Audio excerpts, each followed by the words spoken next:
When William first saw him, he was leaning against the wall of the White Lion, gazing at the passers-by with a moody smile upon his villainous-looking countenance. It was evident to any careful observer that he had not confined his attentions to the exterior of the White Lion. William, at whose heels trotted his beloved mongrel, rightly named Jumble, was passing him with a casual glance when something attracted his attention. He stopped and looked back, then, turning round, stood in front of the tall, untidy figure, gazing up at him with frank curiosity. "Who cut them off?" he said at last in an awed whisper. The figure raised his hands and stroked the long hair down the side of his face. "Now you are asking," he said with a grin. "Well, who did?" persisted William. "That would be telling," answered his new friend, moving unsteadily from one foot to the other. "See, you got them cut off in the war," said William firmly. "I didn't. I've been in the war, all right. Strike me pink, I've been in the war, and that's the truth. But I didn't get them cut off in the war. Well, I'll stop kidding you. I'll tell you straight. I never had none. No." William stood on tiptoe to peer under the untidy hair at the small apertures that in his strange new friend took the place of ears. Admiration shone in William's eyes. "Was you born without them?" he said enviously. His friend nodded. "No, don't you go talking about it," he went on modestly, though seeming to bask in the sun of William's evident awe and respect. "I don't want all folks knowing about it. See? It kind of marks a man, this here sort of thing. See? Makes him too easy to track, like. That's why I grow me hair long. See? Here, have a drink." He put his head inside the window of the White Lion and roared out, "Bottle of lemonade for the young gent." William followed him to a small table in the little sunny porch, and his heart swelled with pride as he sat and drank his beverage with a manly air. His friend, who said his name was Mr. Blank, showed a most flattering interest in him. He elicited from him the whereabouts of his house and the number of his family, a description of the door and window fastenings, of the dining room silver and his mother's jewelry. William, his eyes fixed with a fascinated stare upon Mr. Blank's ears, gave the required information readily, glad to be able in any way to interest this intriguing and mysterious being. "Tell me about the war," said William at last. "It were all right while it lasted," said Mr. Blank with a sigh. "It were all right, but I suppose, like most things in this here world, it couldn't last forever. See." William set down the empty glass of lemonade and leant across the table, almost dizzy with the romance of the moment. Had Douglas, had Henry, had Ginger, had any of those boys who sat next him at school and joined in the feeble relaxations provided by the authorities out of school, ever done this, ever sat at a real table outside a real public house drinking lemonade and talking to a man with no ears who'd fought in the war and who looked as if he might have done anything? Jumble, meanwhile, sat and snapped at flies, frankly bored. "Did you," said William in a whisper, "did you ever kill anyone?" Mr. Blank laughed a laugh that made William's blood go cold. "Me kill anyone? Me kill anyone? Hundreds." William breathed a sigh of satisfaction. Here was romance and adventure indeed. "What do you do now the war's over?" Mr. Blank closed one eye. "That would be telling, wouldn't it?" I'll keep it awfully secret, pleaded William. I'll never tell anyone. Mr. Blank shook his head. What do you want to know for, anyway? He said. William answered eagerly, his eyes alight. 'Cause I'd like to do just the same when I grow up. Mr. Blank flung back his head and emitted laugh after laugh of unaffected mirth. Oh, hell, he said, wiping his eyes. Oh, strike me pink. That's good, that is. You wait, young gent. You wait till you've grown up and see what you possess to it. Oh, hell. He rose and pulled his cap down over his eyes. Well, I'll say good day to you, young gent. William looked at him wistfully. I'd like to see you again, Mr. Blank. I would, honest. Will you be here this afternoon? What'd you want to see me again for? Said Mr. Blank suspiciously. I like you, said William fervently. I like the way you talk, and I like the things you say, and I want to know about what you do. Mr. Blank was obviously flattered. I may be round here again this afternoon, though I make no promise. See? I've got to be careful, I have. I've got to be careful who sees me and who hears me and where I go. That's the worst of having no ears. See? William did not see, but he was thrilled to the soul by the mystery. And you don't tell no one you've seen me nor nothing about me, went on Mr. Blank. Pulling his cap still farther over his head, Mr. Blank set off unsteadily down the road, leaving William to pay for his lemonade with his last penny. He walked home, his heart set firmly on a lawless career of crime. Opposition he expected from his father and mother and Robert and Ethel, but his determination was fixed. He wondered if it would be very painful to have his ears cut off. He entered the dining room with an air of intense mystery, pulling his cap over his eyes and looking round in a threatening manner. William, what do you mean by coming into the house in your cap? Take it off at once. William sighed. He wondered if Mr. Blank had a mother. When he returned, he sat down and began quietly to remodel his life. He would not be an explorer, after all, nor an engine, driver, nor chimney sweep. He would be a man of mystery, a murderer, fighter, forger. He fingered his ears tentatively. They seemed fixed on jolly fast. He glanced with utter contempt at his father, who had just come in. His father's life of blameless respectability seemed to him, at that minute, utterly despicable. The Wilkinsons over at Todfoot have had their house broken into now, Mrs. Brown was saying. All her jewelry gone. They think it's a gang. It's just the villages round here. There seems to be one every day. William expressed his surprise. Oh, hell, he ejaculated with a slightly self-conscious air. Mr. Brown turned round and looked at his son. May I ask, he said politely, where you picked up that expression? I got it off one of my friends, said William with quiet pride.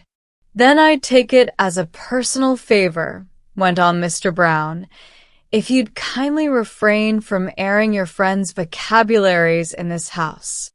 He means you're never to say it again, William, translated Mrs. Brown sternly. Never. All right, said William. I won't. See? I'd, jolly well won't. Strike me pink. See. He departed with an air of scowling mystery and dignity combined, leaving his parents speechless with amazement. That afternoon he returned to the White Lion. Mr. Blank was standing unobtrusively in the shadow of the wall. "Hello, young gent," he greeted William. "Nice dog you've got." William looked proudly down at Jumble. "You won't find," he said proudly and with some truth, "you won't find another dog like this. Not for miles." "Will he be much good as a watchdog now?" asked Mr. Blank carelessly. "Good," said William, almost indignant at the question. "There isn't any sort of dog he isn't good at." Said Mr. Blank, looking at him thoughtfully. "Tell me about things you've done," said William earnestly. "Yes, I will, too," said Mr. Blank. "But just you tell me first who lives at all these here nice houses and all about them." "See?" William readily complied, and the strange couple gradually made their way along the road towards William's house. William stopped at the gate and considered deeply. He was torn between instincts of hospitality and a dim suspicion that his family would not afford to Mr. Blank that courtesy which is a guest's due. He looked at Mr. Blank's old green, black cap, long, untidy hair, dirty, lined, sly old face, muddy clothes and gaping boots, and decided quite finally that his mother would not allow him in her drawing room. "Will you," he said tentatively, "will you come round and see our back garden? If we go behind these old bushes and keep close along the wall, no one'll see us." To William's relief, Mr. Blank did not seem to resent the suggestion of secrecy. They crept along the wall in silence except for Jumble, who loudly worried Mr. Blank's trailing boot strings as he walked. They reached a part of the back garden that was not visible from the house and sat down together under a shady tree. "Perhaps," began Mr. Blank politely, "you could bring a bit o' tea out to me on the quiet like." "I'll ask Mother," began William. "Oh, no," said Mr. Blank modestly. "I don't want to give no one no trouble. Just a slice o' bread, if you can find it, without troubling no one." See? William had a brilliant idea. "Let's go across to that window and get in," he said eagerly. "That's the library and no one uses it except Father, and he's not until later." Mr. Blank insisted on tying Jumble up, then he swung himself quickly through the window. William gave a gasp of admiration. "You did that fine," he said. Again Mr. Blank closed one eye. "Not the first time I've got in at a window, young gent, nor the last, I bet. Not by a long way." See? William followed more slowly. His eye gleamed with pride. This hero of romance and adventure was now his guest under his roof. "Make yourself quite at home, Mr. Blank," he said with an air of intense politeness. Mr. Blank did. He emptied Mr. Brown's cigar box into his pocket. He drank 3 glasses of Mr. Brown's whiskey and soda. While William's back was turned, he filled his pockets with the silver ornaments from the mantel piece. He began to inspect the drawers in Mr. Brown's desk. Then, "William, come to tea." "You stay here," whispered William. "I'll bring you some." But luck was against him. It was a visitor's tea in the drawing room, and Mrs. de Vere Carter, a neighbor, there in all her glory. She rose from her seat with an ecstatic murmur. "Willie, dear child, sweet little soul." With one arm, she crushed the infuriated William against her belt. With the other, she caressed his hair. Then William, in moody silence, sat down in a corner and began to eat bread and butter. Every time he prepared to slip a piece into his pocket, He found his mother's or Mrs. de Vere Carter's eye fixed upon him and hastily began to eat it himself.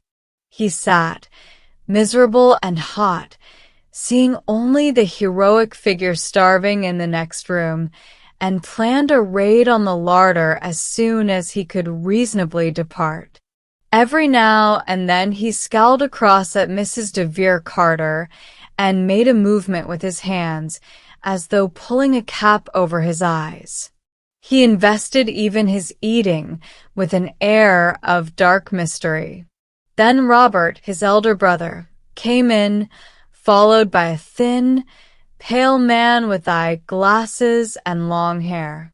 "This is Mr. Lewis, mother," said Robert with an air of pride and triumph. "He's editor of Fiddle Strings." There was an immediate stir and sensation. Robert had often talked of his famous friend. In fact, Robert's family was weary of the sound of his name, but this was the first time Robert had induced him to leave the haunts of his genius to visit the Brown household. Mr. Lewis bowed with a set, stern, self-conscious expression, as though to convey to all that his celebrity was more of a weight than a pleasure to him. Mrs. de Vere Carter bridled and fluttered, for Fiddle Strings had a society column and a page of news of the town, and Mrs. de Vere Carter's greatest ambition was to see her name in print. Mr. Lewis sat back in his chair, took his tea cup as though it were a fresh addition to his responsibilities, and began to talk. He talked apparently without even breathing. He began on the weather, drifted on to art and music, and was just beginning a monologue on the novel, when William rose and crept from the room like a guilty spirit. He found Mr. Blank under the library table, having heard a noise in the kitchen and fearing a visitor. A cigar and a silver snuffer had fallen from his pocket to the floor. He hastily replaced them. William went up and took another look at the wonderful ears, and heaved a sigh of relief. While parted from his strange friend, he had had a horrible suspicion that the whole thing was a dream. "I'll go to the larder and get you something," he said. "You just stay here." "I think, young gent," said Mr. Blank, "I think I'll just go and look round upstairs on the quiet like, and you needn't mention it to no one." "See." Again, he performed the fascinating wink. They crept on tiptoe into the hall, but the drawing-room door was ajar. William's heart stood still. He could hear his mother coming across the room then. She stood in the doorway, her face filled with horror as her eye fell upon Mr. Blank. "William," she said. William's feelings were beyond description. Desperately, he sought for an explanation for his friend's presence. With what pride and coolness had Robert announced his uninvited guest. William determined to try it, at any rate. He advanced boldly into the drawing-room. "This is Mr. Blank, mother," he announced jauntily. "He hasn't got no ears." Mr. Blank stood in the background, awaiting developments. Flight was now impossible. The announcement fell flat. There was nothing but horror upon the 5 silent faces that confronted William. He made a last desperate effort. "He's been in the war," he pleaded. "He's killed folks." Then the unexpected happened. Mrs. de Vere Carter rose with a smile of welcome. In her mind's eye she saw the touching story already in print. The tattered hero, the gracious lady, the age of democracy. The stage was laid, and that dark, pale young man had only to watch and listen.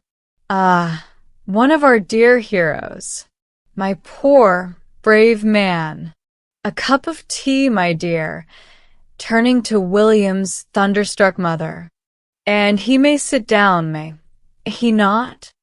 She kept her face well turned towards the sardonic, looking Mr. Lewis. He must not miss a word or gesture. How proud we are to do anything for our dear heroes. Wounded, perhaps?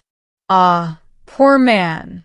She floated across to him with a cup of tea and plied him with bread and butter and cake. William sat down meekly on a chair, looking rather pale. Mr. Blank, whose philosophy was to take the goods the gods gave and not look to the future, began to make a hearty meal. "Are you looking for work, my poor man?" asked Mrs. de Vere Carter, leaning forward in her chair.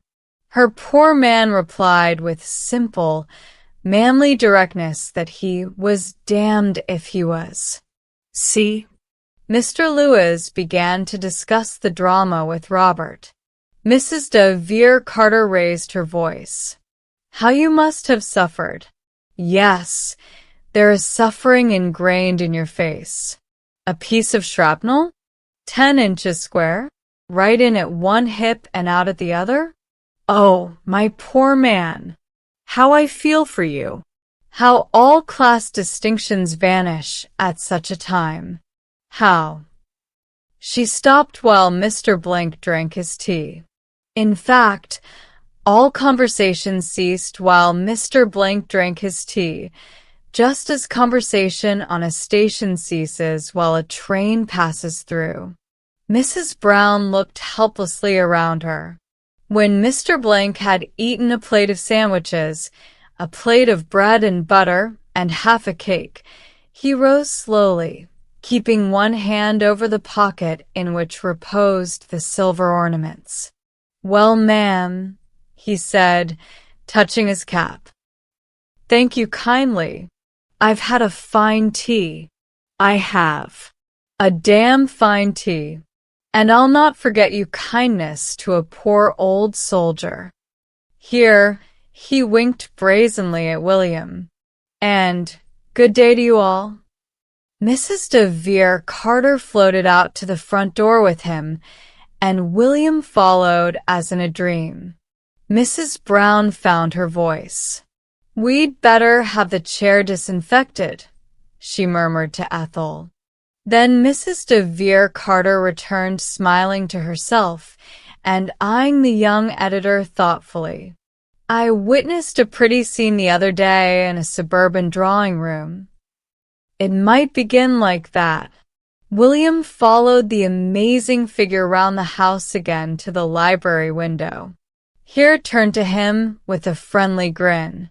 "I'm just going to have that look round upstairs now. See," he said. "And once more, you don't need to say nothing to no one. See." With a familiar, beloved gesture, he drew his old cap down over his eyes and was gone.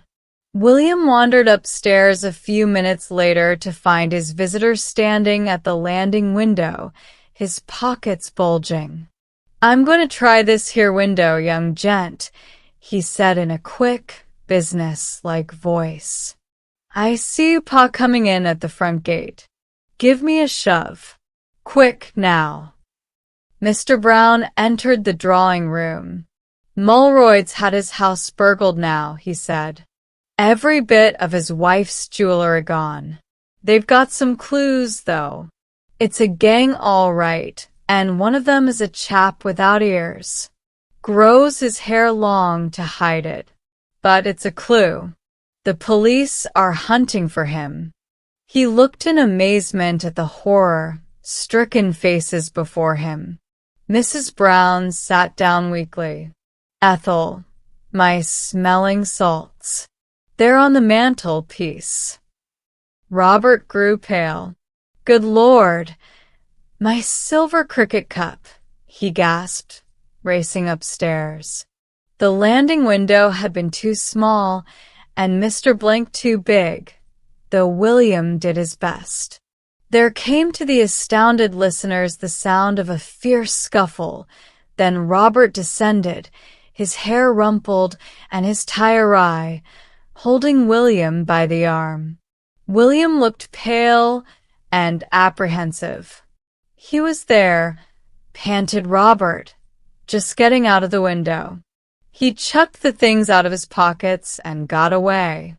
I couldn't stop him. And William was there." William's face assumed the expression of one who is prepared for the worst. The brave little chap, struggling with him, trying to pull him back from the window, all by himself. "I wasn't," cried William excitedly. "I was helping him. He's my friend. But they heard not a word. They crowded round him, praised him, shook hands with him, asked if he was hurt. Mrs. de Vere Carter kept up one perpetual scream of delight and congratulation. The dear boy, the little pet, how brave, what courage, what an example to us all. And the horrid, wretched man, posing as a hero, getting himself into the sweet child's confidence. Are you hurt, my precious? Did the nasty man hurt you? You darling boy." When the noise had somewhat subsided, Mr. Brown came forward and laid a hand on William's shoulder. "I'm very pleased with you, my boy," he said. "You can buy anything you like tomorrow up to 5 shillings. William's bewildered countenance cleared. "Thank you, father," he said meekly. "A night," said Miss Drew, who was struggling to inspire her class with enthusiasm for Tennyson's Idylls of the King. "A knight was a person who spent his time going round succoring the oppressed." "Sucking what?" said William, bewildered. "Succor means to help. He spent his time helping anyone who was in trouble." "How much did he get for it?" asked William. "Nothing, of course," said Miss Drew, appalled by the base commercialism of the 20th century. "He helped the poor because he loved them, William. He had a lot of adventures and fighting, and he helped beautiful, persecuted girls." William's respect for the knight rose. "Of course," said Miss Drew hastily, "they needn't necessarily be beautiful, but in most of the stories we have, they were beautiful." Followed some stories of fighting and adventure and the rescuing of beautiful girls. The idea of the thing began to take hold of William's imagination. "I say," he said to his chum Ginger after school, "that knight thing sounds all right. Sucking, I mean helping people and fighting and all that. I wouldn't mind doing it, and you could be my squire." "Yes," said Ginger slowly. "I'd thought of doing it, but I'd thought of you being the squire." "Well," said William after a pause, "let's be squires in turn. You first," he added hastily. "What'll you give me if I'm first?" said Ginger, displaying again the base commercialism of his age. William considered. "I'll give you first drink out of a bottle of ginger ale, what I'm going to get with my next money. It'll be 3 weeks off, 'cause they're taking the next 2 weeks to pay for an old window what my ball slipped into by mistake."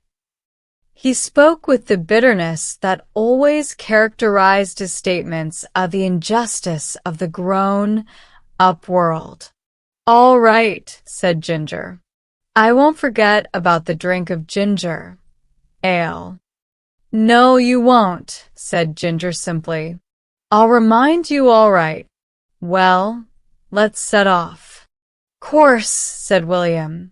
"It would be nicer with armor and horses and trumpets, but I expect folks would think anyone a bit soft what went about in the streets in armor now, 'cause these times is different." She said so. Anyway, she said we could still be knights and help people, didn't she? Anyway, I'll get my bugle. That'll be something. William's bugle had just returned to public life after one of its periodic terms of retirement into his father's keeping. William took his bugle proudly in one hand and his pistol, the glorious result of a dip in the bran tub at a school party, in the other, and, sternly denying themselves the pleasures of afternoon school, off the two set upon the road of romance and adventure. "I'll carry the bugle," said Ginger, "'cause I'm squire." William was unwilling to give up his treasure. "Well, I'll carry it now," he said, "but when I begin fighting folks, I'll give it you to hold." They walked along for about a mile, without meeting anyone. William began to be aware of a sinking feeling in the region of his waist. "I wonder what they eat," he said at last. "I'm getting so's I wouldn't mind something to eat." "We didn't ought to have set off before dinner," said the squire with the event wisdom. "We ought to have waited till after dinner." "You ought to have brought something," said William severely. "You're the squire. You're not much of a squire not to have brought something for me to eat." "And me," put in Ginger. "If I'd brought any, I'd have brought it for me more'n for you." William fingered his minute pistol. "If we meet any wild animals," he said darkly. A cow gazed at them mournfully over a hedge. "You might go and milk that," suggested William. "Milk would be better than nothing." "You go and milk it." "No, I'm not squire." "I bet squires did the milking. Knights wouldn't have done the milking." "I'll remember," said Ginger bitterly, "when you're squire, all the things what you said a squire ought to do when I was squire."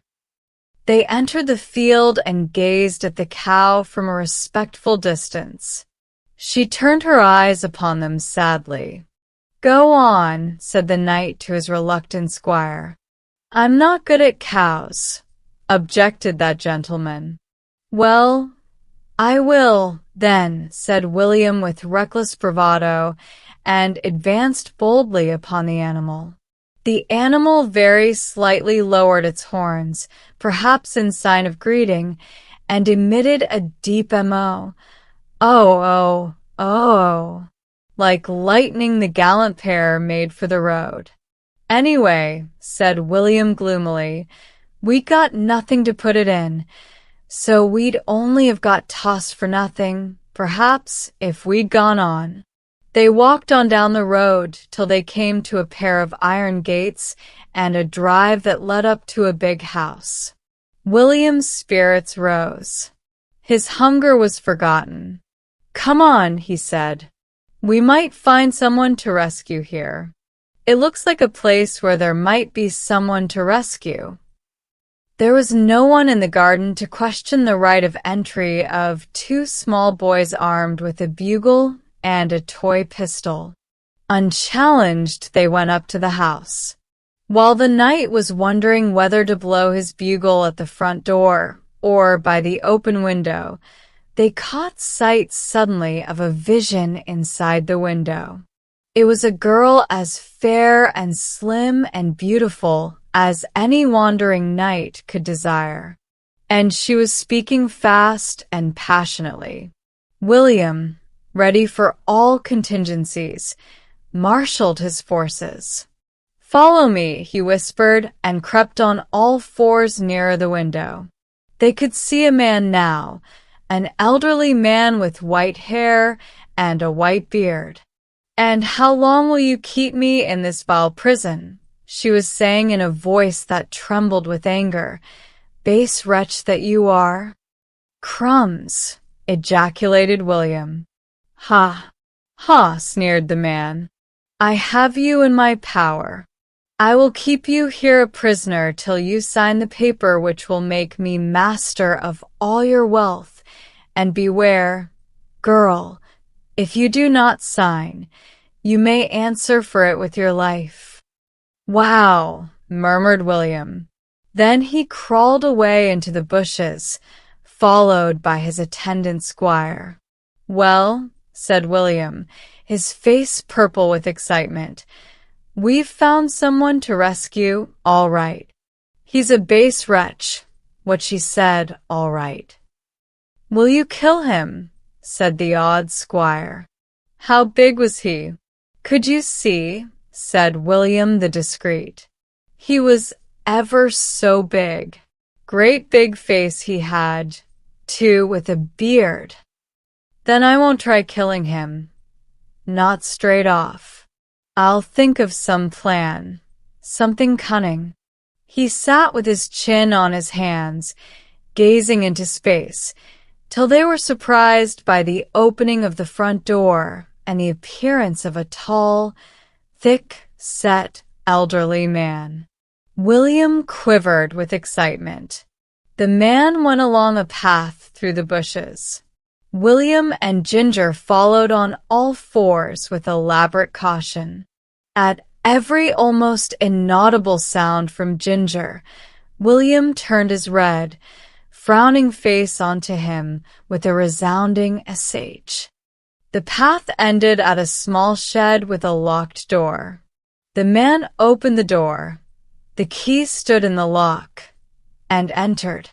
Promptly William, with a snarl expressive of cunning and triumph, hurled himself at the door and turned the key in the lock. Here came an angry shout from inside. "Who's that? What the devil?" "You low old devil," said William through the keyhole. "Who?" exploded the voice. "You base wretch, like what she said you was," bawled William, his mouth still applied closely to the keyhole. "Let me out at once, or I'll—" "You mean old oppressor? Who are you? What's this stupid trick? Let me out. Do you hear?" A resounding kick shook the door. "I've got a pistol," said William sternly. "I'll shoot you dead if you kick the door down, you dirty old beast." The sound of kicking ceased, and a scrambling and scraping, accompanied by oaths, proceeded from the interior. "I'll stay on guard," said William with the tense expression of the soldier at his post, "and you go and set her free. Go and blow the bugle at the front door, then they'll know something's happened," he added simply. Miss Priscilla Green was pouring out tea in the drawing room. 2 young men and a maiden were the recipients of her hospitality. "Dad will be here in a minute," she said. "He's just gone to the dark room to see to some photos he'd left in toning or fixing or something.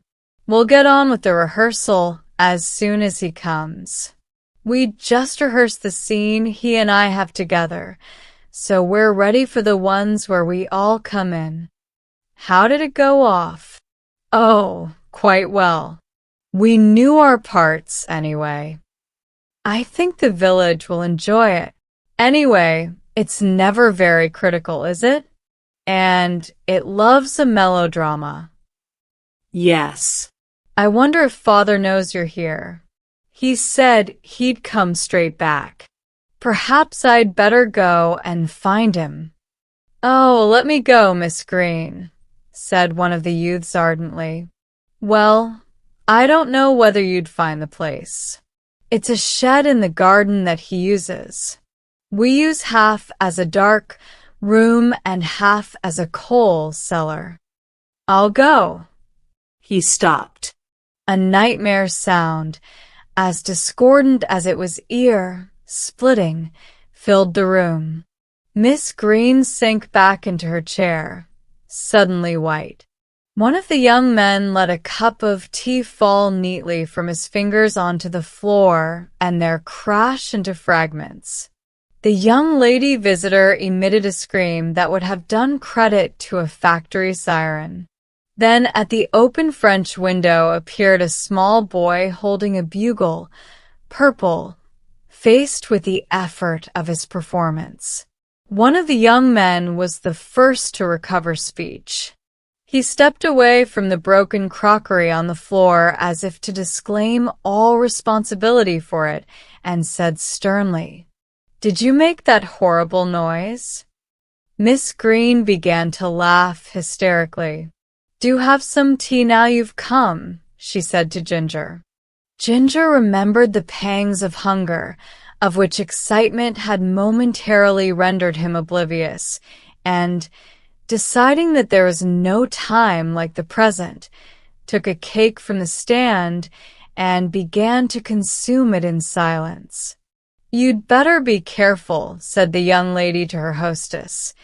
"He might have escaped from the asylum. He looks mad.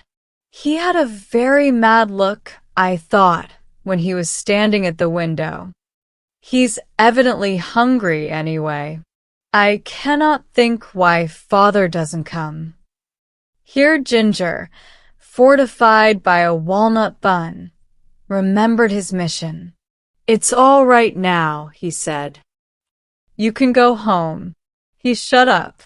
Me and William shut him up. "You see," said the young lady with a meaning glance around.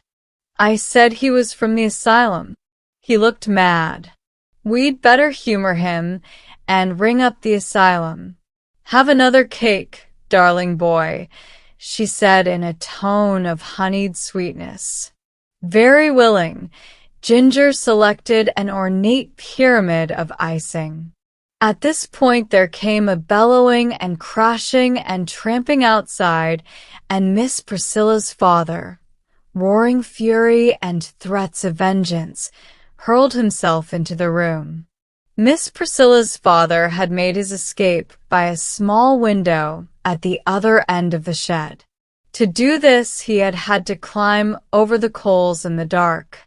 His face and hands and clothes and once white beard were covered with coal. His eyes gleamed whitely. A disgraceful attack, utterly unprovoked, cowardly rogues. Here he stopped to cough because his mouth was full of coal dust. While he was coughing, William, who had just discovered that his bird had flown, appeared at the window. "He's got out," he said reproachfully. "Look at him. He's got out. And all our trouble for nothing. Why didn't someone stop him getting out?" William and Ginger sat on the railing that separated their houses. "It's not really much fun being a knight," said William slowly. "No," agreed Ginger. "You never know when folks is oppressed. And anyway, what's one afternoon away from school to make such a fuss about? Seems to me, from what father said," went on William gloomily, "you'll have to wait a jolly long time for that drink of ginger ale." An expression of dejection came over Ginger's face. "And you wasn't even ever squire," he said. Then he brightened. "They were jolly good cakes, wasn't they?" he said. William's lips curved into a smile of blissful reminiscence. "Jolly good," he agreed. Uncle George was William's godfather, and he was intensely interested in William's upbringing. It was an interest with which William would gladly have dispensed. Uncle George's annual visit was to William a purgatory only to be endured by a resolutely philosophic attitude of mind and the knowledge that sooner or later it must come to an end. Uncle George had an ideal of what a boy should be, and it was a continual grief to him that William fell so short of this ideal. But he never relinquished his efforts to make William conform to it. His ideal was a gentle boy of exquisite courtesy and of intellectual pursuits. Such a boy he could have loved. It was hard that fate had endowed him with a godson like William. William was neither quiet nor gentle, nor courteous nor intellectual, but William was intensely human. The length of Uncle George's visit this year was beginning to reach the limits of William's patience. He was beginning to feel that sooner or later something must happen. For 5 weeks now he had, reluctantly, accompanied Uncle George upon his morning walk. He had, generally unsuccessfully, tried to maintain that state of absolute quiet that Uncle George's afternoon rest required. He had in the evening listened wearily to Uncle George's stories of his youth. His usual feeling of mild contempt for Uncle George was beginning to give way to one which was much stronger. "Now, William," said Uncle George at breakfast, "I'm afraid it's going to rain today, so we'll do a little work together this morning, shall we?" "Nothing like work, is there? Your arithmetic's a bit shaky, isn't it? We'll rub that up. We love our work, don't we?" William eyed him coldly. "I don't think I'd better get muddling up my school work," he said. "I shouldn't like to be more on than the other boys next term. It wouldn't be fair to them." Uncle George rubbed his hands. "That feeling does you credit, my boy," he said. "But if we go over some of the old work, no harm can be done. History now. There's nothing like history, is there?" William agreed quite heartily that there wasn't. "We'll do some history then," said Uncle George briskly. "The lives of the great. Most inspiring. Better than those terrible things you used to waste your time on, The terrible things had included a trumpet, a beloved motor hooter, and an ingenious instrument very dear to William's soul that reproduced most realistically the sound of 2 cats fighting. These, at Uncle George's request, had been confiscated by William's father.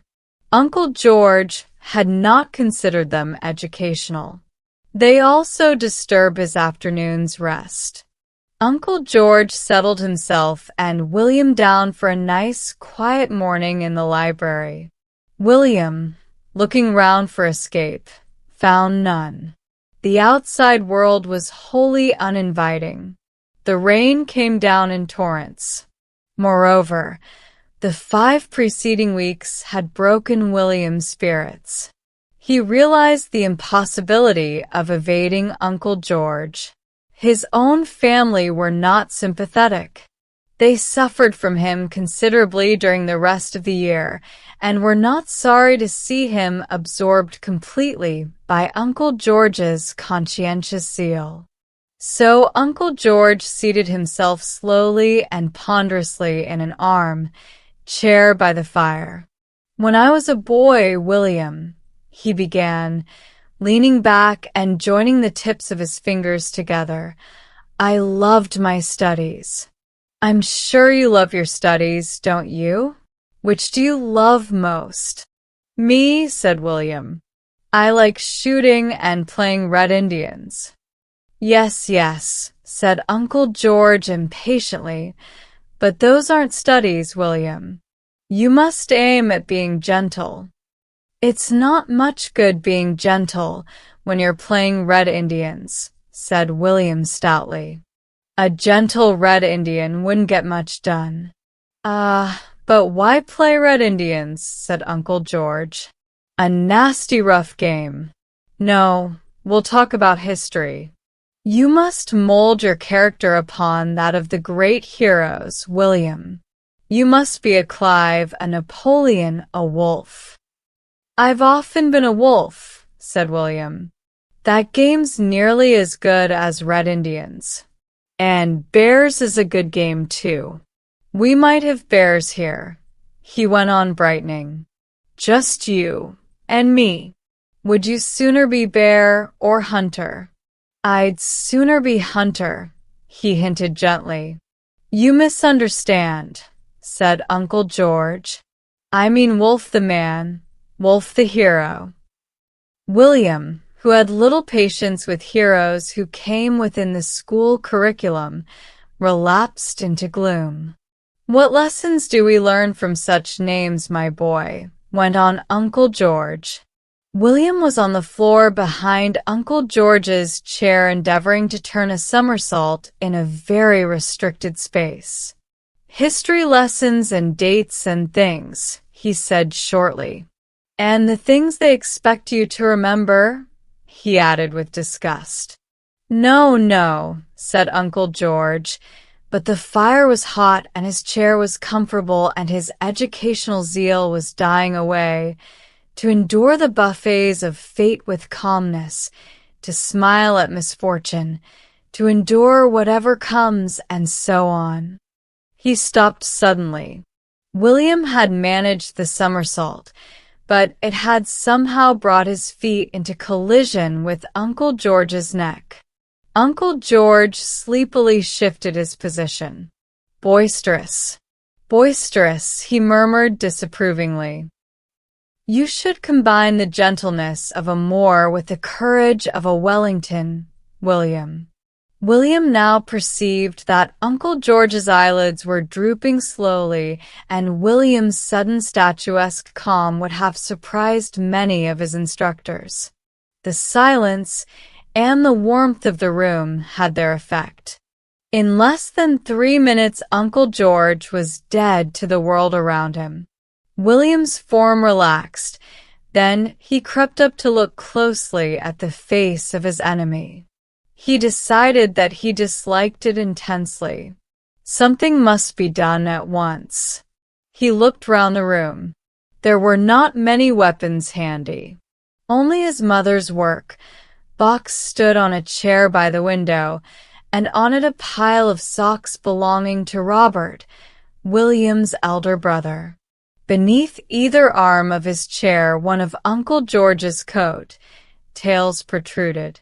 William soon departed on his way rejoicing, while on to one of Uncle George's coat tails was firmly stitched a bright blue sock, and onto the other a brilliant orange one. Robert's taste in socks was decidedly loud. William felt almost happy. The rain had stopped, and he spent the morning with some of his friends whom he met in the road. They went bear hunting in the wood, and though no bears were found, still their disappointment was considerably allayed by the fact that one of them saw a mouse and another one distinctly smelt a rabbit. William returned to lunch whistling to himself and had the intense satisfaction of seeing Uncle George enter the dining room, obviously roused from his slumbers by the luncheon bell, and obviously quite unaware of the blue and orange socks that still adorned his person. "Curious," he ejaculated, as Ethel, William's grown-up sister, pointed out the blue sock to him. "Most curious." William departed discreetly, muttering something about "better tidy up a bit," which drew from his sister expressions of surprise and questions as to his state of health. "Most curious," again said Uncle George, who had now discovered the orange sock. When William returned, all excitement was over, and Uncle George was consuming roast beef with energy. "Ah, William," he said, "we must complete the history lesson soon. Nothing like history. Nothing like history. Nothing like history. Teaches us to endure the buffets of fate with calm and to smile at misfortune.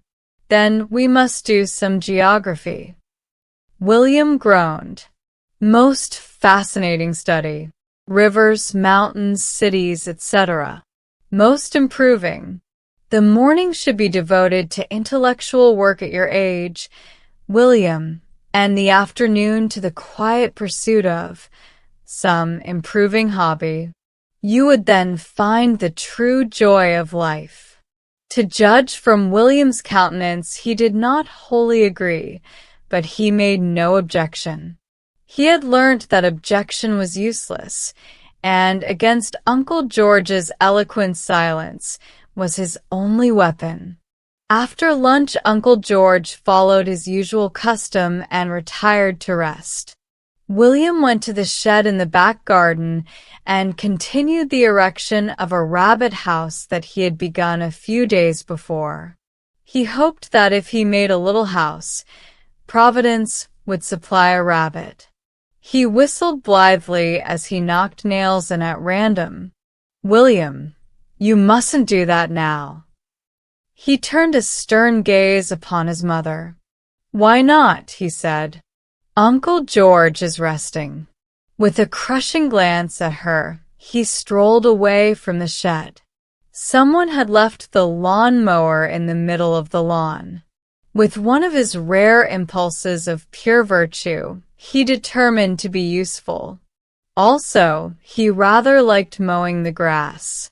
"William, don't do that now," called his sister from the window. "Uncle George is resting."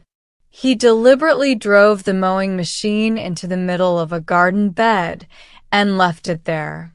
He was beginning to feel desperate. Then, "What can I do?" he said bitterly to Ethel, who was still at the window.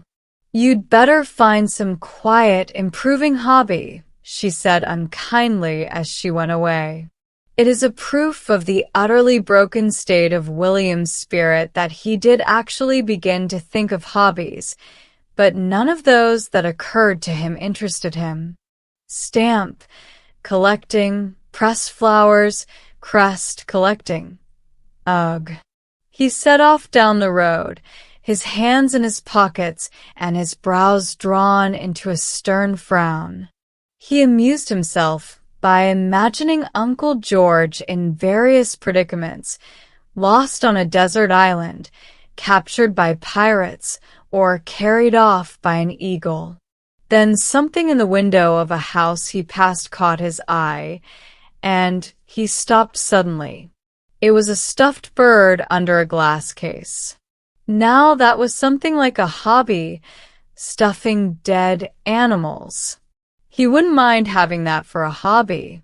And it was quite quiet. He could do it while Uncle George was resting. And it must be quite easy. The first thing to do, of course, was to find a dead animal. Any old thing would do to begin on. A dead cat or dog. He would do bigger ones like bears and lions later on. He spent nearly an hour in a fruitless search for a dead cat or dog. He searched the ditches on both sides of the road and several gardens. He began to have a distinct sense of grievance against the race of cats and dogs in general for not dying in his vicinity. At the end of the hour, he found a small dead frog. It was very dry and wrinkled, but it was certainly a dead frog and would do to begin on. He took it home in his pocket. He wondered what they did first in stuffing dead animals. He'd heard something about tanning them, but what was tanning, and how did one get it?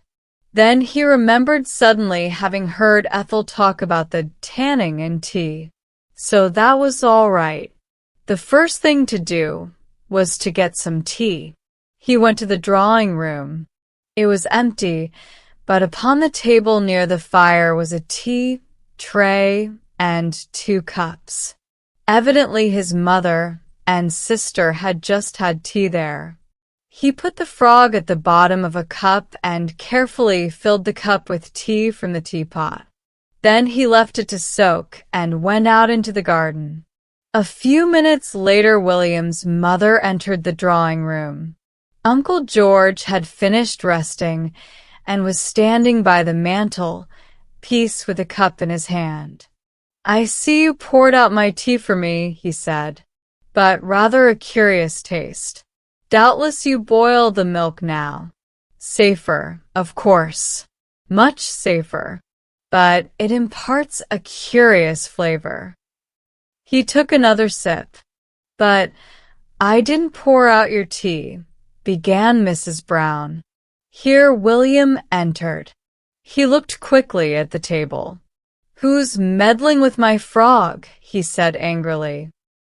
"It's my hobby, and I'm stuffing frogs, and someone's been and took my frog. I left it on the table." "On the table?" said his mother. "Yes. In a cup of tea. Getting tanning. You know, for stuffing. I was putting him in tanning first. Uncle George grew pale. In frozen silence, he put a spoon into his cup and investigated the contents. In still more frozen silence, Mrs. Brown and William watched. That moment held all the cumulative horror of a Greek tragedy.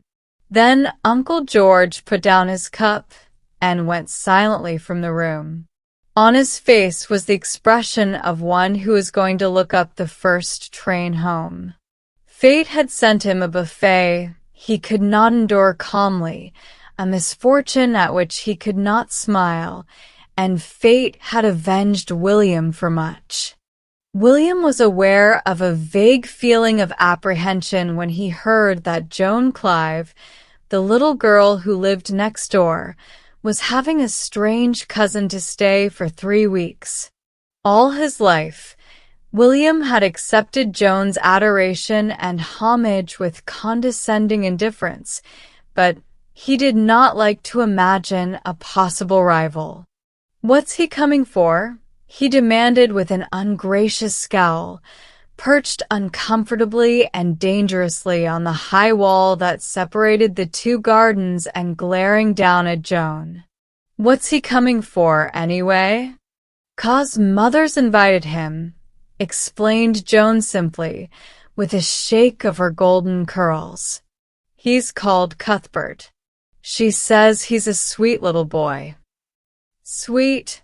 echoed William in a tone of exaggerated horror. "Ugh! Well," said Joan, with the smallest note of indignation in her voice, "you needn't play with him if you don't like." "Me? Play? With him?" scowled William as if he could not believe his ears. "I'm not likely to go playing with a kid like what he'll be." Joan raised aggrieved blue eyes. "You're a horrid boy sometimes, William," she said. "Anyway, I shall have him to play with soon." It was the first time he had received anything but admiration from her. He scowled speechlessly. Cuthbert arrived the next morning. William was restless and ill, at ease, and several times climbed the ladder for a glimpse of the guest, but all he could see was the garden inhabited only by a cat and a gardener.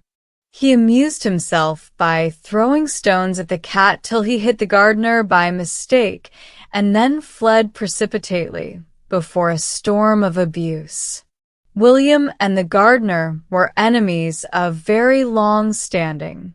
After dinner, he went out again into the garden and stood gazing through a crack in the wall. Cuthbert was in the garden. Though as old and as tall as William, he was dressed in an embroidered tunic, very short knickers, and white socks. Over his blue eyes his curls were brushed up into a golden halo. He was a picturesque child. "What shall we do?" Joan was saying. "Would you like to play hide and seek?" "No, let's not play at rough games," said Cuthbert. "What shall we do then?" said Joan, somewhat wearily. "Let's sit down and I'll tell you fairy stories," said Cuthbert. A loud snort from inside the wall just by his ear startled him, and he clutched Joan's arm. "What's that?" he said. There were sounds of clambering feet on the other side of the wall. Then William's grimy face appeared. "Hello, Joan," he said, ignoring the stranger. Joan's eyes brightened. "Come and play with us, William," she begged. "We don't want dirty little boys," murmured Cuthbert fastidiously. William could not, with justice, have objected to the epithet. He had spent the last half hour climbing onto the rafters of the disused coach, house, and dust and cobwebs adorned his face and hair. "He's always like that," explained Joan carelessly. By this time William had thought of a suitable response. "All right," he jeered. "Don't look at me then. Go on telling fairy stories." Cuthbert flushed angrily. "You're a nasty, rude little boy," he said. "I'll tell my mother." Thus war was declared. He came to tea the next day. Not all William's pleading could persuade his mother to cancel the invitation. "Well," said William darkly, "wait till you've seen him, that's all. Wait till you've heard him speaking. He cannot talk even. He cannot play. He tells fairy stories. He don't like dirt. He's got long hair and a funny long coat. He's awful, I tell you. I don't want to have him to tea. I don't want to be washed, and all just because he's coming to tea." But as usual, William's eloquence availed nothing. Several people came to tea that afternoon, and there was a sudden silence when Mrs. Clive, Joan, and Cuthbert entered. Cuthbert was in a white silk tunic embroidered with blue. He wore white shoes and white silk socks. His golden curls shone. He looked angelic. "Oh, the darling. Isn't he adorable? What a picture. Come here, sweetheart." Cuthbert was quite used to this sort of thing. His manners were perfect. He raised his face with a charming smile to be kissed, then sat down on the sofa between Joan and Mrs. Clive, swinging long bare legs.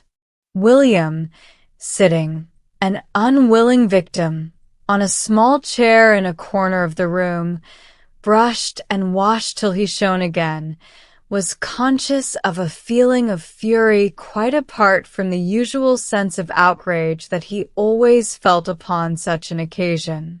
It was bad enough to be washed till the soap went into his eyes and down his ears despite all his protests. It was bad enough to have had his hair brushed till his head smarted. It was bad enough to be hustled out of his comfortable jersey into his Eton suit which he loathed. But to see Joan, his Joan, sitting next the strange, dressed-up boy, smiling and talking to him, that was almost more than he could bear with calmness. Previously, as has been said, he had received Joan's adoration with coldness, but previously there had been no rival. "William," said his mother, "take Joan and Cuthbert and show them your engine and books and things. Remember you're the host, dear," she murmured as he passed. "Try to make them happy." He turned upon her a glance that would have made a stronger woman quail. Silently, he led them up to his playroom. "There's my engine and my books. You can play with them," he said coldly to Cuthbert. "Let's go and play in the garden, you and me, Joan." But Joan shook her head. "I don't suppose she'd care to go out without me," said Cuthbert airily. "I'll go with you. This boy can play here if he likes." And William, artist in cursing as he was, could think of no response. He followed them into the garden, and there came upon him a wild determination to show his superiority. "You cannot climb that tree," he began. "I can," said Cuthbert sweetly. "Well, climb it then," grimly. "No, I don't want to get my things all messed." "I can climb it, but you cannot." "He cannot climb it, Joan. He's trying to pretend. He can climb it when he cannot." "He knows I can climb it, but I don't want to get my things messed." Joan smiled admiringly at Cuthbert. "I'll show you," said William desperately. "I'll just show you." He showed them. He climbed to the tree, top swayed with his weight, then descended, hot and triumphant. The tree was covered with green lichen, a great part of which had deposited itself upon William's suit. His efforts also had twisted his collar round till its stud was beneath his ear. His heated face beamed with pride. For a moment Cuthbert was speechless. Then he said scornfully, "Don't he look a fright, Joan?" Joan giggled. But William was wholly engrossed in his self-imposed task of showing them. He led them to the bottom of the garden, where a small stream, now almost dry, disappeared into a narrow tunnel to flow under the road and reappear in the field at the other side. "You cannot crawl through that," challenged William. "You cannot do it. I've done it often. I bet you cannot. I bet you cannot get halfway." "Well, do it then," jeered Cuthbert. William, on all fours, disappeared into the mud and slime of the small round aperture. Joan clasped her hands, and even Cuthbert was secretly impressed. They stood in silence. At intervals, William's muffled voice came from the tunnel. "It's jolly muddy, too, I can tell you. I've caught a frog. I say, I've caught a frog. Crumbs. It's got away. If I tried, I could nearly drown here." At last, through the hedge, they saw him emerge in the field across the road. He swaggered across to them, glowing with his own heroism.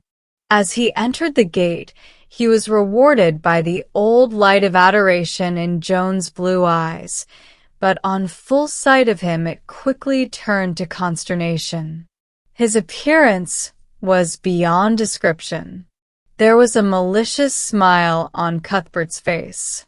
"Do something else," he urged him. "Go on, do something else." "Oh, William," said Joan anxiously, "you'd better not." But the gods had sent madness to William. He was drunk with the sense of his own prowess. He was regardless of consequences. He pointed to a little window high up in the coal house. "I can climb up that and slide down the coal inside. That's what I can do. There's nothing I cannot do. "All right," urged Cuthbert. "If you can do that, do it, and I'll believe you can do anything." For Cuthbert, with unholy glee, foresaw William's undoing. "Oh, William," pleaded Joan, "I know you're brave, but don't." But William was already doing it. They saw his disappearance into the little window. They heard plainly his descent down the coal heap inside, and in less than a minute he appeared in the doorway. He was almost unrecognizable. Coal. Dust adhered freely to the moist consistency of the mud and lichen already clinging to his suit, as well as to his hair and face. His collar had been almost torn away from its stud. William himself was smiling proudly, utterly unconscious of his appearance. Joan was plainly wavering between horror and admiration. Then the moment for which Cuthbert had longed arrived. "Children, come in now." Cuthbert, clean and dainty, entered the drawing room first and pointed an accusing finger at the strange figure which followed. "He's been climbing trees and crawling in the mud and rolling down the coals. He's a nasty rough boy." A wild babble arose as William entered. "William, you dreadful boy. Joan, come right away from him. Come over here. What will your father say? William, my carpet." For the greater part of the stream's bed still clung to William's boots. Doggedly, William defended himself. I was showing them how to do things. I was being a host. I was trying to make them happy. William, don't stand there talking. Go straight upstairs to the bathroom. It was the end of the first battle, and undoubtedly William had lost. Yet William had caught sight of the smile on Cuthbert's face, and William had decided that that smile was something to be avenged. But fate did not favor him. Indeed, fate seemed to do the reverse. The idea of a children's play did not emanate from William's mother or Joan's. They were both free from guilt in that respect. It emanated from Mrs. de Vere Carter. Mrs. de Vere Carter was a neighbor with a genius for organization. There were few things she did not organize till their every other aspect or aim was lost but that of organization. She also had what amounted practically to a disease for getting up things. She got up plays and bazaars and pageants and concerts. There were, in fact, few things she did not get up. It was the sight of Joan and Cuthbert walking together down the road, the sun shining on their golden curls, that had inspired her with the idea of getting up a children's play. And Joan must be the princess and little Cuthbert the prince. Mrs. de Vere Carter was to write the play herself. At first she decided on Cinderella.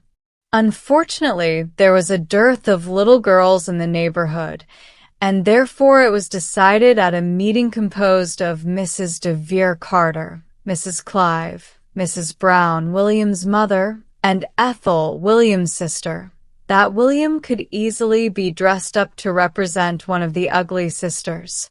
It was, however, decided at a later meeting, consisting of William and his mother and sister, that William could not take the part. It was William who came to this decision. He was adamant against both threats and pleas. Without cherishing any delusions about his personal appearance, he firmly declined to play the part of the ugly sister.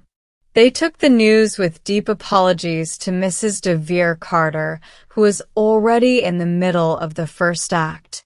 Her already low opinion of William sank to zero. Their next choice was Little Red Riding Hood, and William was lured, by glowing pictures of a realistic costume, into consenting to take the part of the wolf. Every day, he had to be dragged by some elder and responsible member of his family to a rehearsal. His hatred of Cuthbert was only equaled by his hatred of Mrs. de Vere Carter. "He acts so unnaturally," moaned Mrs. de Vere Carter. "Try really to think you're a wolf, darling. Put some spirit into it. Be animated." William scowled at her, and once more muttered monotonously his opening lines. "A wolf am I, a wolf on mischief bent. To eat this little maid is my intent. Take a breath after bent, darling. Now say it again." William complied, introducing this time a loud and audible gasp to represent the breath. Mrs. de Vere cut aside. "Now, Cuthbert, darling, draw your little sword and put your arm round Joan. That's right." Cuthbert obeyed, and his clear voice rose in a high chanting voice. "Go. You wicked wolf, away. This gentle maid shall never be your prey." "That's beautiful, darling. Now, William, slink away. Slink away, darling. Don't stand staring at Cuthbert like that. Slink away." "I'll show you." "Watch me slink away." Mrs. de Vere Carter slunk away realistically, and the sight of it brought momentary delight to William's weary soul. Otherwise, the rehearsals were not far removed from torture to him.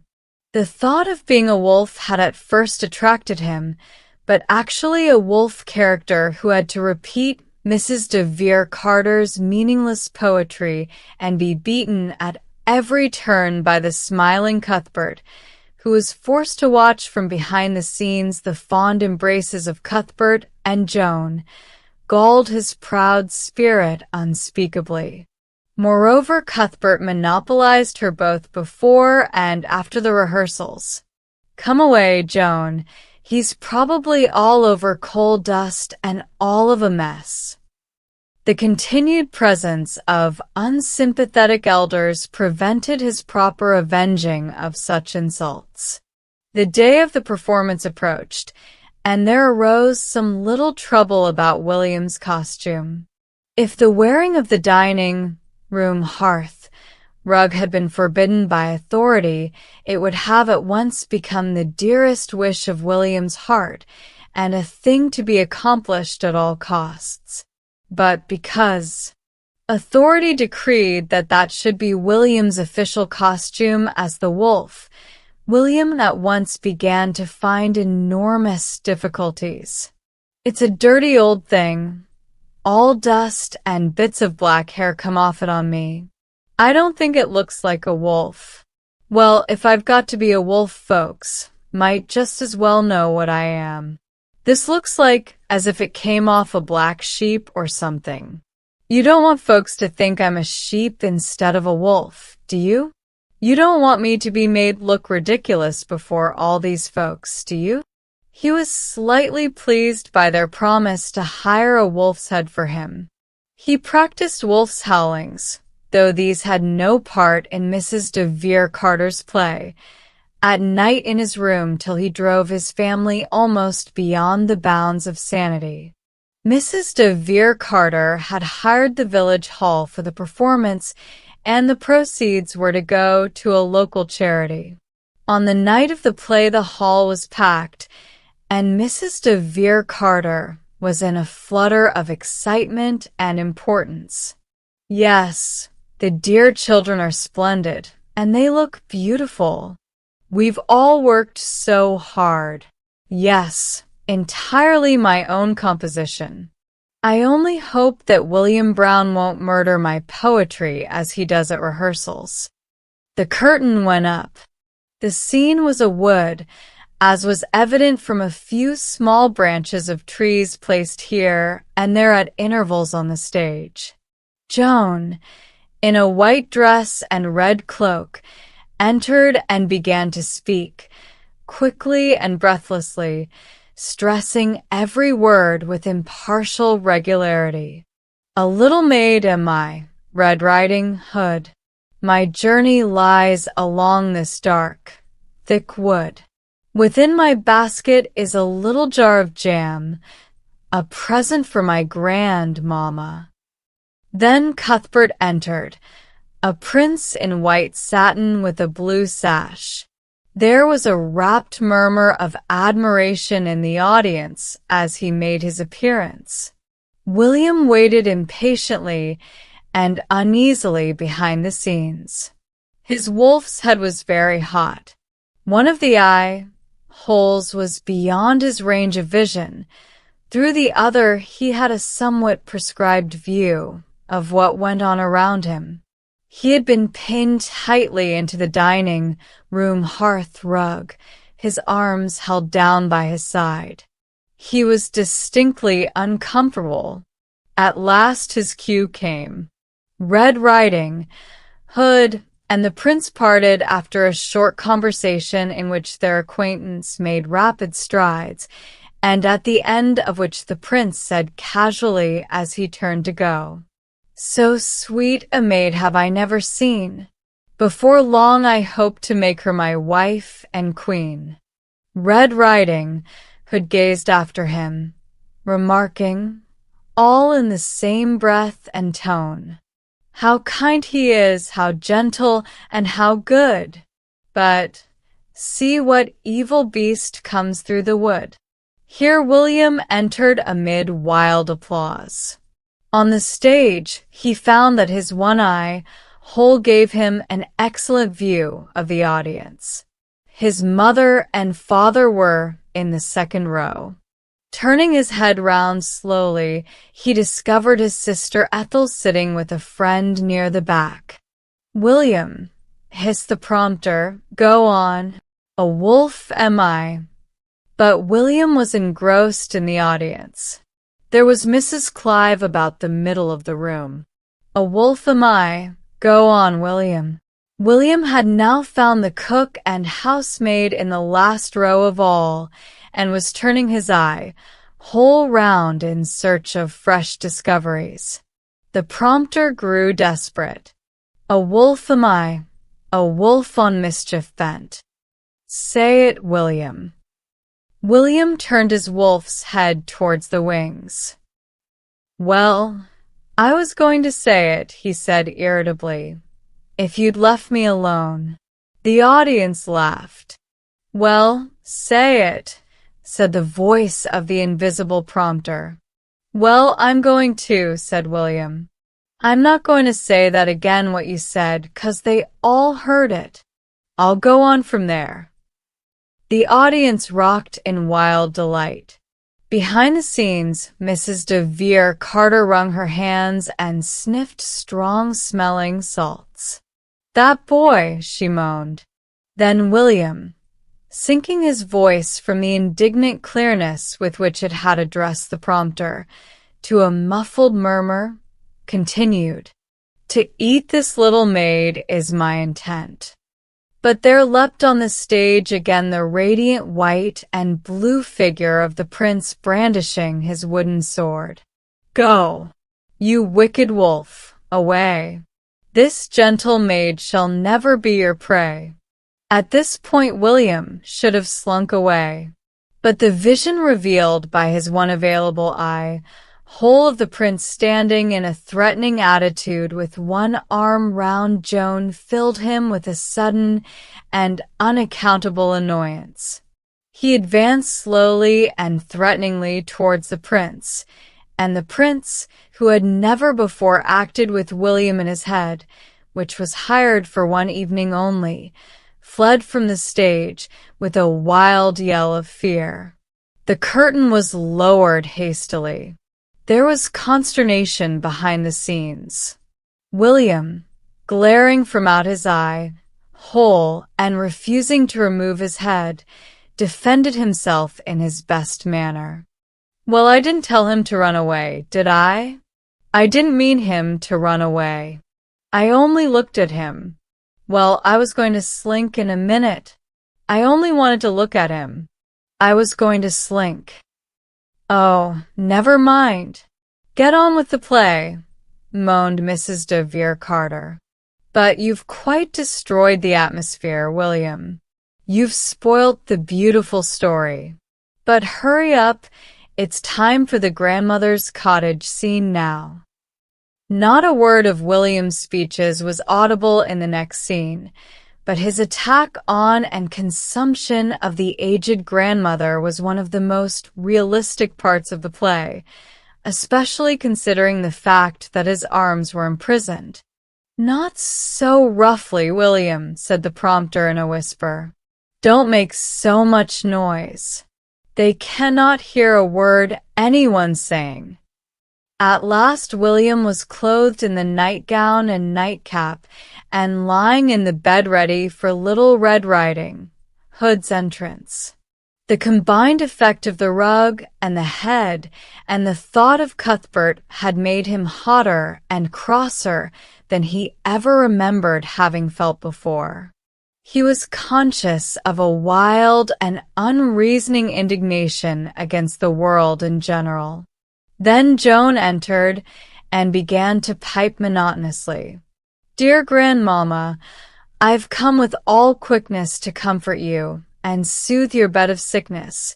Here's some little dainties I have brought to show you how we cherish you in our thought." Here William wearily rose from his bed and made an unconvincing spring in her direction.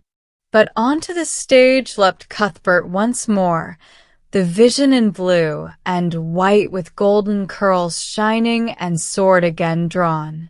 Ha! Evil beast! It was too much for William. The heat and discomfort of his attire, the sight of the hated Cuthbert already about to embrace his Joan, goaded him to temporary madness. With a furious gesture, he burst the pins which attached the dining room hearth, rubbed to his person, and freed his arms. He tore off the white nightgown. He sprang at the petrified Cuthbert, a small wild figure in a jersey suit and a wolf's head. Mrs. de Vere Carter had filled Red Riding Hood's basket with packages of simple groceries, which included, among other things, a paper bag of flour and a jar of jam. William seized these wildly and hurled handfuls of flour at the prostrate, screaming Cuthbert. The stage was suddenly in an uproar. The other small actors promptly joined the battle. The prompter was too panic-stricken to lower the curtain. The air was white with clouds of flour. The victim scrambled to his feet and fled, a ghost-like figure, round the table. "Take him off me," he yelled. "Take him off me. Take William off me." His wailing was deafening. The next second he was on the floor, with William on top of him. William now varied the proceedings by emptying the jar of jam onto Cuthbert's face and hair. They were separated at last by the prompter and stage manager, while the audience rose and cheered hysterically. But louder than the cheering rose the sound of Cuthbert's lamentation. "He's a nasty, rough boy. He pushed me down. He's messed my nice clothes." Mrs. de Vere Carter was speechless. "That boy, that boy, that boy," was all she could say. William was hurried away by his family before she could regain speech. "You've disgraced us publicly," said Mrs. Brown plaintively. "I thought you must have gone mad. People will never forget it. I might have known."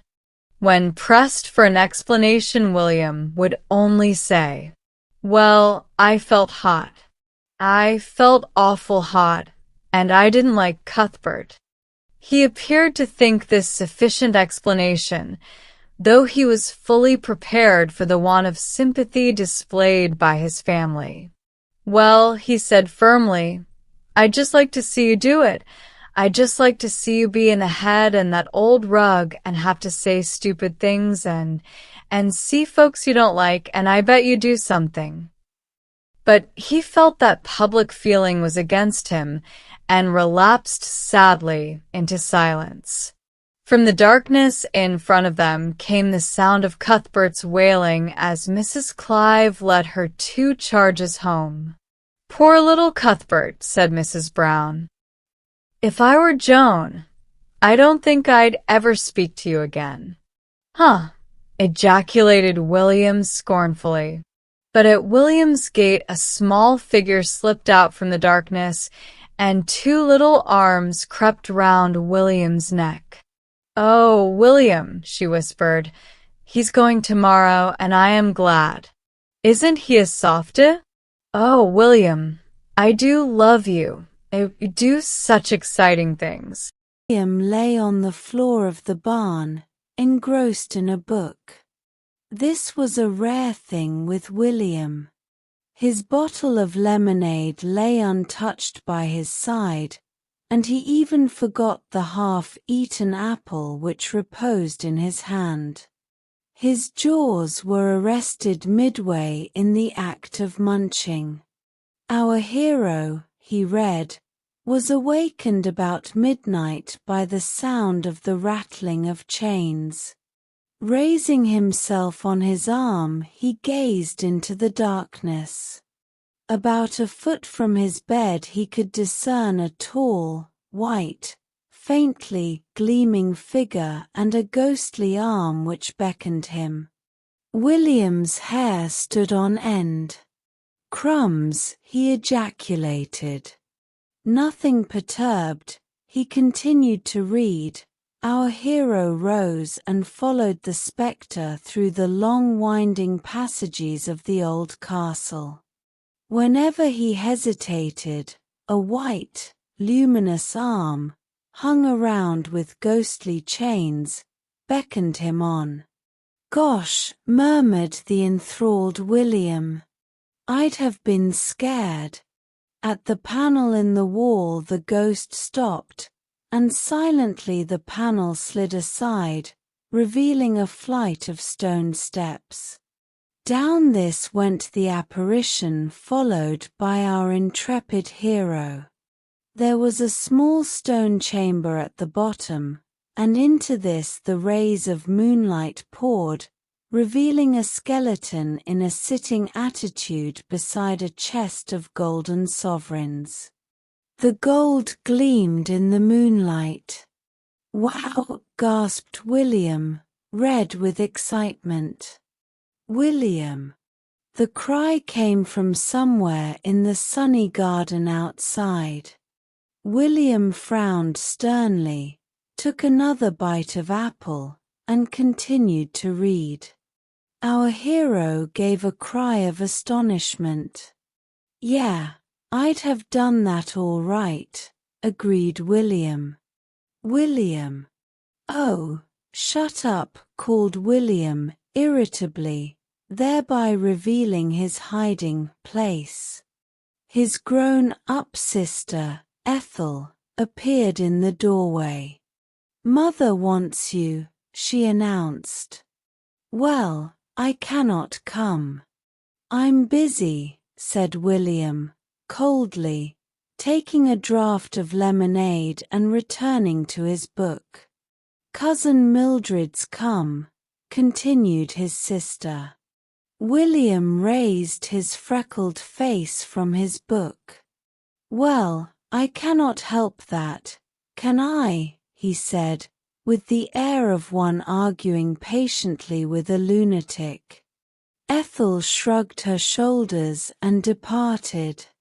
"He's reading some old book in the barn," he heard her announce, and he says. Here he foresaw complications and hastily followed her. "Well, I'm coming, aren't I?" he said, "as fast as I can." Cousin Mildred was sitting on the lawn.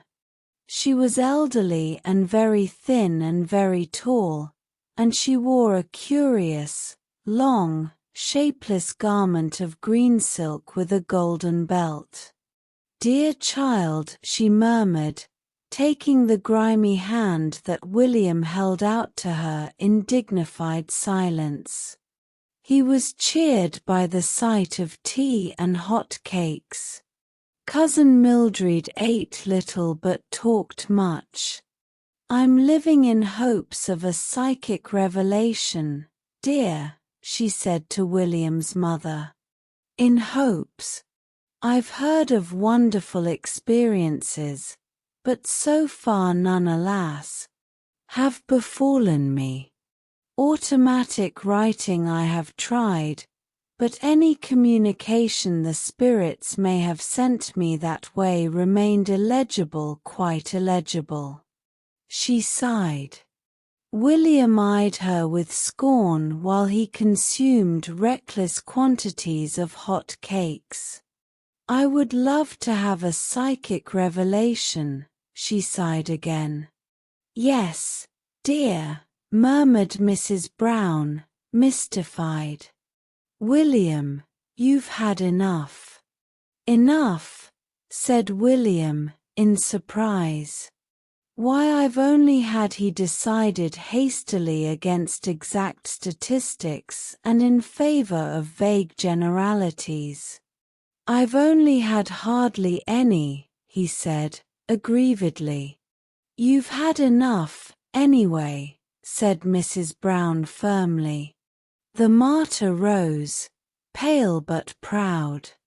"Well, can I go then, if I cannot have any more tea?" There's plenty of bread and butter. I don't want bread and butter, he said, scornfully.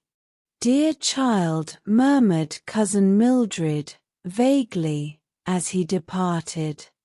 He returned to the story and lemonade and apple, and stretched himself happily at full length in the shady barn.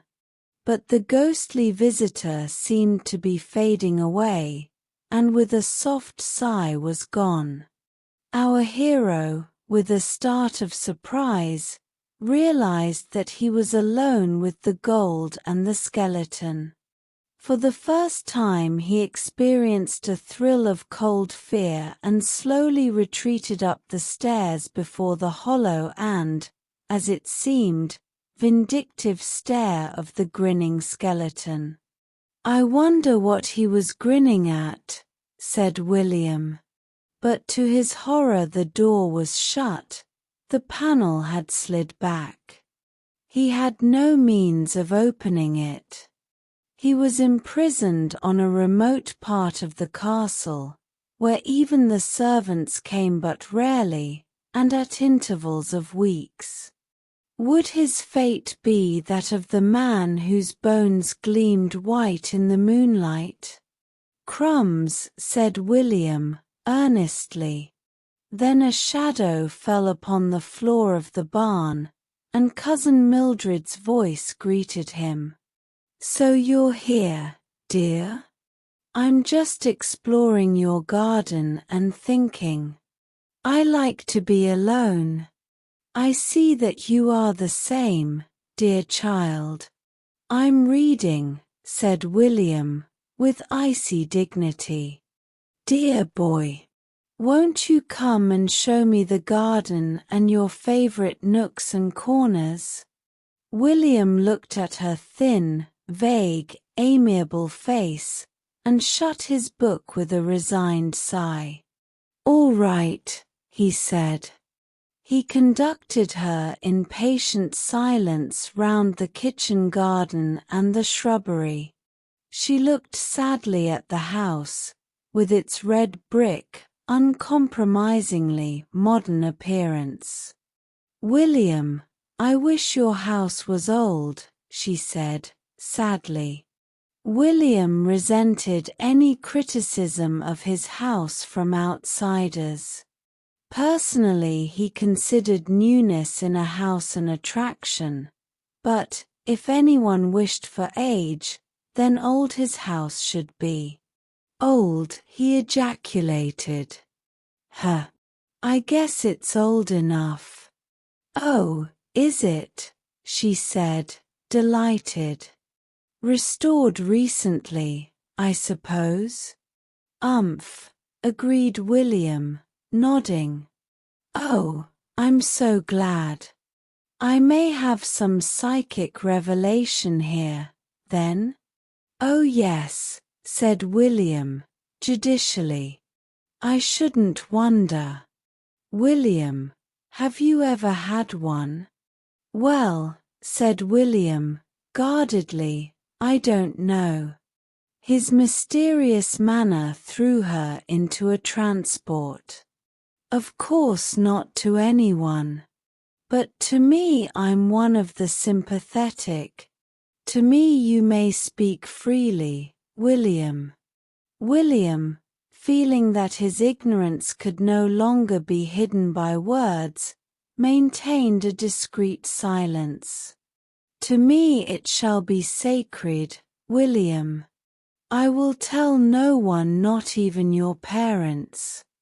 I believe that children see clouds of glory and all that, vaguely, with your unstained childish vision. I'm 11, put in William indignantly. You see things that to the wise are sealed. Some manifestation, some spirit, some ghostly visitor. Oh, said William, suddenly enlightened, you talking about ghosts? Yes, ghosts, William. Her air of deference flattered him. She evidently expected great things of him. Great things she should have. At the best of times with William, imagination was stronger than cold facts. He gave a short laugh. "Oh, ghost. Yes, I've seen some of them. I guess I have." Her face lit up. "Will you tell me some of your experiences, William?" she said, humbly. "Well," said William, loftily, "you won't go talking about it, will you?" "Oh, no." "Well, I've seen them, you know. Chains and all. And skeletons. And ghostly arms beckoning and all that." William was enjoying himself. He walked with a swagger. He almost believed what he said. She gasped. "Oh, go on," she said. "Tell me all." He went on. He soared aloft on the wings of imagination, his hands in his pockets, his freckled face puckered up in frowning mental effort. He certainly enjoyed himself. "If only some of it could happen to me," breathed his friend. "Does it come to you at nights, William?" "Yes," nodded William. "Nights mostly." "I shall watch tonight," said Cousin Mildred. "And you say the house is old?" "Awful old," said William, reassuringly. Her attitude to William was a relief to the rest of the family. Visitors sometimes objected to William. "She seems to have almost taken to William," said his mother, with a note of unflattering disbelief in her voice. William was pleased yet embarrassed by her attentions. It was a strange experience to him to be accepted by a grown-up as a fellow being. She talked to him with interest and a certain humility. She bought him sweets and seemed pleased that he accepted them. She went for walks with him, and evidently took his constrained silence for the silence of depth and wisdom. Beneath his embarrassment he was certainly pleased and flattered. She seemed to prefer his company to that of Ethel. That was one in the eye for Ethel. But he felt that something was expected from him in return for all this kindness and attention. William was a sportsman. He decided to supply it. He took a book of ghost stories from the juvenile library at school, and read them in the privacy of his room at night. Many were the thrilling adventures which he had to tell to Cousin Mildred in the morning. Cousin Mildred believed in everything. She supplied him with sweets on a generous scale. She listened to him with awe and wonder. "William, you are one of the elect, the chosen," she said, "one of those whose spirits can break down the barrier between the unseen world and ours with ease." And always she sighed and stroked back her thin locks, sadly. "Oh, how I wish that some experience would happen to me." One morning, after the gift of an exceptionally large tin of sweets, William's noblest feelings were aroused. Manfully he decided that something should happen to her. Cousin Mildred slept in the bedroom above William's. Descent from one window to the other was easy, but ascent was difficult. That night Cousin Mildred awoke suddenly as the clock struck 12. There was no moon, and only dimly did she discern the white figure that stood in the light of the window. She sat up, quivering with eagerness. Her short, thin little pigtail stuck out horizontally from her head. Her mouth was wide open. "Oh," she gasped. The white figure moved a step forward and coughed nervously. Cousin Mildred clasped her hands. "Speak," she said, in a tense whisper. "Oh, speak. Some message. Some revelation." William was speechless. None of the ghosts he had read of had spoken. They had rattled and groaned and beckoned, but they had not spoken. He tried groaning and emitted a sound faintly reminiscent of a sea-sick voyager. "Oh, speak," pleaded Cousin Mildred. Evidently speech was a necessary part of this performance. William wondered whether ghosts spoke English or a language of their own. He inclined to the latter view and nobly took the plunge. "Honk, yonk, ponk," he said, firmly. Cousin Mildred gasped in wonder. "Oh, explain," she pleaded, ardently. "Explain in our poor human speech. Some message." William took fright. It was all turning out to be much more complicated than he had expected. He hastily passed through the room and out of the door, closing it noisily behind him. As he ran along the passage came a sound like a crash of thunder. Outside in the passage were Cousin Mildred's boots, William's father's boots, and William's brother's boots, and into these charged William in his headlong retreat. They slid noisily along the polished wooden surface of the floor, hitting into each other as they went. Doors opened suddenly and William's father collided with William's brother in the dark passage, where they wrestled fiercely before they discovered each other's identity. "I heard that confounded noise and I came out." "So did I." "Well, then, who made it? Who did? If it's that wretched boy up to any tricks again."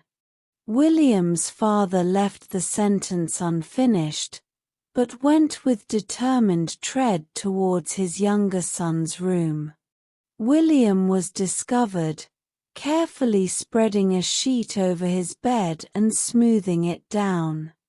Mr. Brown, roused from his placid slumbers, was a sight to make a brave man quail, but the glance that William turned upon him was innocent and sweet. "Did you make that confounded row kicking boots about the passage?" shouted the man of wrath. "No, father," said William, gently. "I've not been kicking no boots about." "Were you down on the lower landing just now?" said Mr. Brown, with compressed fury. William considered this question silently for a few seconds, then spoke up brightly and innocently. "I don't know, father. You see, some folks walk in their sleep and when they wake up they don't know where they've been. Why, I've heard of a man walking down a fire escape in his sleep, and then he woke up and couldn't think how he'd got to be there where he was. You see, he didn't know he'd walked down all them steps sound asleep, and—" "Be quiet," thundered his father. "What in the name of what on earth are you doing making your bed in the middle of the night? Are you insane?" "William," perfectly composed, tucked in one end of his sheet. "No, father, I'm not insane. My sheet just fell off me in the night and I got out to pick it up. I must have been a bit restless, I suppose. Sheets come off easy when folks is restless in bed, and they don't know anything about it till they wake up, just same as sleepwalking. Why, I've heard of folks." "Be quiet." At that moment William's mother arrived, placid as ever, in her dressing gown, carrying a candle. "Look at him," said Mr. Brown, pointing at the meek-looking William. "He plays football up and down the passage with the boots all night, and then he begins to make his bed. He's mad. His." William turned his calm gaze upon him. "I wasn't playing football with the boots, father," he said, patiently. Mrs. Brown laid her hand soothingly upon her husband's arm. "You know, dear," she said, gently, "a house is always full of noises at night. Basket chairs creaking." Mr. Brown's face grew purple.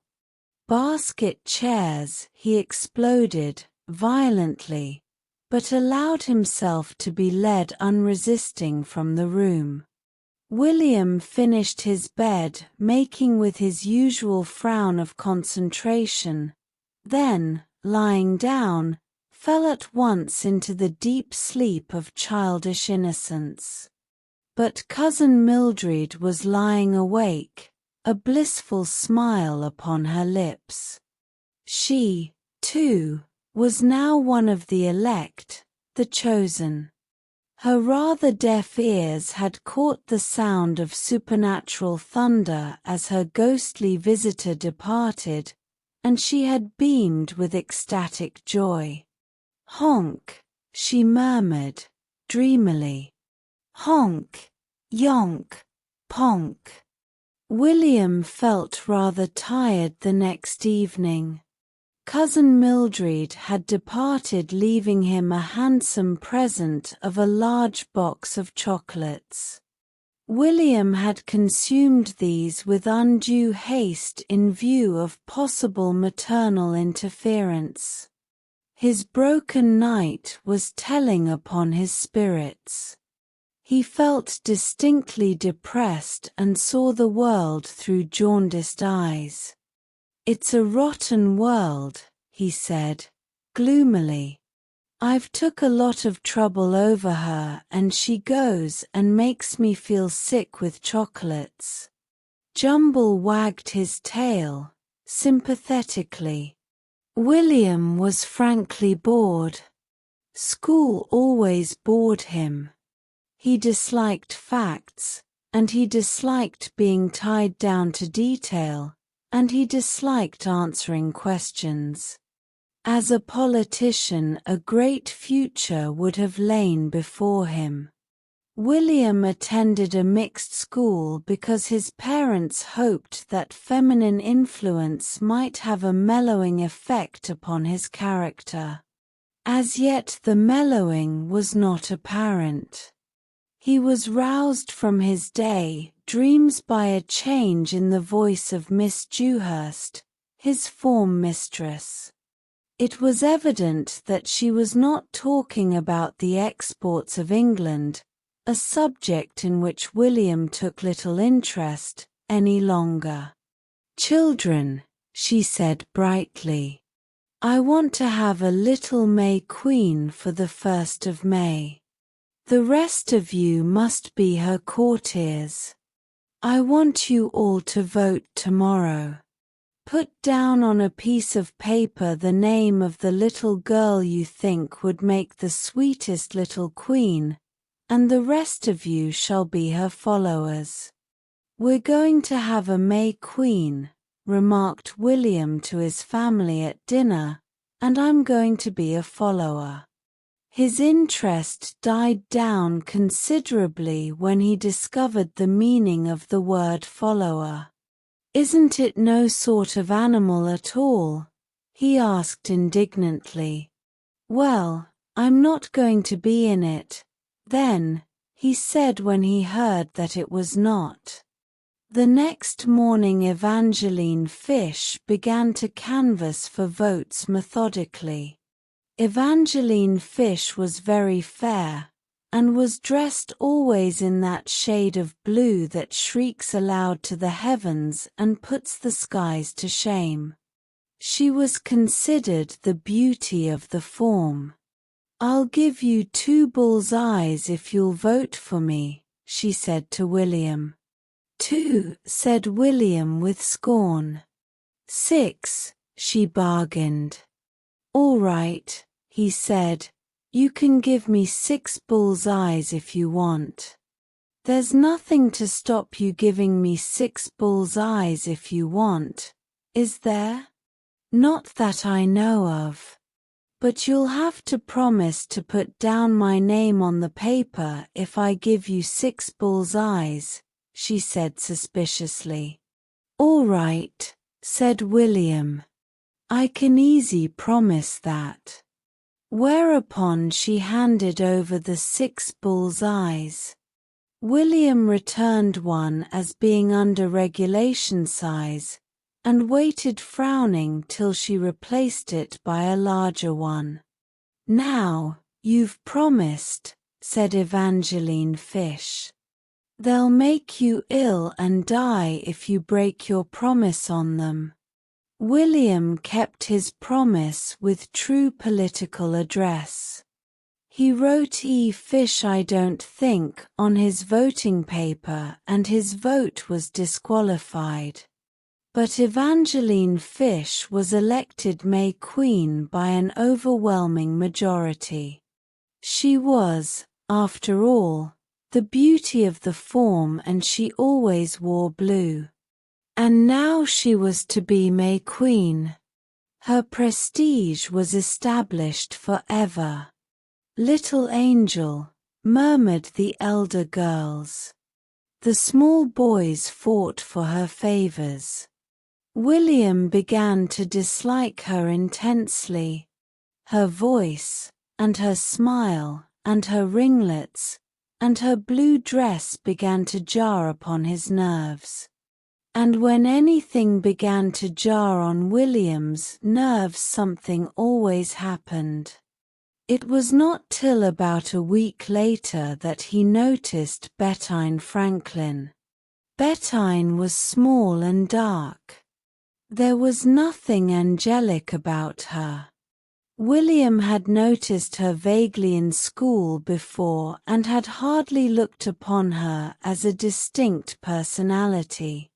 But one recreation in the playground he stood leaning against the wall by himself, scowling at Evangeline Fish. She was surrounded by a crowd of admirers, and was talking to them in her angelic voice. "I'm going to be dressed in white with a blue sash. Blue suits me, you know. I'm so fair." She tossed back a ringlet. "One of you will have to hold my train and the rest must dance round me. I'm going to have a crown," and she turned round in order to avoid the scowling gaze of William in the distance. William had discovered that his scowl annoyed her, and since then had given it little rest. But there was no satisfaction in scowling at the back of her well-curled head, so he relaxed his scowl and let his gaze wander round the playground. And it fell upon Bettine. Bettine was also standing by herself and gazing at Evangeline Fish. But she was not scowling. She was looking at Evangeline Fish with wistful envy. For Evangeline Fish was angelic and a May Queen, and she was neither of these things. William strolled over and lolled against the wall next to her. "Hello," he said, without looking at her, for this change of position had brought him again within range of Evangeline Fish's eye, and he was once more simply one concentrated scowl. "Hello," murmured Bettine shyly and politely. "You like pink rock," was William's next effort. Said Bettine, nodding emphatically. "I'll give you some next time I buy some," said William grandly, "but I shan't be buying any for a long time," he added bitterly. "'Cause an old ball slipped out my hands on to our dining room window before I noticed it yesterday." She nodded understandingly. "I don't mind," she said sweetly. "I'll like you just as much if you don't ever give me any rock." William blushed. "I didn't know you liked me," he said. "I do," she said fervently. "I like your face and I like the things you say." William had forgotten to scowl. He was one flaming mixture of embarrassment and delight. He plunged his hands into his pockets and brought out 2 marbles, a piece of clay, and a broken toy gun. "You can have them all," he said in reckless generosity. "You keep them for me," said Bettine sweetly. "I hope you dance next me at the Maypole when Evangeline's queen. Won't it be lovely?" And she sighed. "Lovely," exploded William. "Huh. Won't you like it?" said Bettine wonderingly. "Me," exploded William again. "Dancing round a pole. Round that old girl? But she's so pretty." "No, she isn't," said William firmly. "She just isn't. Not much. I don't like her nasty shiny hair, and I don't like her nasty blue clothes, and I don't like her nasty face, and I don't like her nasty white shoes, nor her nasty necklaces, nor her nasty squeaky voice." He paused. Bettine drew a deep breath. "Go on some more," she said. "I like listening to you."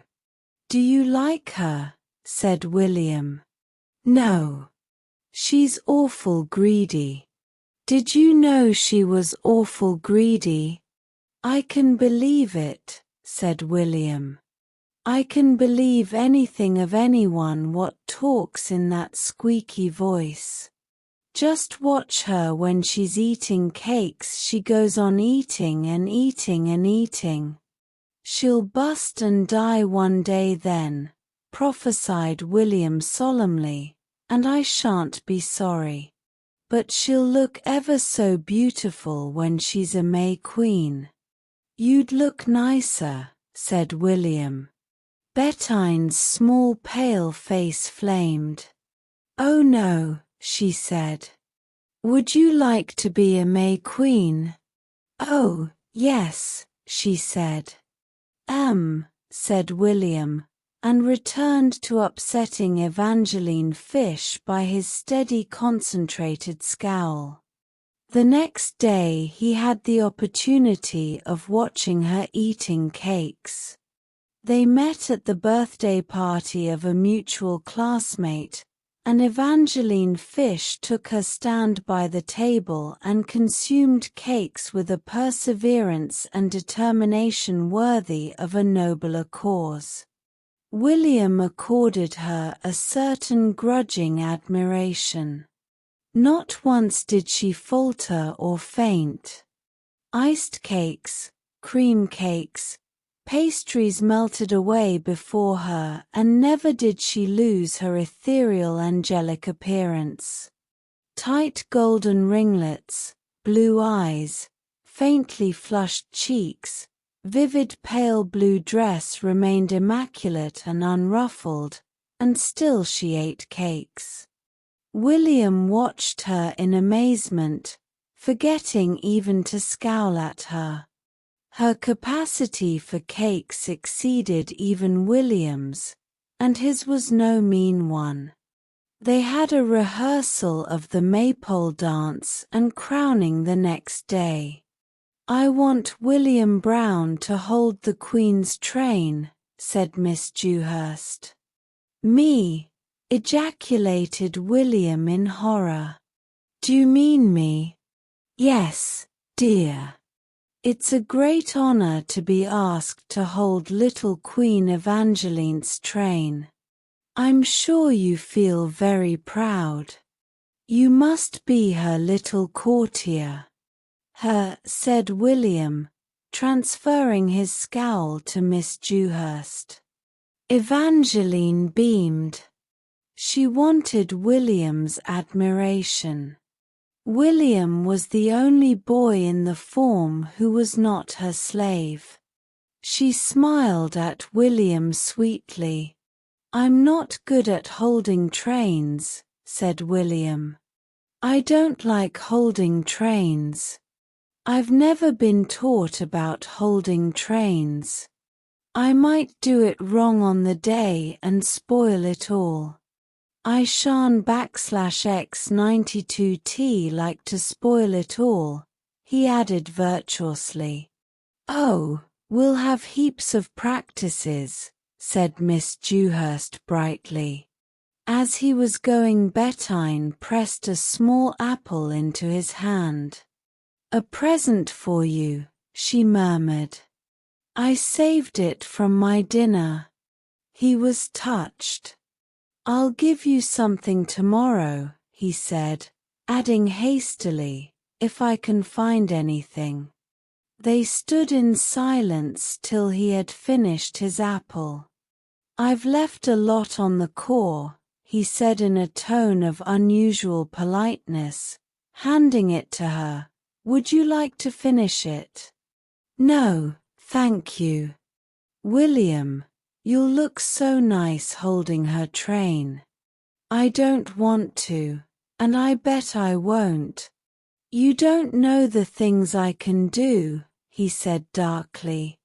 "Oh, William," she gasped in awe and admiration. "I'd hold your train if you was going to be queen," he volunteered. "I wouldn't want you to hold my train," she said earnestly. I'd want you to be May King with me." "Yes." "Why don't they have May Kings?" said William, stung by this insult to his sex.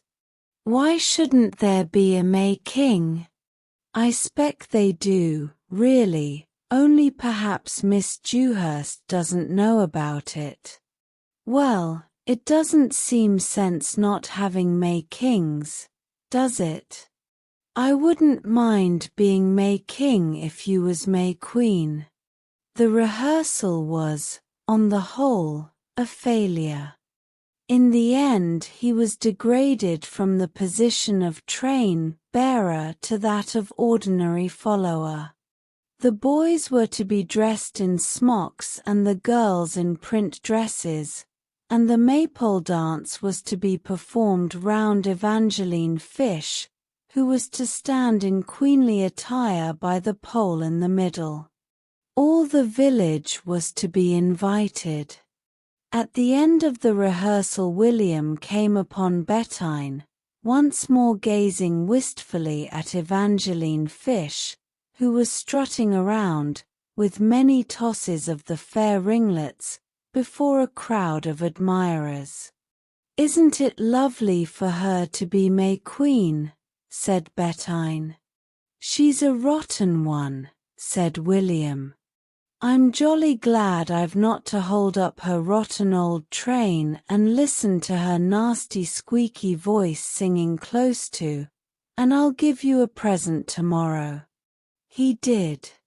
He found a centipede in the garden and pressed it into her hand on the way to school. "They're jolly interesting," he said. "Put it in a match box and make holes for its breath and it'll live ever so long. It won't bite you if you hold it the right way." And because she loved William, she took it without even a shudder. Evangeline Fish began to pursue William. She grudged him bitterly to Bettine. She turned around near him in her sky-blue garments. She tossed her ringlets about him. She looked at him with her pale blue eyes. And in the long school hours during which he dreamed at his desk, or played games with his friends, while highly paid instructors poured forth their wisdom for his benefit, William evolved a plan. Unfortunately, like most plans, it required capital, and William had no capital. Occasionally William's elder brother Robert would supply a few shillings without inconvenient questions, but it happened that Robert was ignoring William's existence at that time. For Robert had, not for the first time, discovered his ideal, and the ideal had been asked to lunch the previous week. He had reserved some of his fervor for the cook. She must have a proper lunch, not stews and stuff they often had. There must be 3 vegetables and there must be cheese straws. Cook must learn to make better cheese straws. And William, having swallowed insults for 3 whole days, planned vengeance. It was a vengeance which only William could have planned or carried out. For only William could have seized a moment just before lunch when the meal was dished up and cook happened to be out of the kitchen to carry the principal dishes down to the coal cellar and conceal them beneath the best nuts. It is well to draw a veil over the next half hour. Both William and the meal had vanished. Robert tore his hair and appealed vainly to the heavens. He hinted darkly at suicide. For what is cold tongue and coffee to offer to an ideal? The meal was discovered during the afternoon in its resting place and given to William's mongrel, Jumble, who crept about during the next few days in the agonies of stomachache. Robert had bitterly demanded of William why he went about the world spoiling people's lives and ruining their happiness. Whence it came that William, optimist though he was, felt that any appeal to Robert for funds would be inopportune, to say the least of it. But Providence was on William's side for once. An old uncle came to tea and gave William 5 shillings. "Going to dance at a maypole, I hear," he chuckled. "Perhaps," was all William said.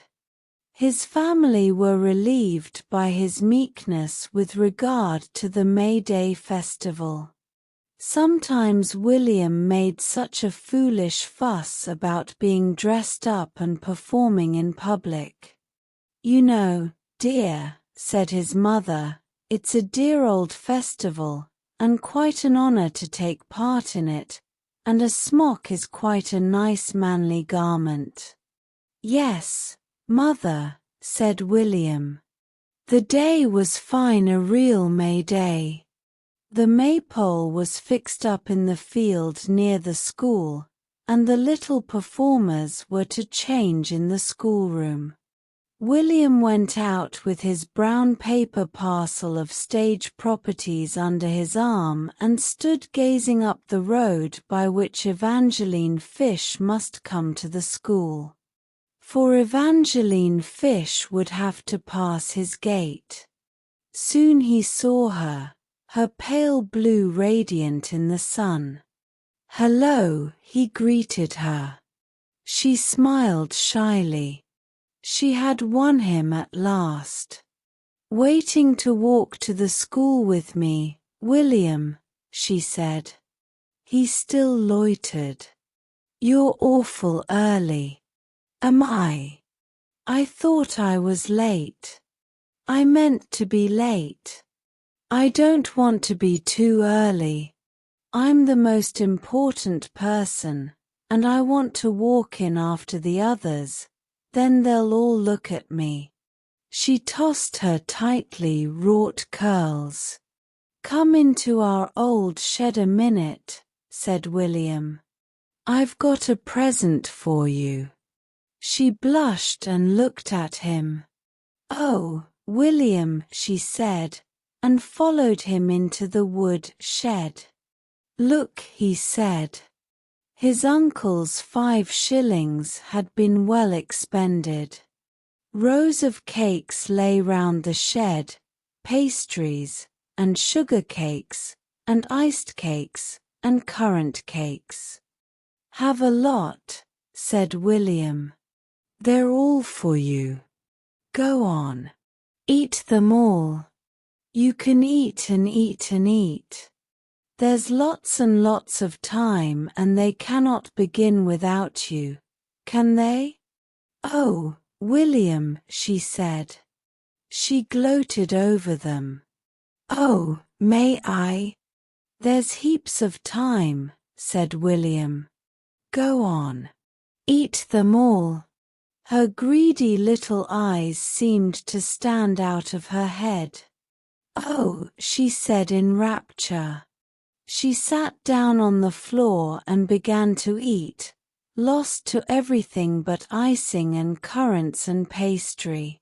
William made for the door, then he paused, gazed wistfully at the feast, stepped back, and, grabbing a cream bun in each hand, crept quietly away. Bettine in her print frock was at the door of the school. Hurry up, she said anxiously. You're going to be late. The others are all out. They're waiting to begin. Miss Dewhurst's out there. They're all come but you and the Queen. I stayed 'cause you asked me to stay to help you. He came in and shut the door. You're going to be May Queen, he announced firmly. Me? She said in amazement. Yes. And I'm going to be king. He unwrapped his parcel. Look, he said. He had ransacked his sister's bedroom. Once Ethel had been to a fancy dress dance as a fairy. Over Bettine's print frock he drew a crumpled gauze slip with wings, torn in several places. On her brow he placed a shining crown, and she quivered with happiness. Oh, how lovely, she said. How lovely. How lovely. His own preparations were simpler. He tied a red sash that he had taken off his sister's hat over his right shoulder and under his left arm on the top of his smock. Then he took a piece of burnt cork from his parcel and solemnly drew a fierce and military moustache upon his cheek and lip. To William no kind of drama was complete without a corked moustache. Then he took Bettine by the hand and led her out to the maypole. The dancers were all waiting holding the ribbons. The audience was assembled and a murmur of conversation was rising from it. It ceased abruptly as William and Bettine appeared. William's father, mother, and sister were in the front row. Robert was not there. Robert had declined to come to anything in which that little wretch was to perform. He jolly well had enough of that little wretch to last his lifetime. Thank you very much. William and Bettine stepped solemnly hand in hand upon the little platform which had been provided for the May Queen. Miss Dewhurst, who was chatting amicably to the parents till the last of her small performers should appear, seemed suddenly turned to stone, with mouth gaping and eyes wide. The old fiddler, who was rather short-sighted, struck up the strains, and the dancers began to dance. The audience relaxed, leaning back in their chairs to enjoy the scene. Miss Dewhurst was still frozen. There were murmured comments. How curious to have that boy there. A sort of attendant, I suppose. Yes, perhaps he's something allegorical. A sort of pageant. Good luck or something. It's not quite the sort of thing I expected, I must admit. What do you think of the Queen's dress? I always thought Miss Dewhurst had better taste. Rather tasteless, I call it. I think the moustache is a mistake. It gives quite a common look to the whole thing. I wonder who is meant to be. Pan, do you think? Uncertainly. Oh, no, nothing so pagan, I hope, said an elderly matron, horrified. He's that brown boy, you know. There always seems to be something queer about anything he's in. I've noticed it often. But I hope he's meant to be something more Christian than Pan, though one never knows in these days, she added darkly. William's sister had recognized her possessions, and was gasping in anger. William's father, who knew William, was smiling sardonically. William's mother was smiling proudly. You're always running down William, she said to the world in general, but look at him now. He's got a very important part, and he said nothing about it at home. I call it very nice and modest of him. And what a dear little girl. Bettine, standing on the platform with William's hand holding hers and the maypole dancers dancing round her, was radiant with pride and happiness. And Evangeline Fish in the wood shed was just beginning the last currant cake. William was a scout. The fact was well known. There was no one within a 5-mile radius of William's home who did not know it. Sensitive old ladies had fled shuddering from their front windows when William marched down the street singing, the word is a euphemism, his scout songs in his strong young voice. Even the return of her cat a few weeks later did not remove the hostility from her gaze whenever it happened to rest upon William. William's family had welcomed the suggestion of William's becoming a scout. It will keep him out of mischief, they had said.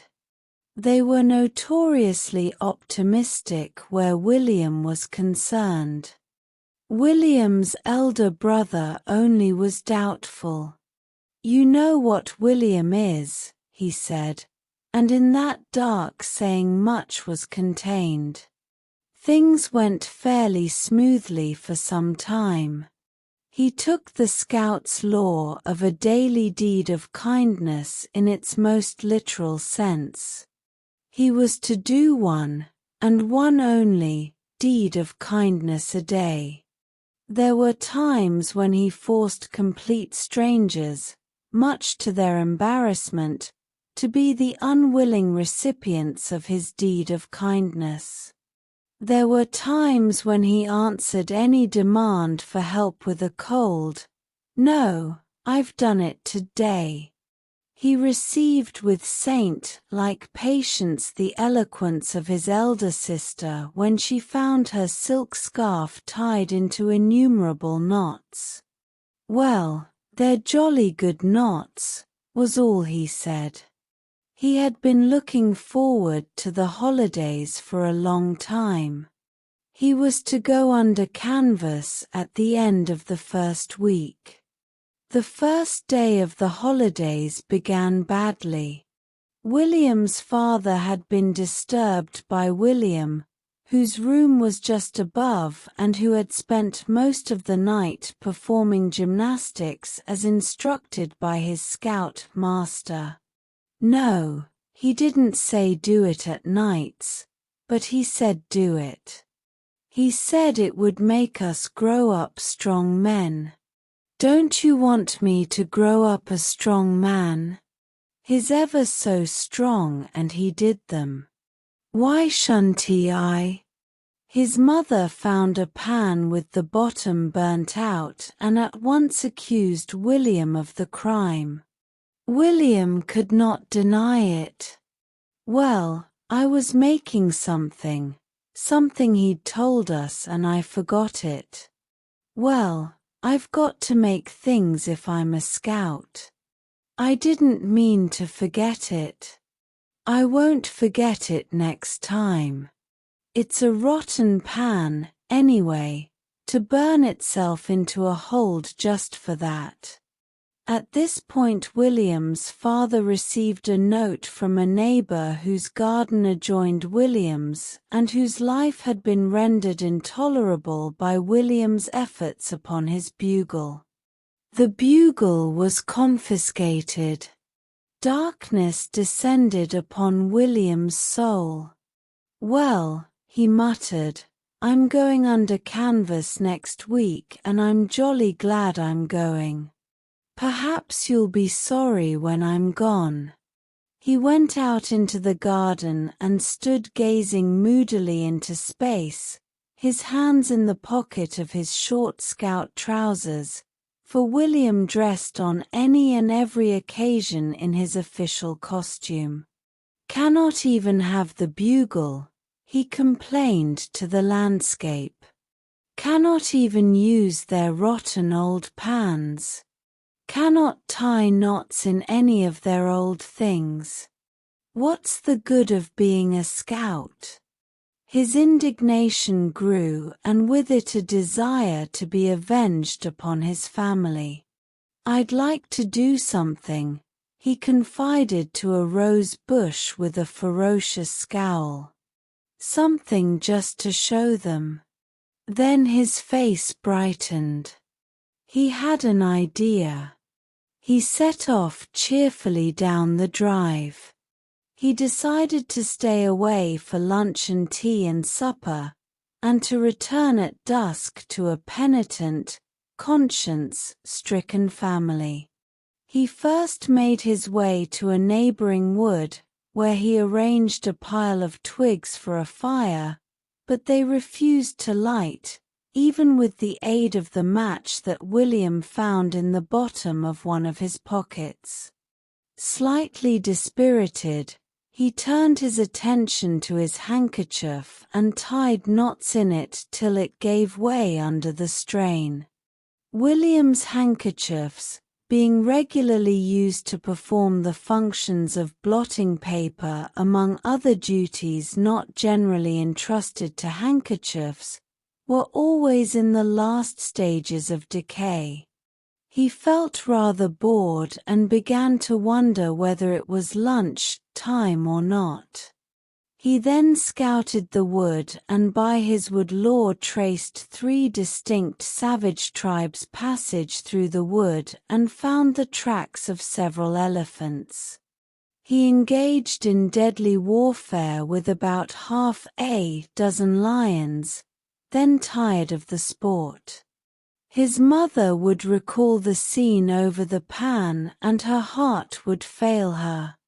His father would think with shame of his conduct in the matter of the bugle. Poor William! How cruel we were! How different we shall be if only he comes home. He could almost hear the words. Perhaps his mother was weeping now. His father, wild-eyed and white-lipped, was pacing his study, waiting for news, eager to atone for his unkindness to his missing son. Perhaps he had the bugle on the table ready to give back to him. Perhaps he'd even bought him a new one. He imagined the scene of his return. He would be nobly forgiving. He would accept the gift of the new bugle without a word of reproach. His heart thrilled at the thought of it. He was getting jolly hungry. It must be after lunch time. But it would spoil it all to go home too early. Here he caught sight of a minute figure regarding him with a steady gaze and holding a paper bag in one hand. William stared down at him. "What you dressed up like that for?" said the apparition, with a touch of scorn in his voice. William looked down at his sacred uniform and scowled. "I'm a scout," he said loftily. "Scout," repeated the apparition, with an air of polite boredom. "What's your name?" "William." "Mine's Thomas." "Will you catch me a wasp?" "Look at my wasp." He opened the bag slightly and William caught sight of a crowd of wasps buzzing about inside the bag. "Want more?" demanded the infant. "Want lots more. Look. Snails."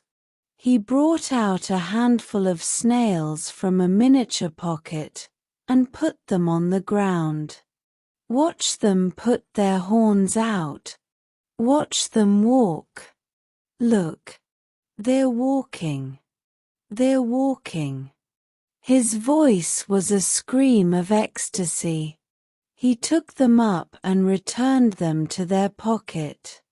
From another he drew out a wriggling mass. "Wood lice," he explained, casually. "Got worms in another pocket." He returned the wood lice to his pocket except one, which he held between a finger and thumb laid thoughtfully against his lip. "Want wasps now? You get them for me." William roused himself from his bewilderment. How do you catch them?" he said. "Wings," replied Thomas. "Get hold of their wings and they don't sting. Sometimes they do, though," he added casually. "Then your hands go big." A wasp settled near him, and very neatly the young naturalist picked him up and put him in his paper prison. "Now you get one," he ordered William. William determined not to be beaten by this minute but dauntless stranger. As a wasp obligingly settled on a flower near him, he put out his hand, only to withdraw it with a yell of pain and apply it to his mouth. Oh, you," he said. "Crumbs." Thomas emitted a burst of laughter. "You stung," he said. "Did it sting you?" Funny. William's expression of rage and pain was exquisite to him. "Come on, boy," he ordered at last. "Let's go somewhere else." William's bewildered dignity made a last stand. "You can go," he said. "I'm playing by myself." "All right," agreed Thomas. "You play by yourself and me play by myself, and we'll be together playing by ourselves." He set off down a path, and meekly William followed. It must be jolly late, almost tea time. I'm hungry, said Thomas suddenly. Give me some breakfast. I haven't got any, said William irritably. Well, find some, persisted the infant. I cannot. There isn't any to find. Well, buy some. I haven't any money. Well, buy some money. Goaded, William turned on him. Go away, he bellowed. Thomas's blue eyes, beneath a mop of curls, met his coldly. Don't talk so loud, he said sternly. There's some blackberries there.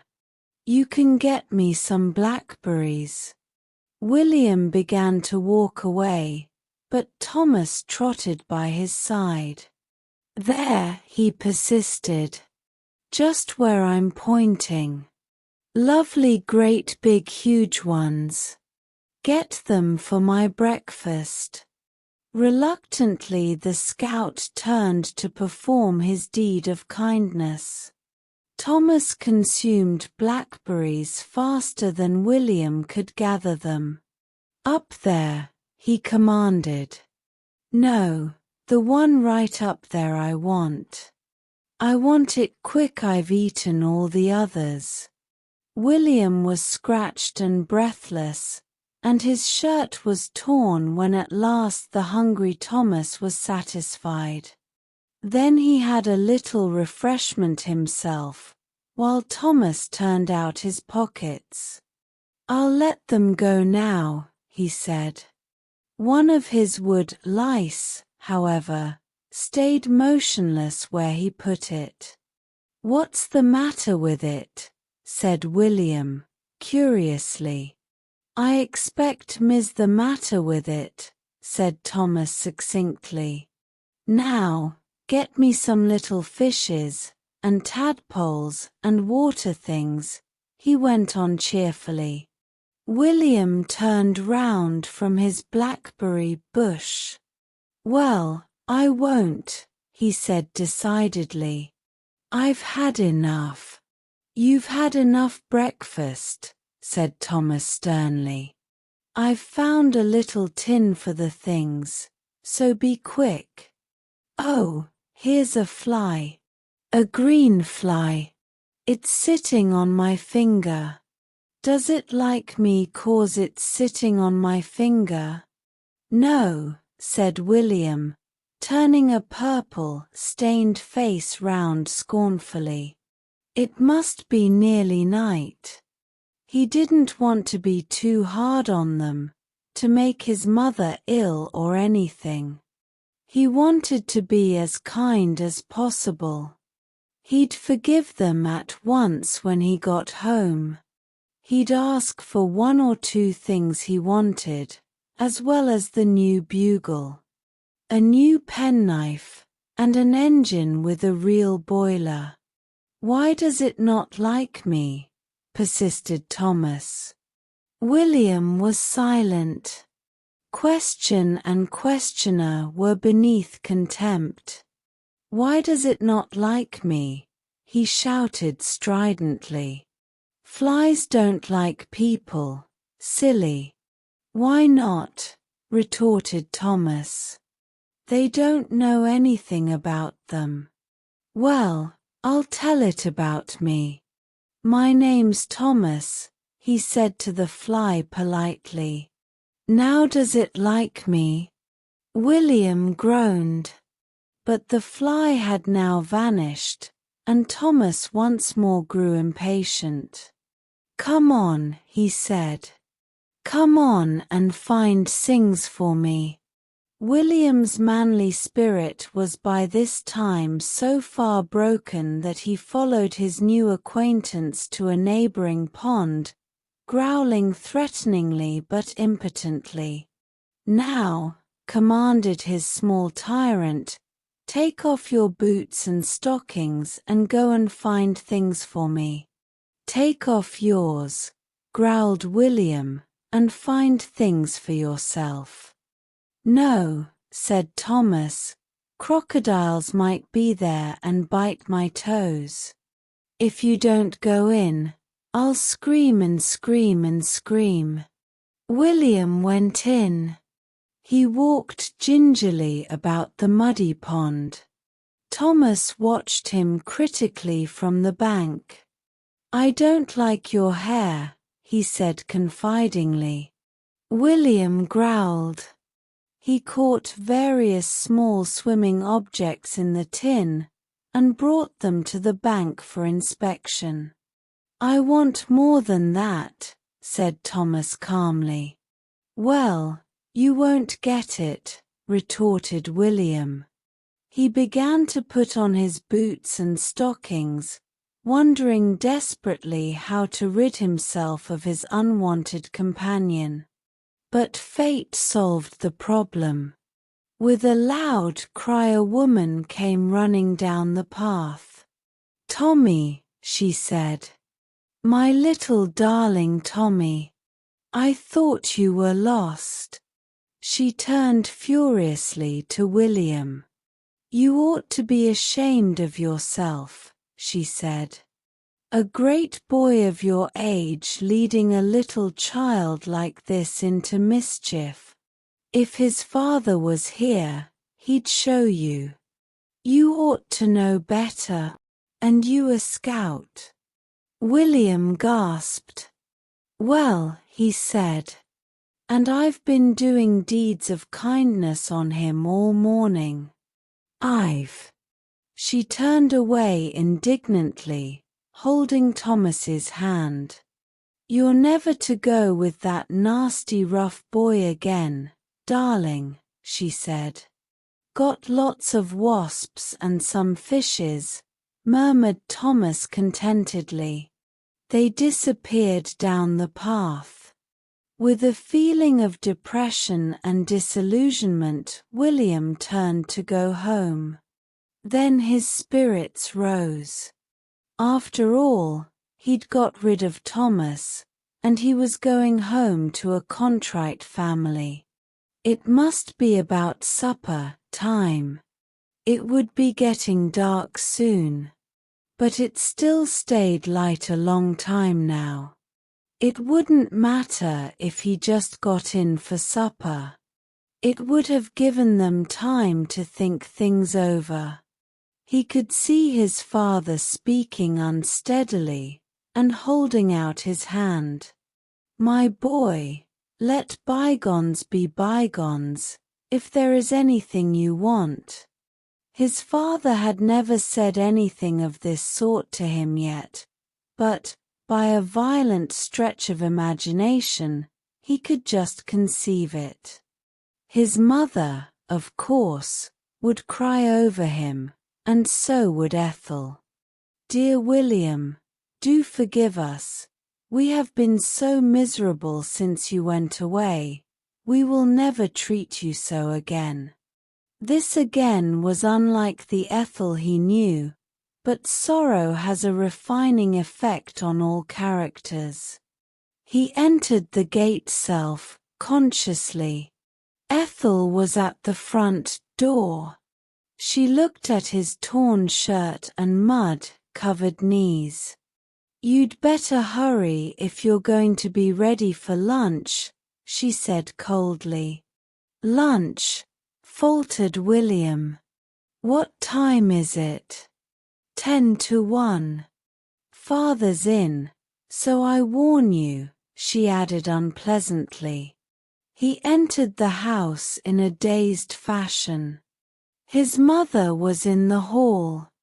William, she said impatiently. Another shirt torn.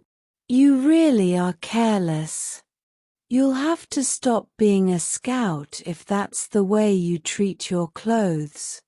And look at your knees. Pale and speechless, he went towards the stairs. His father was coming out of the library smoking a pipe. He looked at his son grimly. If you aren't downstairs cleaned by the time the lunch bell goes, my son, he said, You won't see that bugle of yours this side of Christmas. William swallowed. Yes, father, he said meekly. He went slowly upstairs to the bathroom. Life was a rotten show. The excitement began at breakfast.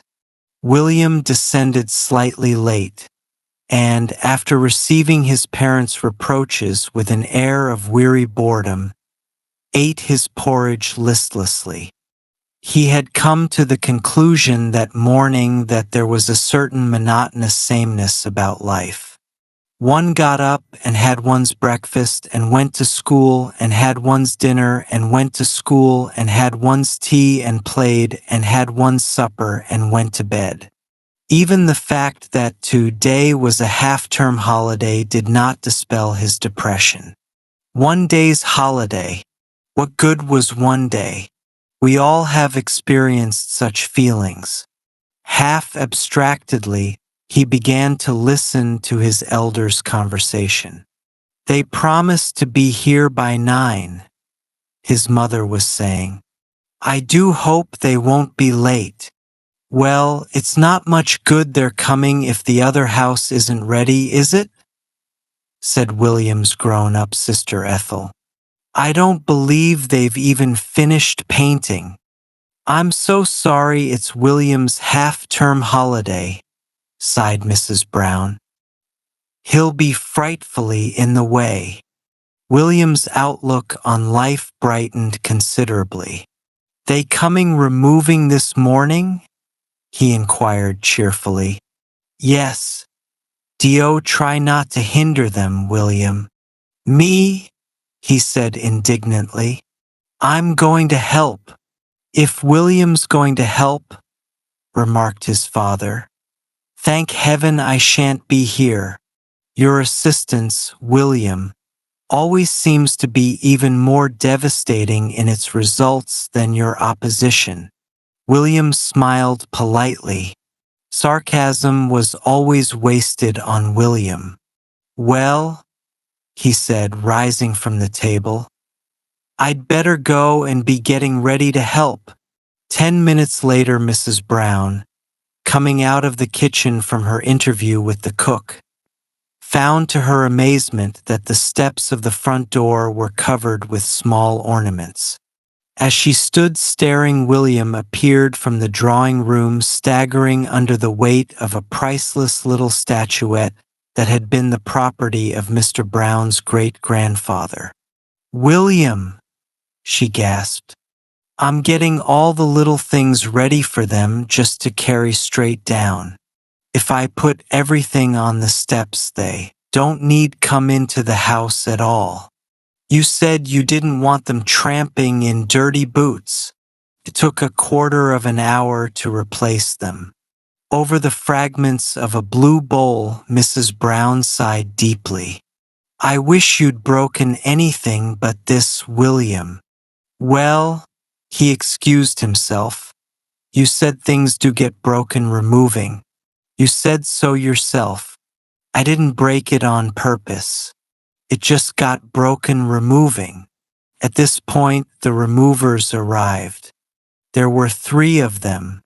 One was very fat and jovial, and one was thin and harassed looking, and a third wore a sheepish smile and walked with a slightly unsteady gait. They made profuse apologies for their lateness. You'd better begin with the dining room, said Mrs. Brown. Will you pack the china first? William, get out of the way. She left them packing, assisted by William. William carried the things to them from the sideboard cupboards. What's your names? He asked, as he stumbled over a glass bowl that he had inadvertently left on the hearth rug. His progress was further delayed while he conscientiously picked up the fragments. Things do get broken removing, he murmured. Mine is Mr. Blake, and his is Mr. Johnson, and his is Mr. Jones. Which is Mr. Jones? The one that walks funny? They shook with great laughter, so much so that a china cream jug slipped from Mr. Blake's fingers and lay in innumerable pieces round his boot. He kicked it carelessly aside. "Yes," he said, bending anew to his task. "Him what walks funny." "Why's he walk funny?" persisted William. "Has he hurt his legs?" "Yes," said Blake with a wink. "He hurt them at the Blue Cow coming here." Mr. Jones' sheepish smile broadened into a laugh. "Well, you rest," said William sympathetically. "You lie down on the sofa and rest. I'll help, so's you needn't do anything." Mr. Jones grew hilarious. "Come on," he said. "My eye, this young gent's all right, he is. You lie down and rest," he says. "Well, here goes." To the huge delight of his companions, he stretched himself at length upon the Chesterfield and closed his eyes. William surveyed him with pleasure. "That's right," he said. I'll show you my dog when your legs are better. I've got a fine dog." "What sort of a dog?" said Mr. Blake, resting from his labors to ask the question. "He's no particular sort of a dog," said William honestly, "but he's a jolly fine dog. You should see him do tricks." "Well, let's have a look at him. Fetch him Art." William, highly delighted, complied, and Jumble showed off his best tricks to an appreciative audience of two. Mr. Jones had already succumbed to the drowsiness that had long been creeping over him and was lying dead to the world on the Chesterfield. Jumble begged for a biscuit. He walked because William's hand firmly imprisoned his front ones. On his hind legs, he leapt over William's arm. He leapt into the very center of an old Venetian glass that was on the floor by the packing case and cut his foot slightly on a piece of it, but fortunately suffered no ill effects. William saw consternation on Mr. Johnson's face and hastened to gather the pieces and fling them lightly into the waste paper basket. "It's all right," he said soothingly. "She said things get broken removing." When Mrs. Brown entered the room 10 minutes later, Mr. Jones was still asleep, Jumble was still performing, and Mr. Blake and Johnson were standing in negligent attitudes against the wall appraising the eager Jumble with sportsmanlike eyes. "He's no breed," Mr. Blake was saying, "but he's all right. I'd like to see him after a rat. I bet he'd." Seeing Mrs. Brown, he hastily seized a vase from the mantelpiece and carried it over to the packing case, where he appeared suddenly to be working against time. Mr. Johnson followed his example. Mrs. Brown's eyes fell upon Mr. Jones and she gasped. "Whatever?" she began. "He's not very well," explained Mr. Blake. "He'll be all right when he's slept it off. He's always all right when he's slept it off." "He's hurt his legs," explained William. "He hurt his legs at the Blue Cow. He's just resting." Mrs. Brown swallowed and counted 20 to herself. It was a practice she had acquired in her youth for use in times when words crowded upon her too thick and fast for utterance. At last she spoke with unusual bitterness. "Need he rest with his muddy boots on my Chesterfield?" At this point Mr. Jones awoke from sleep, hypnotized out of it by her cold eye. He was profuse in his apologies. He believed he had fainted. He had had a bad headache brought on probably by exposure to the early morning sun. He felt much better after his faint. He regretted having fainted on to the ladies' sofa. He partially brushed off the traces of his dirty boots with an equally dirty hand. "You've done nothing in this room," said Mrs. Brown. "We shall never get finished. William, come away. I'm sure you're hindering them." "Me?" said William in righteous indignation. "Me? I'm helping." After what seemed to Mrs. Brown to be several hours, they began on the heavy furniture.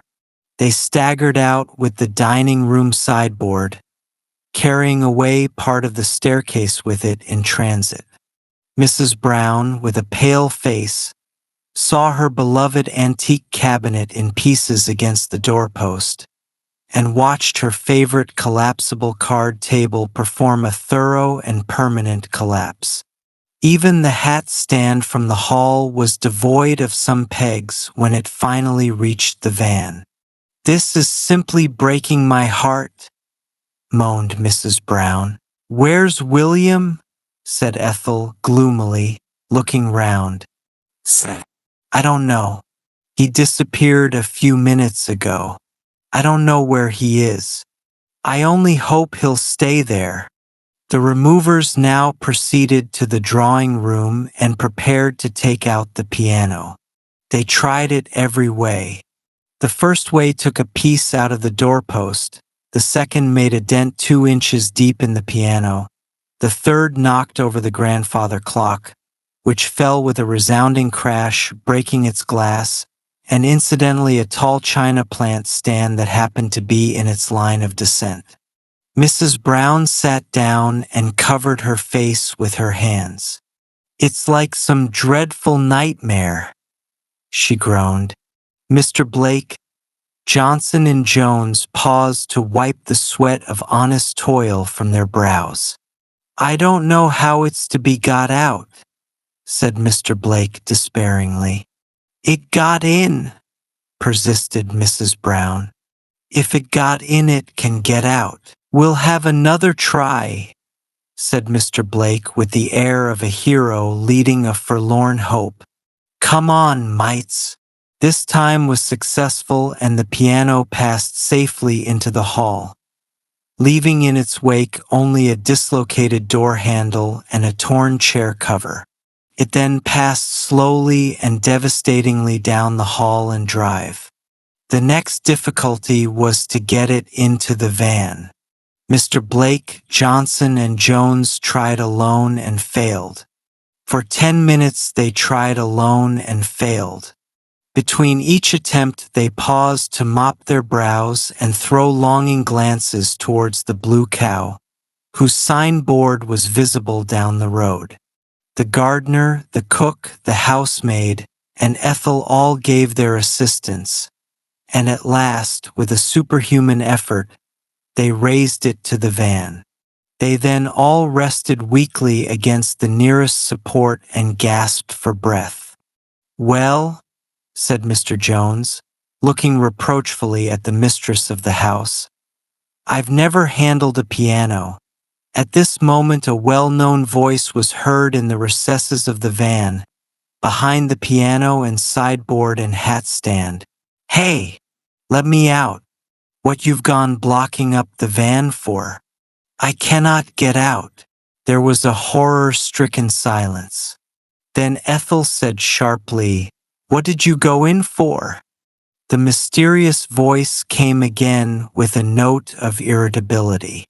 "Well, I was resting. I must have some rest, mustn't I? I've been helping all morning." "Well, couldn't you see we were putting things in?" The unseen presence spoke again.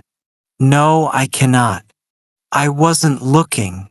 "You cannot get out, William," said Mrs. Brown desperately. "We cannot move everything again. You must just stop there till it's unpacked. We'll try to push your lunch into you." There was determination in the voice that answered, "I want to get out. I'm going to get out." There came tumultuous sounds. the sound of the ripping of some material, of the smashing of glass, and of William's voice softly ejaculating, "Crumbs! That old-looking glass getting in the way. You'd better take out the piano again," said Mrs. Brown wanly. "It's the only thing to do." With straining and efforts and groans and a certain amount of destruction, the piano was eventually lowered again to the ground. Then the sideboard and hat stand were moved to one side, and finally there emerged from the struggle William and Jumble. Jumble's coat was covered with little pieces of horsehair, as though from the interior of a chair. William's jersey was torn from shoulder to hem. He looked stern and indignant. "A nice thing to do," he began bitterly. "Shutting me up in that old van. How'd you expect me to breathe? Shut in with old bits of furniture. Folks cannot live without air, can they? A nice thing if you'd found me dead." Emotion had deprived his audience of speech for the time being. With a certain amount of dignity, he walked past them into the house, followed by Jumble. It took another quarter of an hour to replace the piano. As they were making the final effort, William came out of the house. "Here, I'll help," he said, and laid a finger on the side. His presence rather hindered their efforts, but they succeeded in spite of it. William, however, was under the impression that his strength alone had wrought the miracle. He put on an outrageous swagger. "I'm jolly strong," he confided to Mr. Blake. "I'm stronger than most folk." Here the removers decided that it was time for their midday meal and retired to consume it in the shady back garden. All except Mr. Jones, who said he would go down the road for a drink of lemonade. William said that there was lemonade in the larder and offered to fetch it, but Mr. Jones said hastily that he wanted a special sort. He had to be very particular what sort of lemonade he drank. Mrs. Brown and Ethel sat down to a scratch meal in the library. William followed his two new friends wistfully into the garden. "William, come to lunch," called Mrs. Brown. "Oh, leave him alone, Mother," pleaded Ethel. "Let us have a little peace." But William did not absent himself for long. "I want a red handkerchief," he demanded loudly from the hall. There was no response. He appeared in the doorway. "I say, I want a red handkerchief. Have you got a red handkerchief, Mother?" "No, dear. Have you, Ethel?" "No." "All right," said William aggrievedly. "You needn't get mad. Need you? I'm only asking for a red handkerchief. I don't want a red handkerchief off you if you haven't got it. Do I? William, go away and shut the door." William obeyed. Peace reigned throughout the house and garden for the next half hour. Then Mrs. Brown's conscience began to prick her. "William must have something to eat, dear. Do go and find him." Ethel went out to the back garden. A scene of happy restfulness met her gaze. Mr. Blake reclined against one tree consuming bread and cheese, while a red handkerchief covered his knees. Mr. Johnson reclined against another tree, also consuming bread and cheese, while a red handkerchief covered his knees. William leant against a third tree consuming a little heap of scraps collected from the larder, while on his knees also reposed what was apparently a red handkerchief. Jumble sat in the middle catching with Nimble, snapping Jaw's dainties flung to him from time to time by his circle of admirers. Ethel advanced nearer and inspected William's red handkerchief with dawning horror in her face. Then she gave a scream. "William, that's my silk scarf. It was for a hat.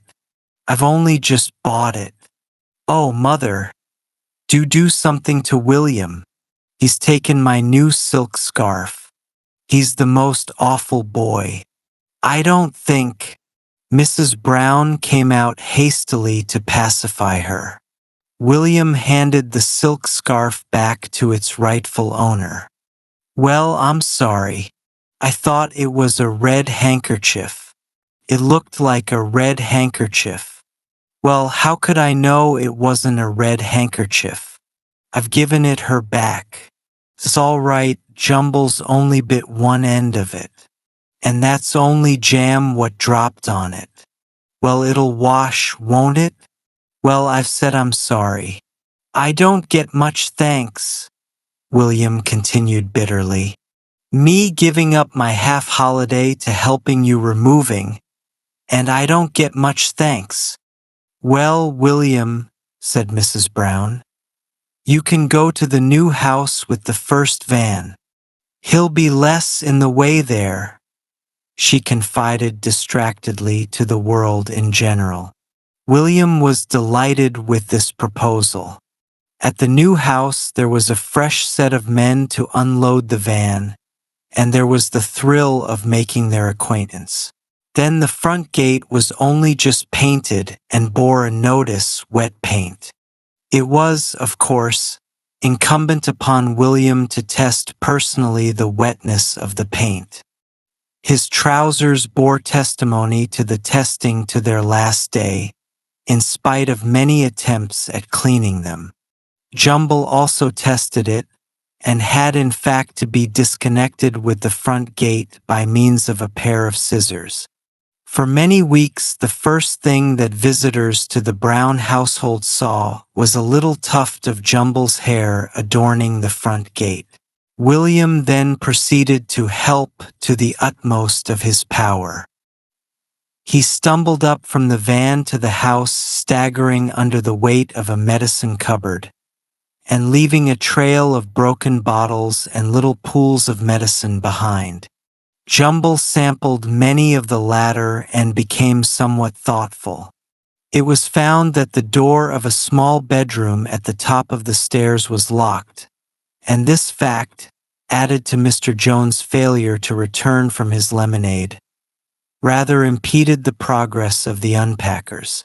"Break it open," suggested one. "Better not. Perhaps the key's inside," suggested another brightly. William had one of his brilliant ideas. "Tell you what I'll do," he said eagerly and importantly. "I'll climb up to the roof and get down the chimney and open it from the inside." They greeted the proposal with laughter. They did not know William. It was growing dusk when Mrs. Brown and Ethel and the second van load appeared. "What is that on the gate?" said Ethel, stooping to examine the part of Jumble's coat that brightened up the dullness of the black paint. "It's that dog," she said. Then came a ghost-like cry, apparently from the heavens. "Mother!" Mrs. Brown raised a startled face to the skies. There seemed to be nothing in the skies that could have addressed her. Then she suddenly saw a small face peering down over the coping of the roof. It was a face that was very frightened under a superficial covering of soot. It was William's face. "I cannot get down," it said hoarsely. Mrs. Brown's heart stood still. "Stay where you are, William," she said faintly. "Don't move." The entire staff of removers was summoned. A ladder was borrowed from a neighboring garden and found to be too short. Another was fetched and fastened to it. William, at his dizzy height, was growing irritable. "I cannot stay up here forever," he said severely. At last he was rescued by his friend Mr. Blake and brought down to safety. His account was confused. I wanted to help. I wanted to open that door for them, so I climbed up by the kitchen roof and the ivy and the drain pipe, and I tried to get down the chimney. I didn't know which one it was, but I tried them all and they were all too little, and I tried to get down by the ivy again, but I couldn't, so I waited till you came and hollered out. I wasn't scared, he said, fixing them with a stern eye. I wasn't scared a bit. I just wanted to get down. And this old black chimney stuff tastes beastly. No, I'm all right, he ended in answer to tender inquiries. I'll go on helping. He was with difficulty persuaded to retire to bed at a slightly earlier hour than usual. Well, he confessed, I'm a bit tired with helping all day. Soon after he had gone, Mr. Brown and Robert arrived. And how have things gone today? Said Mr. Brown cheerfully. Thank heaven William goes to school tomorrow, said Ethel devoutly. Upstairs in his room, William was studying himself in the glass. Torn jersey, paint-stained trousers, blackened face. Well, he said with a deep sigh of satisfaction, I guess I've jolly well helped today. William's family were going to the seaside for February. It was not an ideal month for the seaside, but William's father's doctor had ordered him a complete rest and change. We shall have to take William with us, you know, his wife had said as they discussed plans. Good heavens, groaned Mr. Brown. I thought it was to be a rest cure. Yes, but you know what he is, his wife urged. I daren't leave him with anyone, certainly not with Ethel. We shall have to take them both. Ethel will help with him. Ethel was William's grown-up sister. All right, agreed her husband finally. You can take all responsibility. I formally disown him from now till we get back. I don't care what trouble he lands you in. You know what he is, and you deliberately take him away with me on a rest cure. It cannot be helped, dear, said his wife mildly. William was thrilled by the news. It was several years since he had been at the seaside. Will I be able to go swimming? It won't be too cold. Well, if I wrap up warm, will I be able to go swimming? Can I catch fishes? Are there lots of smugglers smuggling there? Well, I'm only asking, you needn't get mad. One afternoon, Mrs. Brown missed her best silver tray and searched the house high and low for it wildly, while dark suspicions of each servant in turn arose in her usually unsuspicious breast. It was finally discovered in the garden. William had dug a large hole in one of the garden beds. Into the bottom of this he had fitted the tray and had lined the sides with bricks. He had then filled it with water, and taking off his shoes and stockings, stepped up and down his narrow pool. He was distinctly aggrieved by Mrs. Brown's reproaches. Well, I was practicing paddling, ready for going to the seaside. I didn't mean to ruin your tray. You talk as if I meant to ruin your tray. I was only practicing paddling. At last the day of departure arrived. William was instructed to put his things ready on his bed, and his mother would then come and pack for him. He summoned her proudly down the stairs after about 20 minutes. I've got everything ready, Mother. Mrs. Brown ascended to his room. Upon his bed was a large pop gun, a football, a mouse in a cage, a punch ball on a stand, a large box of unusual things, and a deer skin which was his dearest possession and had been presented to him by an uncle from South Africa. Mrs. Brown sat down weakly on a chair. "You cannot possibly take any of these things," she said faintly but firmly. "Well, you said put my things on the bed for you to pack, and I've put them on the bed. And now you say, I meant clothes." "Oh, clothes," scornfully. "I never thought of clothes." "Well, you cannot take any of these things anyway." William hastily began to defend his collection of treasures. "I must have the pop gun 'cause you never know. There may be pirates and smugglers down there, and you can kill a man with a pop gun if you get near enough and know the right place, and I might need it.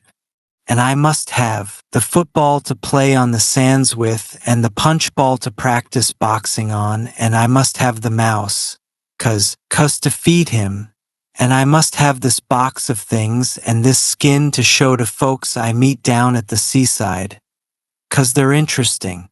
But Mrs. Brown was firm, and William reluctantly yielded.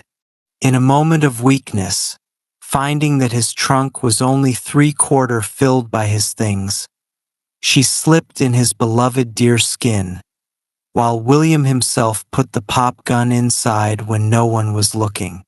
They had been unable to obtain a furnished house, so had to be content with a boarding house.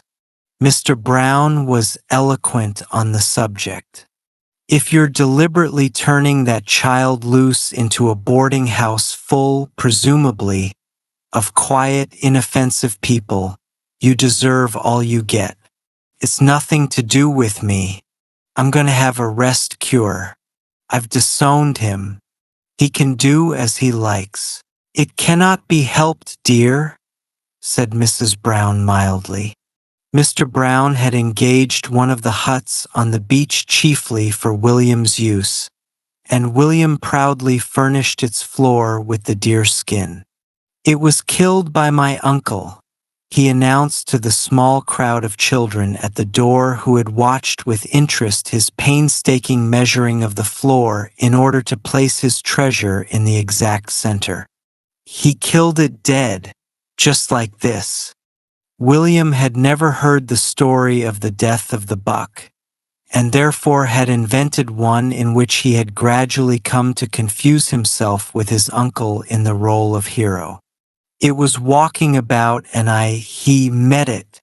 I hadn't got no gun, and it sprung at me and I caught hold of its neck with one hand and I broke off its horns with the other, and I knocked it over. And it got up and ran at him again, and I just tripped it up with my foot and it fell over again, and then I just give it one big hit with my fist right on its head, and it killed it and it died." There was an incredulous gasp. Then there came a clear, high voice from behind the crowd. "Little boy, you are not telling the truth." William looked up into a thin, spectacled face. "I wasn't telling it to you," he remarked, wholly unconcerned. A little girl with dark curls spoke quite needlessly in William's defense. "He's a very brave boy to do all that," she said indignantly. "So don't you go saying things to him." "Well," said William, flattered but modest, "I didn't say I did it, did I? I said my uncle, well, partly my uncle." Mr. Percival Jones looked down at him in righteous wrath. "You're a very wicked little boy. I'll tell your father, I'll tell your sister." For Ethel was approaching in the distance, and Mr. Percival Jones was in no way unwilling to converse with her. Mr. Percival Jones was a thin, pale, aesthetic would-be poet who lived and thrived on the admiration of the elderly ladies of his boarding house, and had done so for the past 10 years. Once he had published a volume of poems at his own expense. He lived at the same boarding house as the Browns, and had seen Ethel in the distance to meals. He had admired the red lights in her dark hair and the blue of her eyes, and had even gone so far as to wonder whether she possessed the solid and enduring qualities which he would require of one whom in his mind he referred to as his future spouse. He began to walk down the beach with her. "I should like to speak to you, about your brother, Miss Brown," he began. "If you can spare me the time, of course. I trust one do not, intrude or presume. He is a charming little man, but, I fear, not truthful. May I accompany you a little on your way? I am, much attracted to your, family. I, should like to know you all better. I am, deeply attached to your, little brother, but grieved to find that he does not, adhere to the truth in his statements. I, Miss Brown's blue eyes were dancing with merriment. "Oh, don't you worry about William," she said. "He's awful.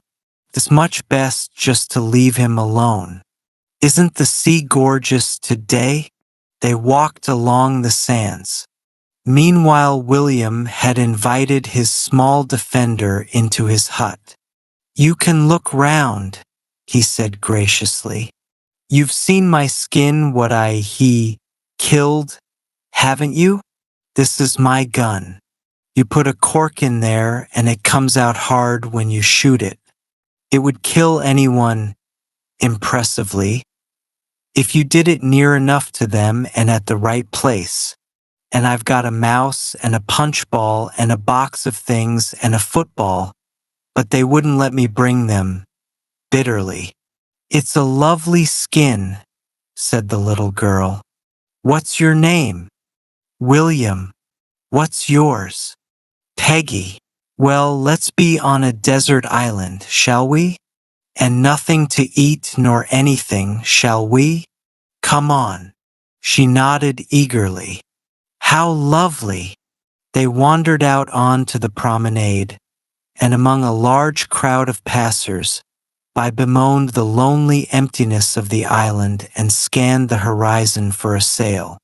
In the far distance on the cliffs could be seen the figures of Mr. Percival Jones and William's sister, walking slowly away from the town.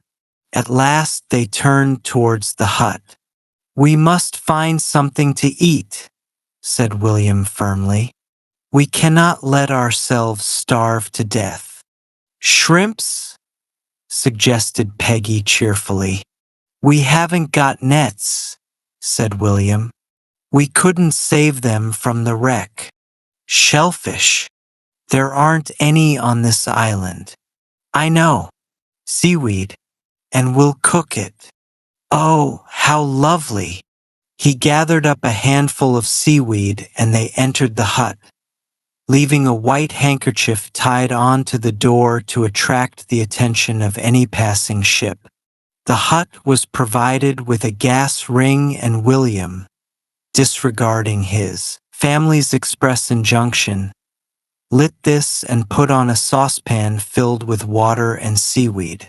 "We'll pretend it's a wood fire," he said.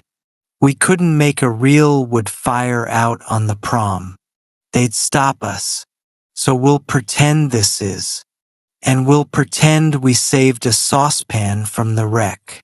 After a few minutes, he took off the pan and drew out a long green strand. "You eat it first," he said politely. The smell of it was not pleasant. Peggy drew back. "Oh, no, you first." "No, you," said William nobly. "You look hungrier than me." She bit off a piece, chewed it, shut her eyes and swallowed. "Now you," she said with a shade of vindictiveness in her voice. "You're not going to not have any." William took a mouthful and shivered. "I think it's gone bad," he said critically. Peggy's rosy face had paled. "I'm going home," she said suddenly. You cannot go home on a desert island, said William severely. Well, I'm going to be rescued then, she said. I think I am too, said William. It was lunchtime when William arrived at the boarding house. Mr. Percival Jones had moved his place so as to be nearer Ethel.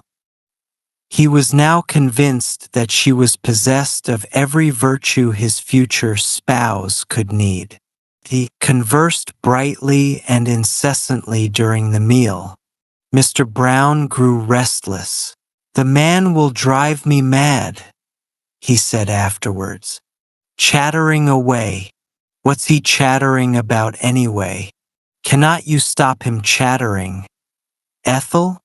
You seem to have influence. Chatter, chatter, chatter. Good Lord! And me here for a rest cure."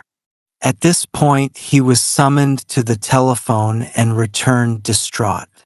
"It's an unknown female," he said. "She says that a boy of the name of William from this boarding house has made her little girl sick by forcing her to eat seaweed. She says it's brutal. Does anyone know I'm here for a rest cure? Where is the boy? Good heavens! Where is the boy?" But William, like Peggy, had retired from the world for a space. He returned later on in the afternoon, looking pale and subdued. He bore the reproaches of his family in stately silence. Mr. Percival Jones was in great evidence in the drawing room. "And soon the spring will be with us once more," he was saying in his high-pitched voice as he leant back in his chair and joined the tips of his fingers together. "The spring, the spring. I have a little effort composed on the coming of spring will read to you sometime if you will be kind enough to criticize impartially." "Criticize," they chorused. "It will be above criticism." "Oh, do read it to us, Mr. Jones." "I will this evening." His eyes wandered to the door, hoping and longing for his beloved's entrance. But Ethel was with her father at a performance at the Winter Gardens, and he looked and longed in vain. In spite of this, however, the springs of his eloquence did not run dry, and he held forth ceaselessly to his little circle of admirers. The simple pleasures of nature. How few of us, alas, have the gift of appreciating them rightly. This little seaside hamlet with its sea, its promenade, its winter gardens. How beautiful it is. How few appreciate it rightly. Here William entered and Mr. Percival Jones broke off abruptly. He disliked William. "Ah, here comes our little friend. He looks pale. Remorse, my young friend? Beware of untruthfulness. Beware of the beginnings of a life of lies and deception." He laid a hand on William's head and cold shivers ran down William's spine. "Be good, sweet child, and let who will be clever, as the poet says." There was murder in William's heart. At that minute Ethel entered. "No," she snapped. "I sat next a man who smelt of bad tobacco. I hate men who smoke bad tobacco." Mr. Jones assumed an expression of intense piety. "I may boast," he said, "that I have never thus soiled my lips with drink or smoke." There was an approving murmur from the occupants of the drawing room. William had met his father in the passage outside the drawing room. Mr. Brown was wearing a hunted expression. "Can I go into the drawing room?" he said bitterly. "Or is he chattering away in there?" They listened. From the drawing room came the sound of a high-pitched voice. Mr. Brown groaned. "Good Lord," he moaned. "And I'm here for a rest cure and he comes chattering into every room in the house. Is the smoking room safe? Does he smoke?" Mr. Percival Jones was feeling slightly troubled in his usually peaceful conscience. He could honestly say that he had never smoked. He could honestly say that he had never drank. But in his bedroom reposed 2 bottles of brandy, purchased at the advice of an aunt in case of emergencies. In his bedroom also was a box of cigars that he had bought for a cousin's birthday gift, but which his conscience had finally forbidden to present. He decided to consign these 2 emblems of vice to the waves that very evening. Meanwhile, William had returned to the hut and was composing a tale of smugglers by the light of a candle. He was much intrigued by his subject. He wrote fast in an illegible hand in great sloping lines, his brows frowning, his tongue protruding from his mouth as it always did in moments of mental strain. His sympathies wavered between the smugglers and the representatives of law and order. His spelling was the despair of his teachers. "Ho!" says Dick Savage, he wrote. "Roll the bottles of beer up the beach. Fill your pockets with the tobacco from the boat. Quick, now. We are observed." He looked round in the darkness. In less time than what it takes to write this, he was surrounded by policemen and stood, proud and defiant, in the light of their electric torches. "Surrender!" cried one, holding a gun at his brain and a drawn sword at his heart. "Surrender or die." "Never," said Dick Savage, throwing back his head, proud and defiant. "Never. Do to me what you will, you dirty dogs. I will never surrender. Sooner will I die." One cruel brute hit him a blow on the lips and he sprang back, snarling with rage. In less time than what it takes to write this, he had sprung at his torturer's throat and his teeth met in one mighty bite. His torturer dropped dead and lifeless at his feet. "Ho!" cried Dick Savage, throwing back his head, proud and defiant again. "So dies any of you what insults my proud manhood. I will meet my teeth in your throats." For a minute they stood trembling. Then one, bolder than the rest, leapt forward and tied Dick Savage's hands with rope behind his back. Another took from his pockets bottles of beer and tobacco in large quantities. "Ho!" they shouted. "Ho!" Dick Savage the smuggler caught at last. Dick Savage gave one proud and defiant laugh, and, bringing his tied hands over his head, he bit the rope with one mighty bite. "Ho! Ho!" he cried, throwing back his proud head. "Ho! Ho! You dirty dogs!" Then, drinking a large bottle of poison he had concealed in his shirt, he fell dead and lifeless at their feet. There was a timid knock at the door and William, scowling impatiently, rose to open it. "What d'you want?" he said curtly. A little voice answered from the dusk. "It's me, Peggy. I've come to see how you are, William. They don't know I've come. I was awful sick after that seaweed this morning, William." William looked at her with a superior frown. "Go away," he said.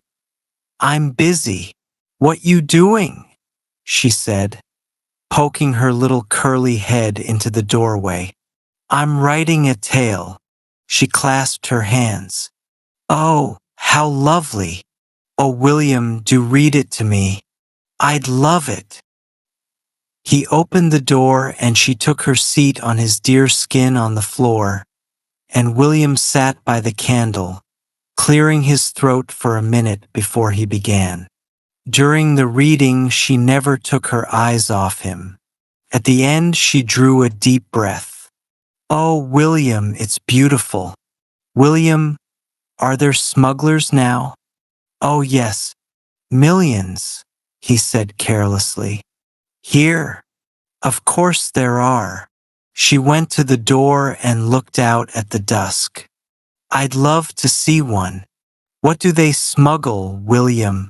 He came and joined her at the door, walking with a slight swagger as became a man of literary fame. "Oh, beer and cigars and things. Millions of them." A furtive figure was passing the door, casting suspicious glances to left and right. He held his coat tightly round him, clasping something inside it. "I expect that's one," said William casually. They watched the figure out of sight. Suddenly William's eyes shone. "Let's stalk him and catch him," he said excitedly. "Come on, let's take some weapons." He seized his pop gun from a corner. "You take," he looked round the room, "you take the wastepaper basket to put over his head and pin down his arms and something to tie him up. I know, the skin he shot in Africa. You can tie his paws in front of him. Come on, let's catch him smuggling." He stepped out boldly into the dusk with his pop gun, followed by the blindly obedient Peggy carrying the wastepaper basket in one hand and the skin in the other. Mr. Percival Jones was making quite a little ceremony of consigning his brandy and cigars to the waves.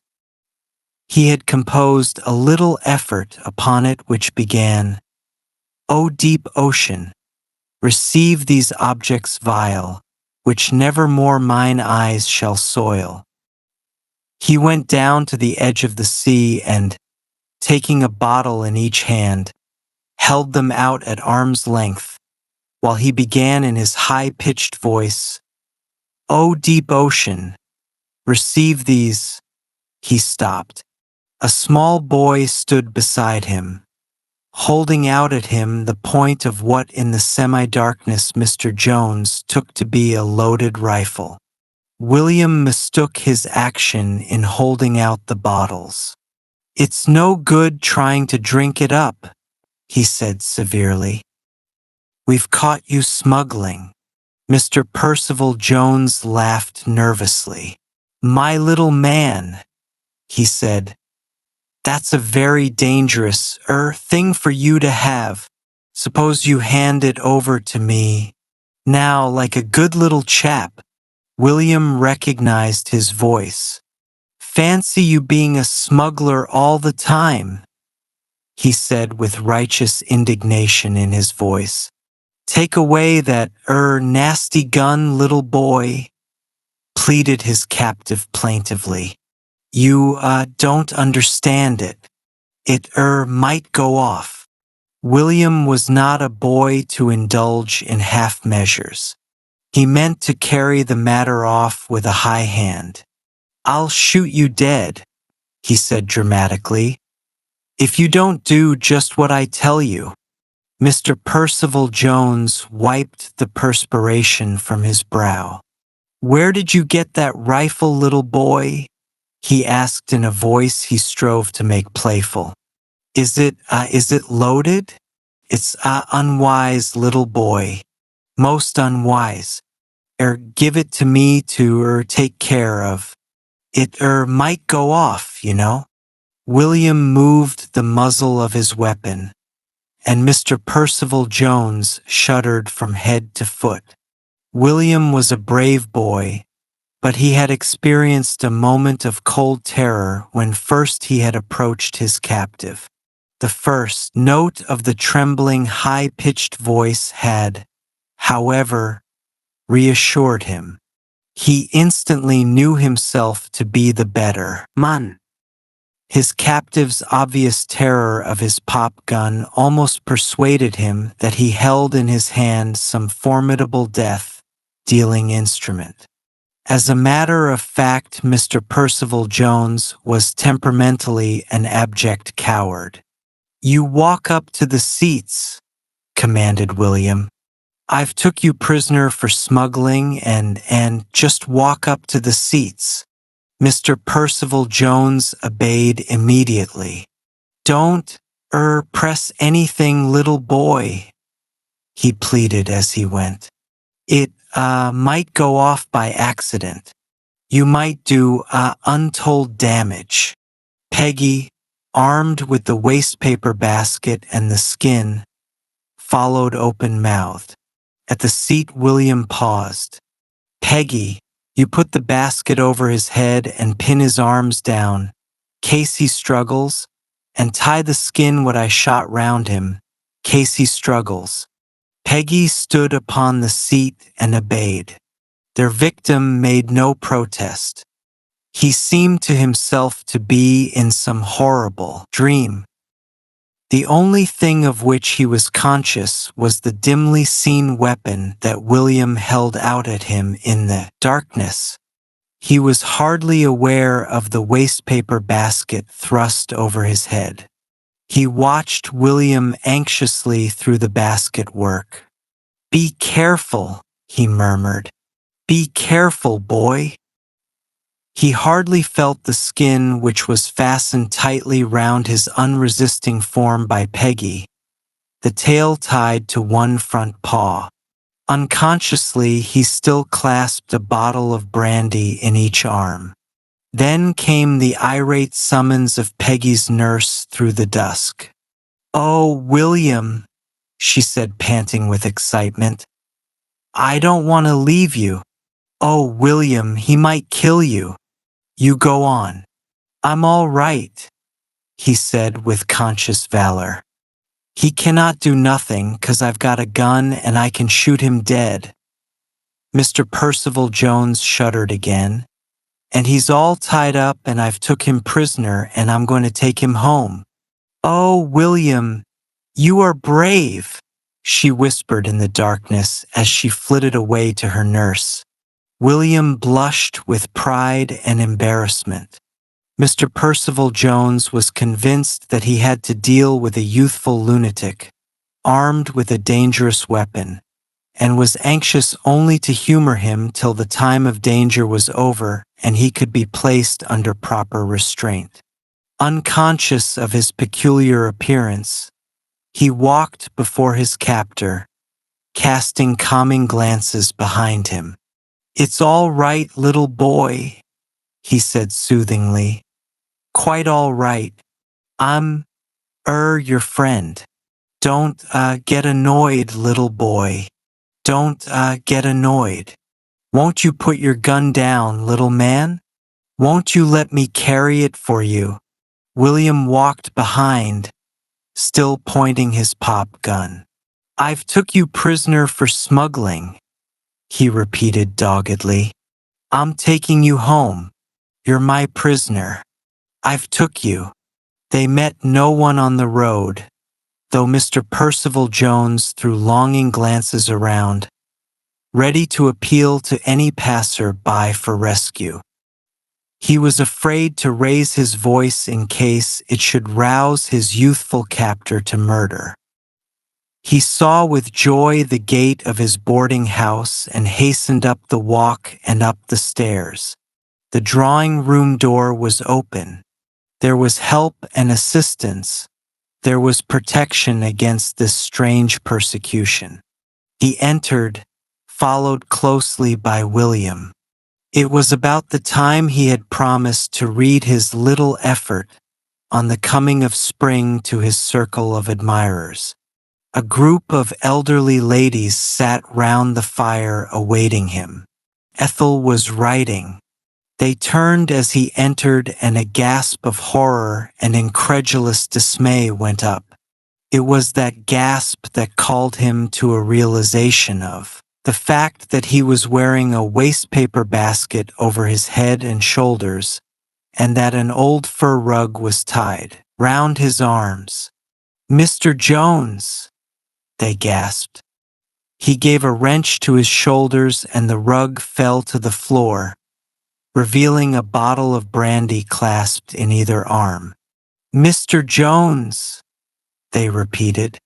"I caught him smuggling," said William proudly. "I caught him smuggling beer by the sea, and he was drinking those 2 bottles he'd smuggled, and he had thousands and thousands of cigars all over him. And I caught him, and he's a smuggler, and I brought him up here with my gun. He's a smuggler, and I took him prisoner." Mr. Jones, red and angry, his hair awry, glared through the wickerwork of his basket. He moistened his lips. "This is an outrage," he said. Horrified elderly eyes stared at the incriminating bottles. "He was drinking them by the sea," said William. "Mr. Jones!" they chorused again. He flung off his wastepaper basket and turned upon the proprietress of the establishment, who stood by the door. "I will not brook such treatment," he stammered in fury. "I leave your roof tonight. I am outraged, humiliated. I disdain to explain. I leave your roof tonight." "Mr. Jones!" they said once more. Mr. Jones, still clasping his bottles, withdrew, pausing to glare at William on his way.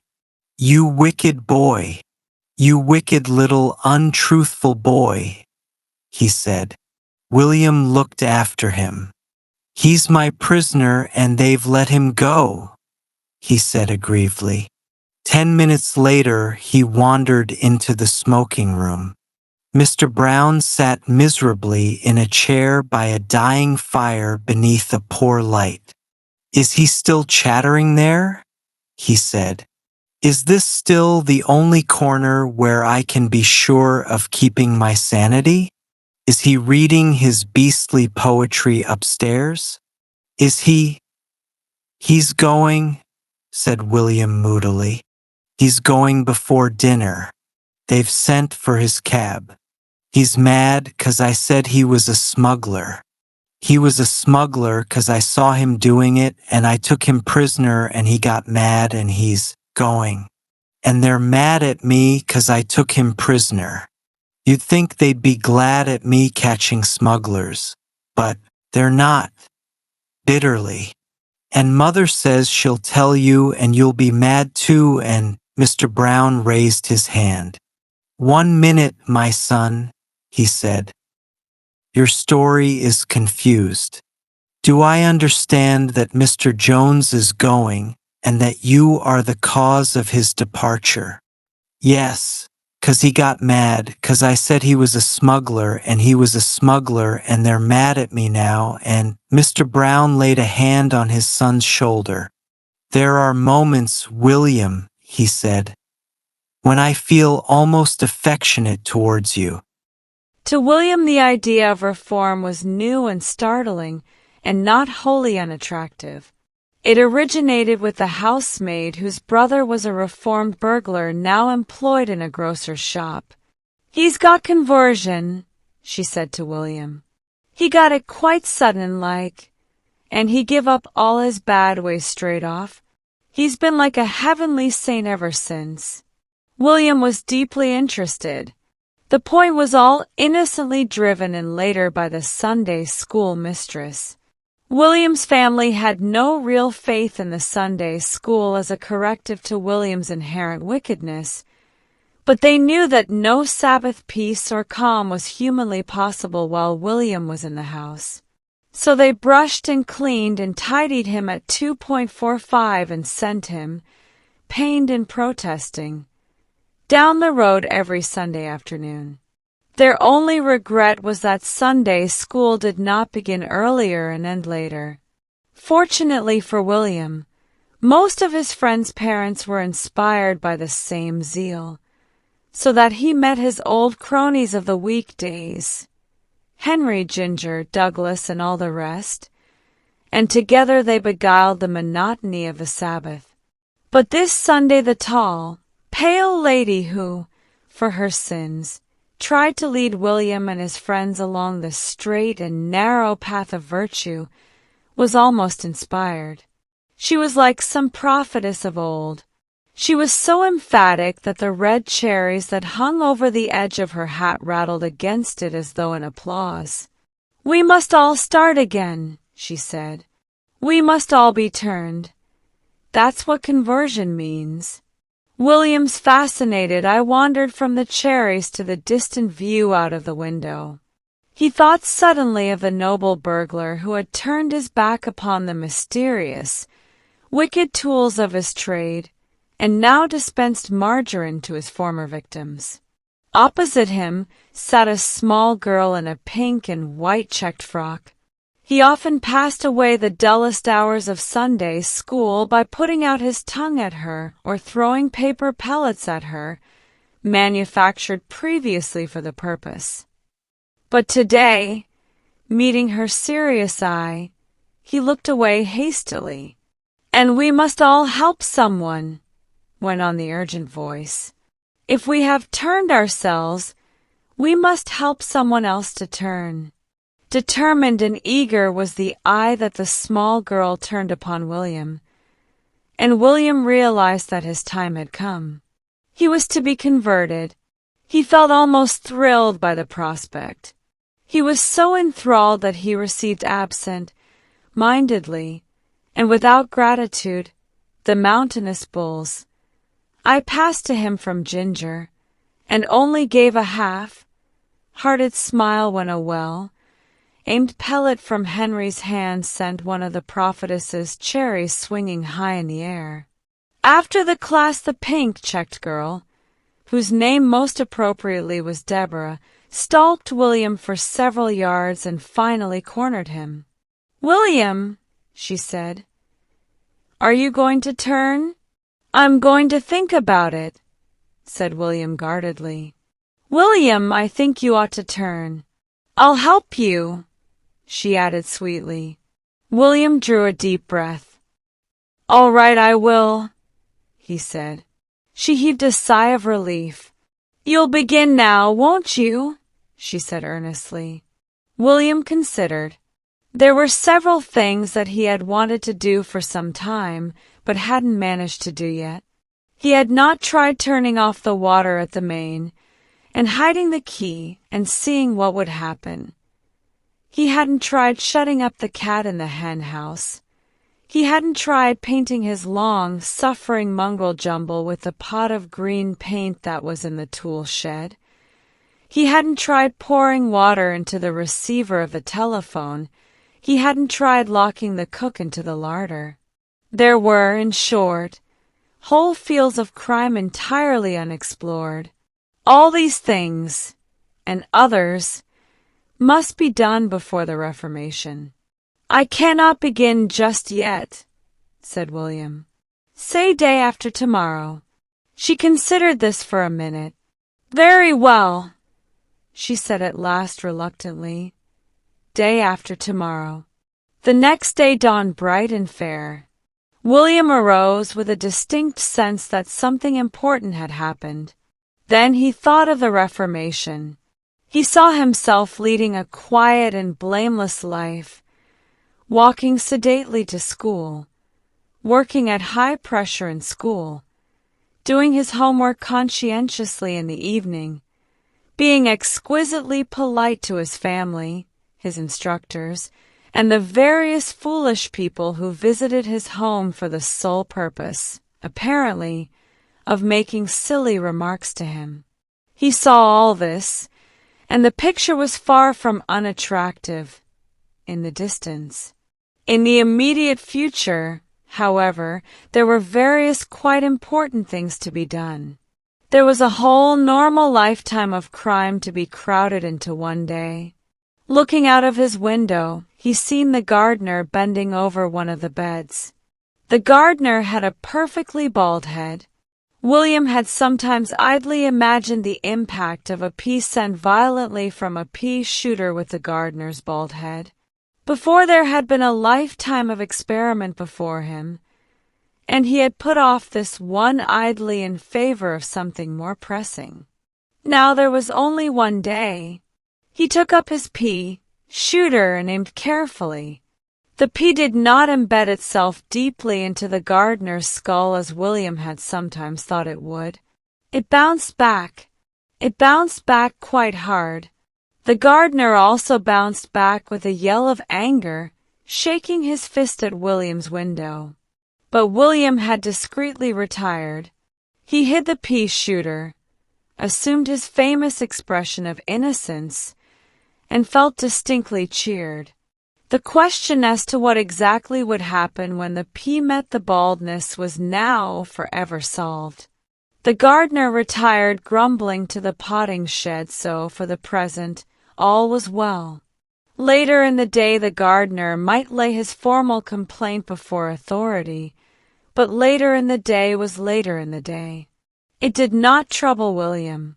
He dressed briskly and went down to breakfast with a frown of concentration upon his face. It was the last day of his old life. No one else was in the dining room. It was the work of a few minutes to remove the bacon from beneath the big metal cover and substitute the kitten, to put a tablespoonful of salt into the coffee, and to put a 2 days old paper in place of that morning's. They were all things that he had at one time or another vaguely thought of doing, but for which he had never yet seemed to have time or opportunity.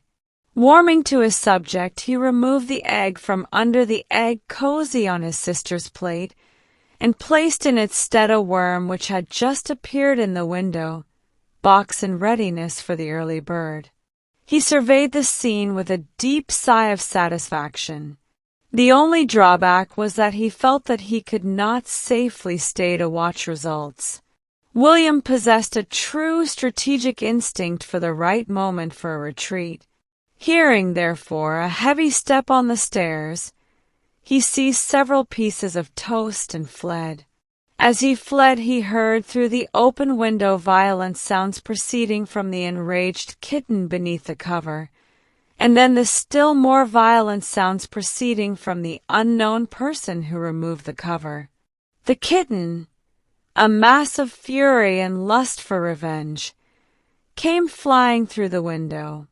William hid behind a laurel bush till it had passed, then set off down the road. School, of course, was impossible. The precious hours of such a day as this could not be wasted in school. He went down the road, full of his noble purpose. The wickedness of a lifetime was somehow or other to be crowded into this day. Tomorrow it would all be impossible. Tomorrow began the blameless life. It must all be worked off today. He skirted the school by a field path in case any of those narrow souls paid to employ so aimlessly the precious hours of his youth might be there. They would certainly be tactless enough to question him as he passed the door. Then he joined the main road. The main road was empty except for a caravan gaily painted in red and yellow. It had little lace curtains at the window. It was altogether a most fascinating caravan. No one seemed to be near it. William looked through the windows. There was a kind of dresser with crockery hanging from it, a small table and a little oil stove. The further part was curtained off, but no sound came from it, so that it was presumably empty too. William wandered round to inspect the horse in front. It appeared to be a mule with a jaundiced view of life. It rolled a sad eye towards William, then with a deep sigh returned to its contemplation of the landscape. William gazed upon caravan and horse fascinated. Never, In his future life of noble merit, would he be able to annex a caravan? It was his last chance. No one was about. He could pretend that he had mistaken it for his own caravan, or had got onto it by mistake, or anything. Conscience stirred faintly in his breast, but he silenced it sternly. Conscience was to rule him for the rest of his life, and it could jolly well let him alone this day. With some difficulty, he climbed onto the driver's seat, took the reins, said "Gee up" to the melancholy mule, and the caravan with a jolt and faint rattle set out along the road. William did not know how to drive, but it did not seem to matter. The mule ambled along, and William, high up on the driver's seat, the reins held with ostentatious carelessness in one hand, the whip poised lightly in the other, was in the seventh heaven of bliss. He was driving a caravan. He was driving a caravan. He was driving a caravan. The very telegraph posts seemed to gape with envy and admiration as he passed. What ultimately he was going to do with his caravan he neither knew nor cared. All that mattered was, it was a bright sunny morning, and all the others were in school, and he was driving a red and yellow caravan along the high road. The birds seemed to be singing a song of praise to him. He was intoxicated with pride. It was his caravan, his road, his world. Carelessly he flicked the mule with the whip. There are several explanations of what happened then. The mule may not have been used to the whip. A wasp may have just stung him at that particular minute. A wandering demon may have entered into him. Mules are notoriously accessible to wandering demons. Whatever the explanation, the mule suddenly started forward and galloped at full speed down the hill. The reins dropped from William's hands.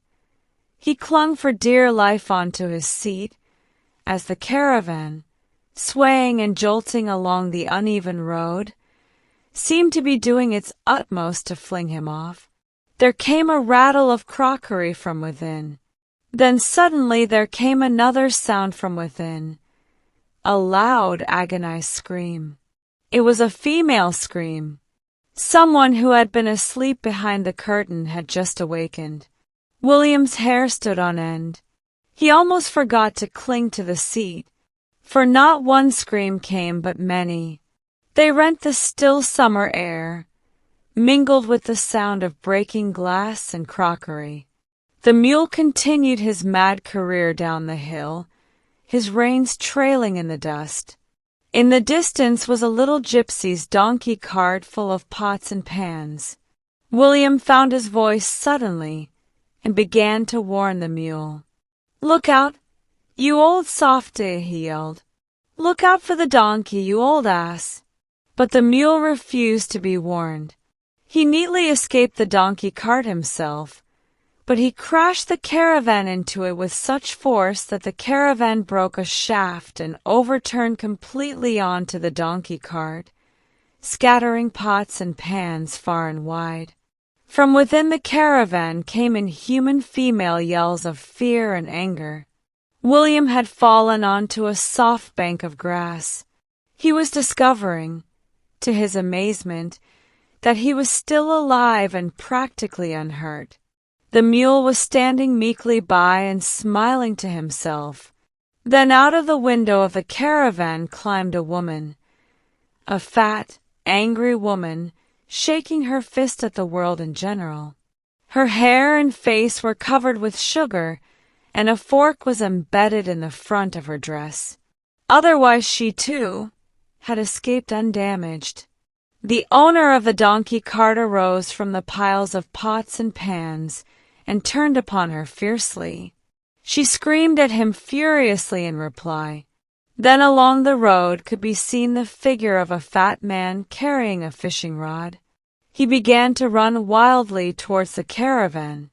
"My goodness!" he cried as he ran. "My beautiful caravan! Who has this to have done?" He joined the frenzied argument that was going on between the donkey man and the fat woman. The air was rent by their angry shouts. A group of highly appreciative villagers collected round them. Then one of them pointed to William, who sat, feeling still slightly shaken, upon the bank. "It was him what done it," he said. "It was him that was driving of it down the hill." With one wild glance at the scene of devastation and anger, William turned and fled through the wood. "My goodness!" screamed the fat man, beginning to pursue him. The fat woman and the donkey man joined the pursuit.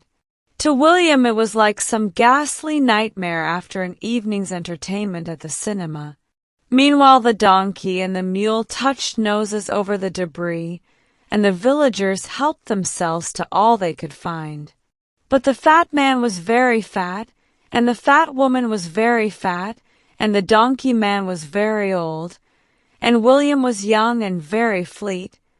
So in less than 10 minutes they gave up the pursuit and returned panting and quarreling to the road.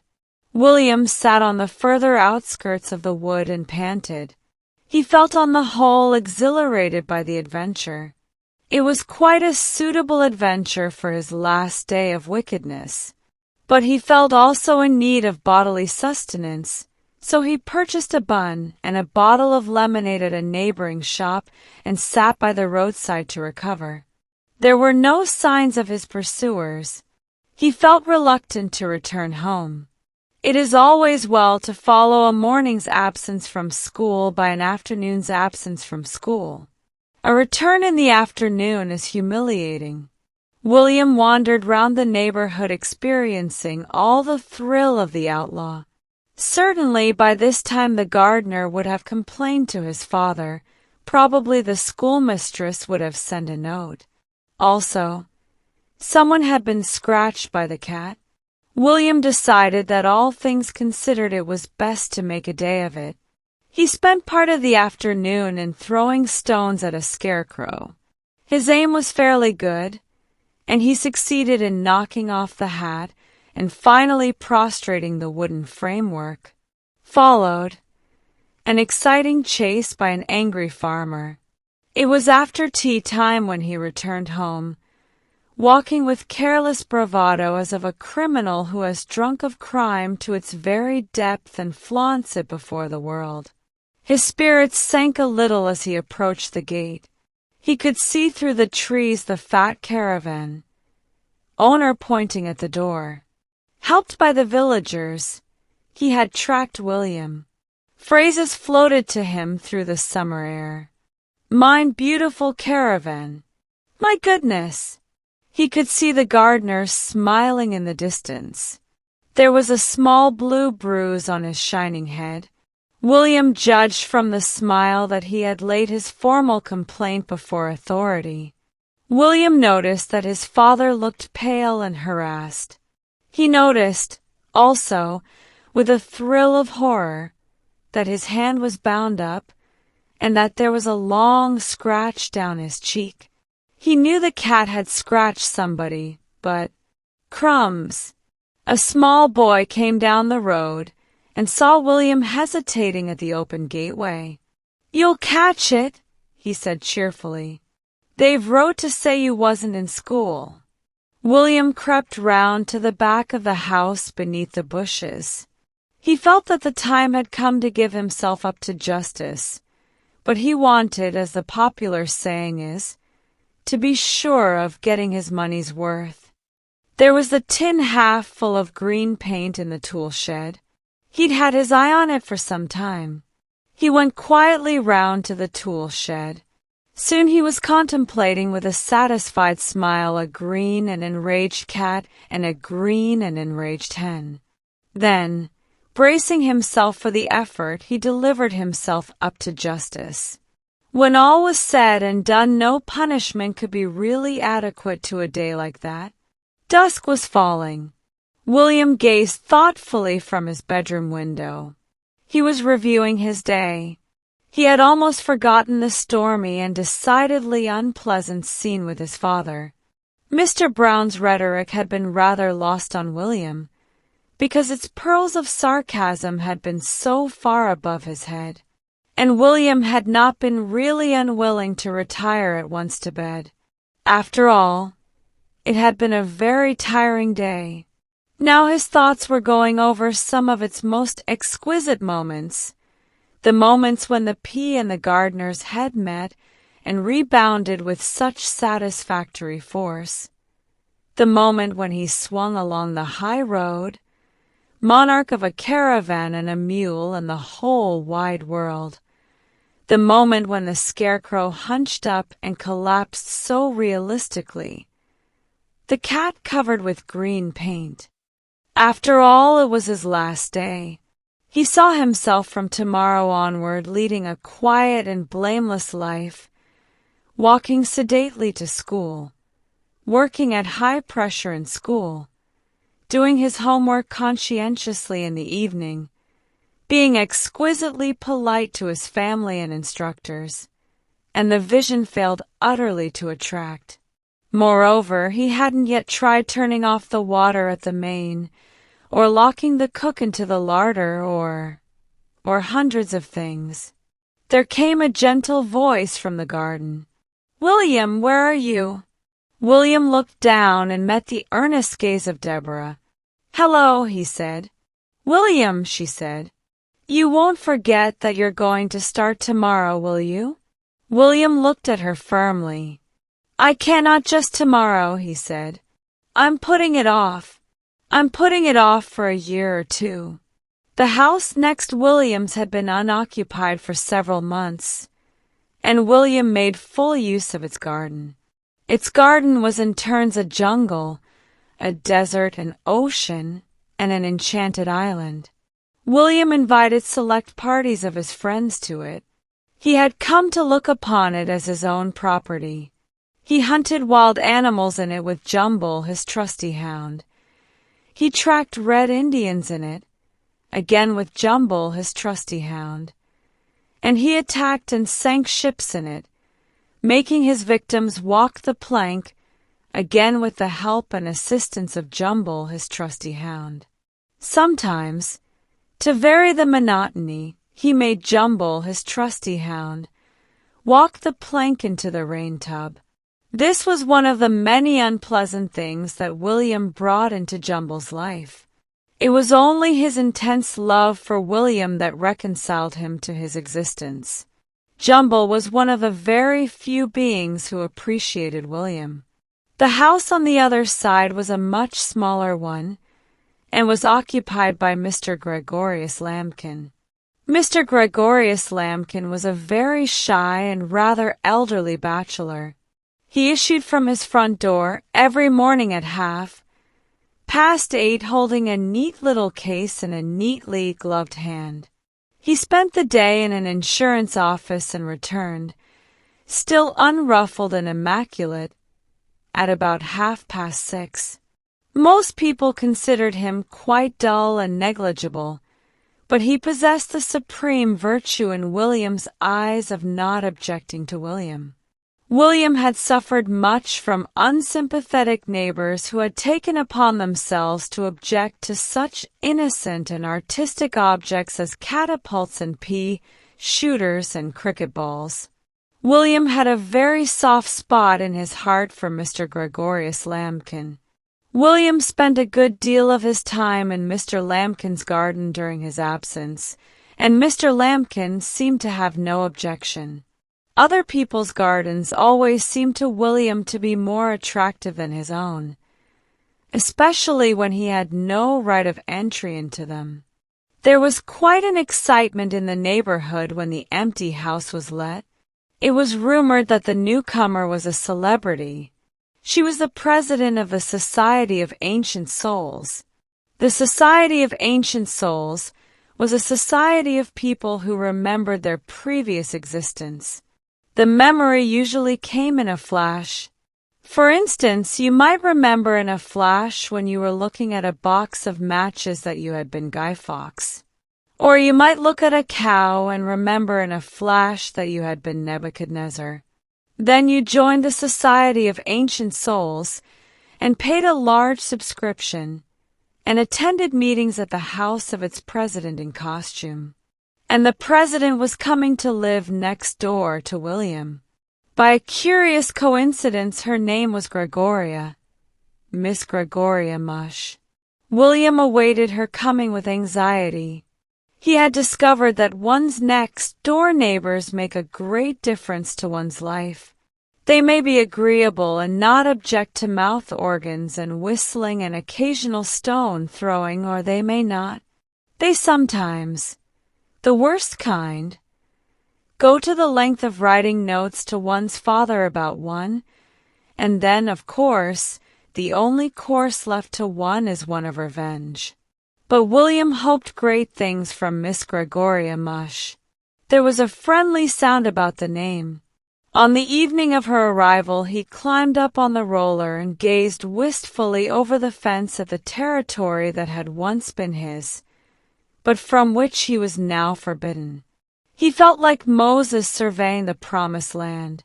Miss Gregoria Mush was walking in the garden. William watched her holding his breath. She was very long, and very thin, and very angular, and she was reading poetry out loud to herself as she trailed about in her long draperies. "O moon of my delight," she said. Then her eye met William's. The eyes beneath her pants, Nez, were like little swords. "How dare you stare at me, you rude boy," she said. William gasped. "I shall write to your father," she said fiercely, and then proceeded still ferociously. "That knows no wane." "Crumbs," murmured William, descending slowly from his perch. She did write to his father, and that note was the first of many. She objected to his singing, she objected to his shouting, she objected to his watching her over the wall, and she objected to his throwing sticks at her cat. She objected both verbally and in writing. This persecution was only partly compensated for by occasional glimpses of meetings of the ancient souls, for the ancient souls met in costume, and sometimes William could squeeze through the hole in the fence and watch the ancient souls meeting in the dining room. Miss Gregoria Mush, arrayed as Mary, Queen of Scots, one of her many previous existences, was worth watching. And always there was the garden on the other side. Mr. Gregorius Lambkin made no objections and wrote no notes. But clouds of fate were gathering round Mr. Gregorius Lambkin. William first heard of it one day at lunch. "I saw the old crazy person talking to poor little Lambkin today," said Robert, William's elder brother. In these terms did Robert refer to the august president of the Society of Ancient Souls. And the next news Robert brought home was that poor little Lambkin had joined the Society of Ancient Souls, but didn't seem to want to talk about it. He seemed very vague as to his previous existence, but he said that Miss Gregoria Mush was sure that he had been Julius Caesar. The knowledge had come to her in a flash when he raised his hat and she saw his bald head. There was a meeting of the ancient souls that evening, and William crept through the hold and up to the dining-room window to watch. A gorgeous scene met his eye. Noah conversed agreeably with Cleopatra in the window seat, and by the piano Napoleon discussed the Irish question with Caligula. As William watched, his small nose flattened against a corner of the window. Nero and Dante arrived, having shared a taxi from the station. Miss Gregoria Mush, tall and gaunt and angular, presided in the robes of Mary, Queen of Scots, which was her favorite previous existence. Then Mr. Gregorius Lambkin arrived. He looked as unhappy as it is possible for man to look. He was dressed in a toga and a laurel wreath. Heat and nervousness had caused his small waxed mustache to droop. His toga was too long and his laurel wreath was crooked. Miss Gregoria Mush received him warmly. She carried him off to a corner seat near the window, and there they conversed, or, to be more accurate, she talked and he listened. The window was open, and William could hear some of the things she said. "Now you are a member, you must come here often. You and I, the only ancient souls in this vicinity, we will work together and live only in the past. Have you remembered any other previous existence?" No. Try. It will come in a flash any time. I must come and see your garden. I feel that we have much in common. You and I. We have much to talk about. I have all my past life to tell you of. What train do you come home by? We must be friends. Real friends. I'm sure I can help you much in your life as an ancient soul. Our names are almost the same.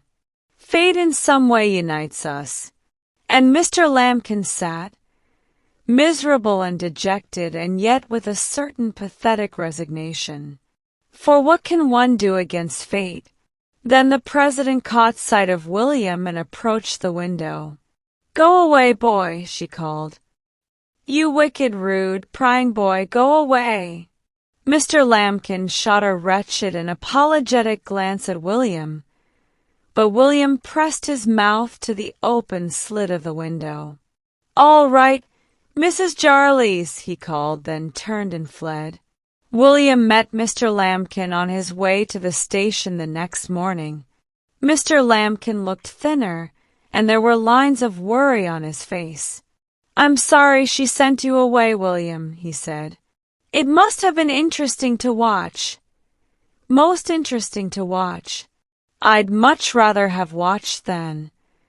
But there, it's very kind of her to take such an interest in me. Most kind. But however, she's very kind, very kind. She very kindly presented me with the costume. Hardly suitable, perhaps, but very kind of her. And, of course, there may be something in it. One never knows. I may have been Julius Caesar, but I hardly think. However, one must keep an open mind. Do you know any Latin, William?" "Just a bit," said William guardedly. "I've learned a lot, but I don't know much. Say some to me. It might convey something to me. One never knows." She seemed so sure. "Talk Latin to me, William."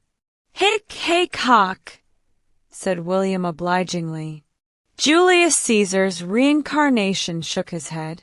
"No," he said. "I'm afraid it doesn't seem to mean anything to me." "Hunk, hank, hock," went on William monotonously. "I'm afraid it's no good," said Mr. Lambkin. "I'm afraid it proves that I'm not. Still, one may not retain a knowledge of one's former tongue. One must keep an open mind. Of course, I'd prefer not to. But one must be fair. And she's kind, very kind." Shaking his head sadly, the little man entered the station. That evening William heard his father say to his mother, "She came down to meet him at the station tonight. I'm afraid his doom is sealed. He's no power of resistance, and she's got her eye on him." "Who's got her eye on him?" said William with interest. "Be quiet," said his father with the brusqueness of the male parent. But William began to see how things stood. And William liked Mr. Lambkin. One evening he saw from his window Mr. Gregorius Lambkin walking with Miss Gregoria Mush in Miss Gregoria Mush's garden. Mr. Gregorius Lambkin did not look happy. William crept down to the hold in the fence and applied his ear to it. They were sitting on a seat quite close to his hold. Gregorius, the president of the Society of Ancient Souls, was saying, "When I found that our names were the same, I knew that our destinies were interwoven." "Yes," murmured Mr. Lambkin. "It's so kind of you, so kind. But I'm afraid I'm overstaying my welcome. I must." "No," I must say what is in my heart, Gregorius. You live on the past, I live in the past. We have a common mission. The mission of bringing to the thoughtless and uninitiated the memory of their former lives. Gregorius, our work would be more valuable if we could do it together, if the common destiny that has united our names could unite also our lives. It's so kind of you, murmured the writhing victim, so kind. I am so unfit, No, friend, she said kindly. I have power enough for both. The human speech is so poor an agent, is it not? A doorbell clanged in the house. Ah, the committee of the ancient souls. They were coming from town tonight. Come here tomorrow night at the same time, Gregorius, and I will tell you what is in my heart. Meet me here, at this time, tomorrow evening. William here caught sight of a stray cat at the other end of the garden. In the character of a cannibal chief, he hunted the white man, otherwise the cat, with frightening war whoops, but felt no real interest in the chase. He bound up his scratches mechanically with an ink-stained handkerchief. Then he went indoors. Robert was conversing with his friend in the library. Well, said the friend, it's nearly next month. Has she landed him yet? By Jove, said Robert. 1st of April tomorrow. He looked at William suspiciously. And if you try any fool's tricks on me, you'll jolly well hear about it. I'm not thinking of you, said William crushingly. I'm not going to trouble with you. Has she landed him? Said the friend. Not yet, and I heard him saying in the train that he was leaving town on the 2nd and going abroad for a holiday. Well, she'll probably do it yet. She's got all the first. It's bedtime, William, called his mother. Thank heaven, said Robert. William sat gazing into the distance, not seeing or hearing. William, called his mother. All right, said William irritably. I'm just thinking something out. William's family went about their ways cautiously the next morning. They watched William carefully. Robert even refused an egg at breakfast because you never knew with that little wretch. But nothing happened. Fancy you going on April Fool's Day without making a fool of anyone, said Robert at lunch. It's not over, is it? Not yet, said William quietly. But it doesn't count after 12, said Robert. William considered deeply before he spoke. Then he said slowly, The thing what I'm going to do counts whatever time it is. Reluctantly, but as if drawn by a magnet, Mr. Lambkin set off to the president's house. William was in the road. She told me to tell you, said William, that she was busy tonight, and would you mind not coming? The tense lines of Mr. Lambkin's face relaxed. Oh, William, he said, it's a great relief. I'm going away early tomorrow, but I was afraid that tonight. He was almost hysterical with relief. She's so kind, but I was afraid that... Well, I cannot say I'm sorry. I'd promised to come and I couldn't break it. But I was afraid. And I hear she sold her house and is leaving in a month so. But she's kind. Very kind. He turned back immediately. Thanks for letting me have the clothes, said William. Oh, quite welcome, William. They're nice things for a boy to dress up in, no doubt. I cannot say but she's very kind. Don't let her see you playing with them, William. William grunted and returned to his back garden. For some time silence reigned over the 3 back gardens. Then Miss Gregoria Mush emerged and came towards the seat by the fence.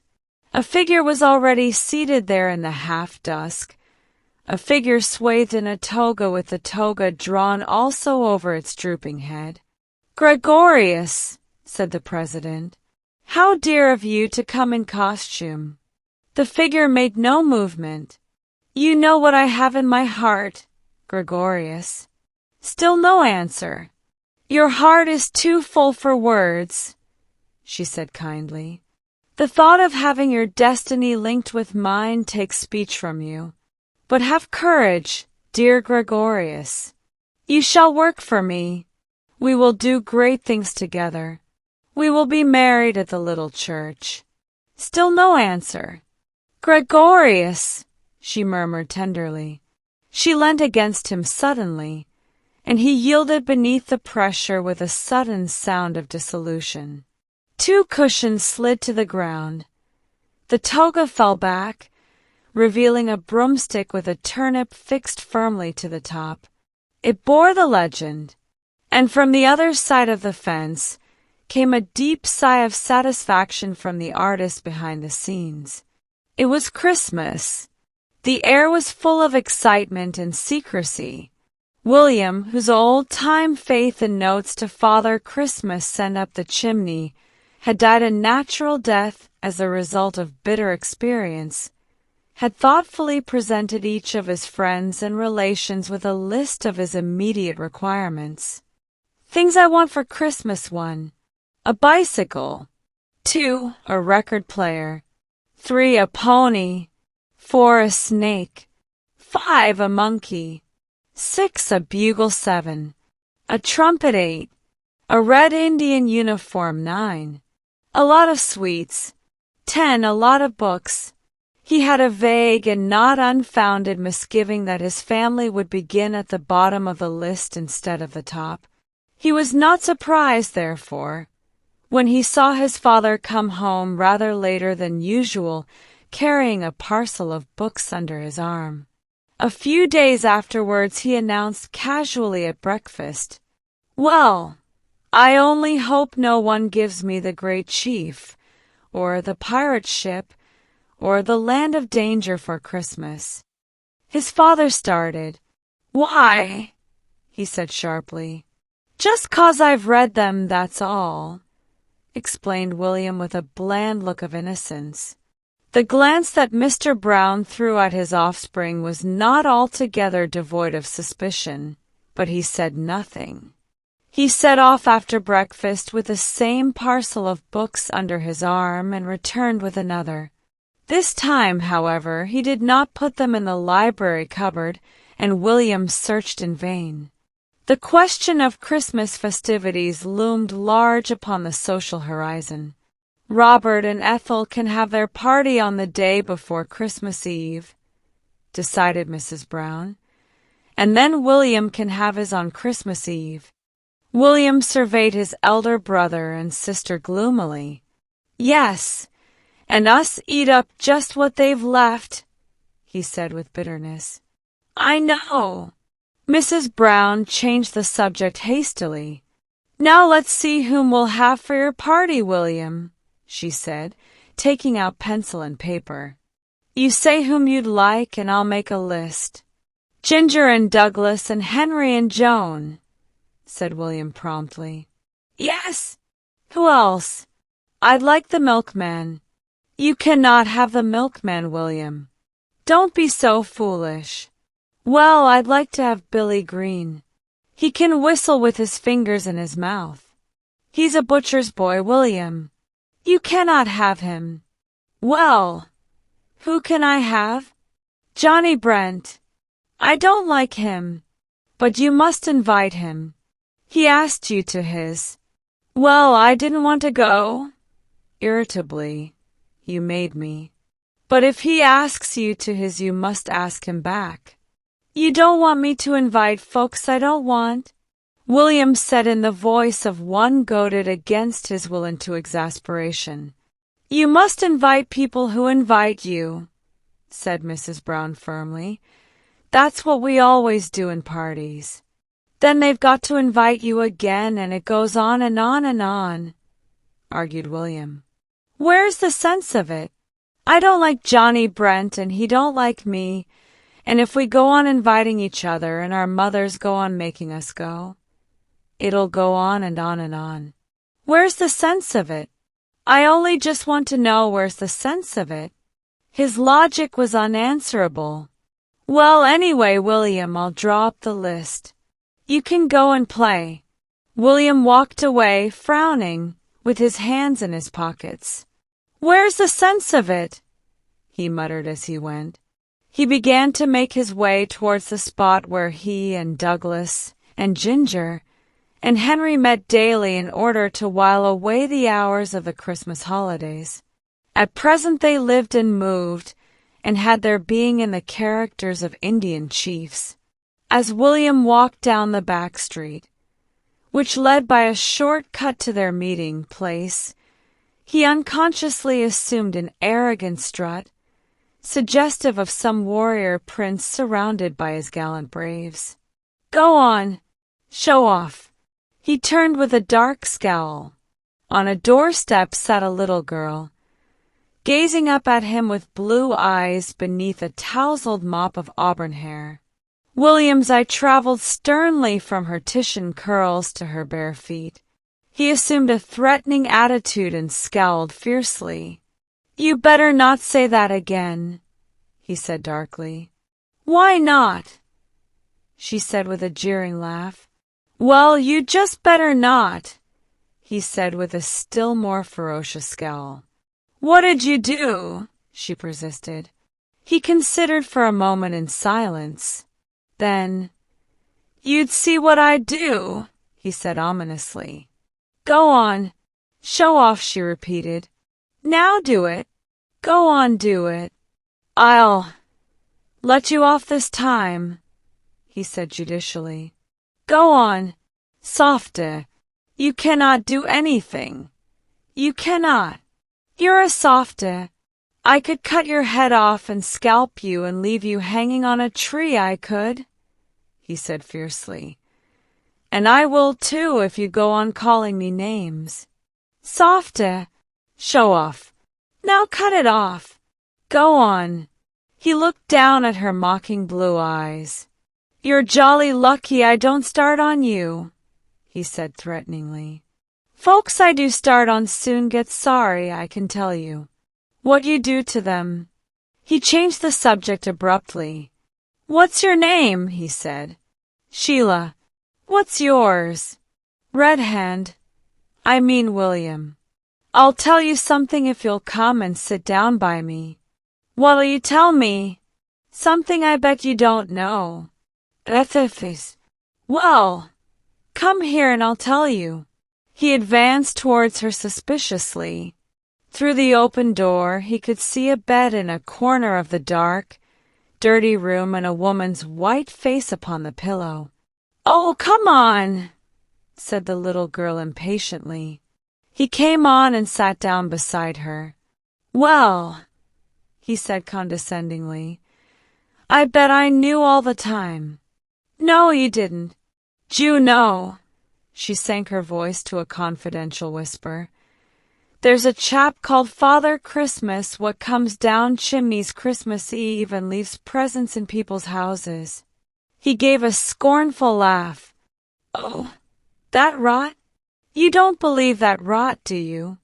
Rot, she repeated indignantly. Why, it's true. True as true. A boy told me what had hanged his stocking up by the chimney, and in the morning it was full of things, and they was just the things what he'd wrote on a bit of paper and thrown up the chimney to this here Christmas chap. Only kids believe that rot, persisted William. I left off believing it years and years ago. Her face grew pink with the effort of convincing him. But the boy told me, the boy what got things from this here chap what comes down chimneys. And I've wrote what I want and sent it up the chimney. Don't you think I'll get it? William looked down at her. Her blue eyes, big with apprehension, were fixed on him. Her little rosy lips were parted. William's heart softened. I don't know, he said doubtfully. You might, I suppose. What you want for Christmas? You won't tell if I tell you? No. Not to no one? No. Say. Cross me throat. William complied with much interest and stored up the phrase for future use. Well. She sank her voice very low and spoke into his ear. Dad's coming out Christmas Eve. She leant back and watched him, anxious to see the effect of this tremendous piece of news. Her face expressed pride and delight. William's merely bewilderment. Coming out? He repeated. Coming out of where? Her expression changed to one of scorn. Prison, of course. Silly. William was half offended, half thrilled. Well, I couldn't know it was prison, could I? How could I know it was prison without being told? It might have been out of anything. What? In hushed curiosity and awe. What was he in prison for? Stealing. Her pride was unmistakable. William looked at her in disapproval. Stealing is wicked, he said virtuously. Ha, she jeered. You cannot steal. You're too soft. Softe. You cannot steal without being caught first go, you cannot. I could, he said indignantly. And anyway, he got caught, didn't he? Or he'd not have been in prison, so there. He didn't get caught first go.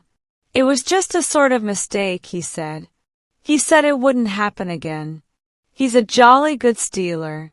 The cops said he was, and they ought to know. Well, said William, changing the conversation. What you want for Christmas? I wrote it on a bit of paper and sent it up the chimney, she said confidingly. I said I didn't want no toys, nor sweeties, nor nothing. I said I only wanted a nice supper for Dad when he comes out Christmas Eve. We haven't got much money, me and Mother, and we can't get him much of a spread, but if this here Christmas chap sends one for him.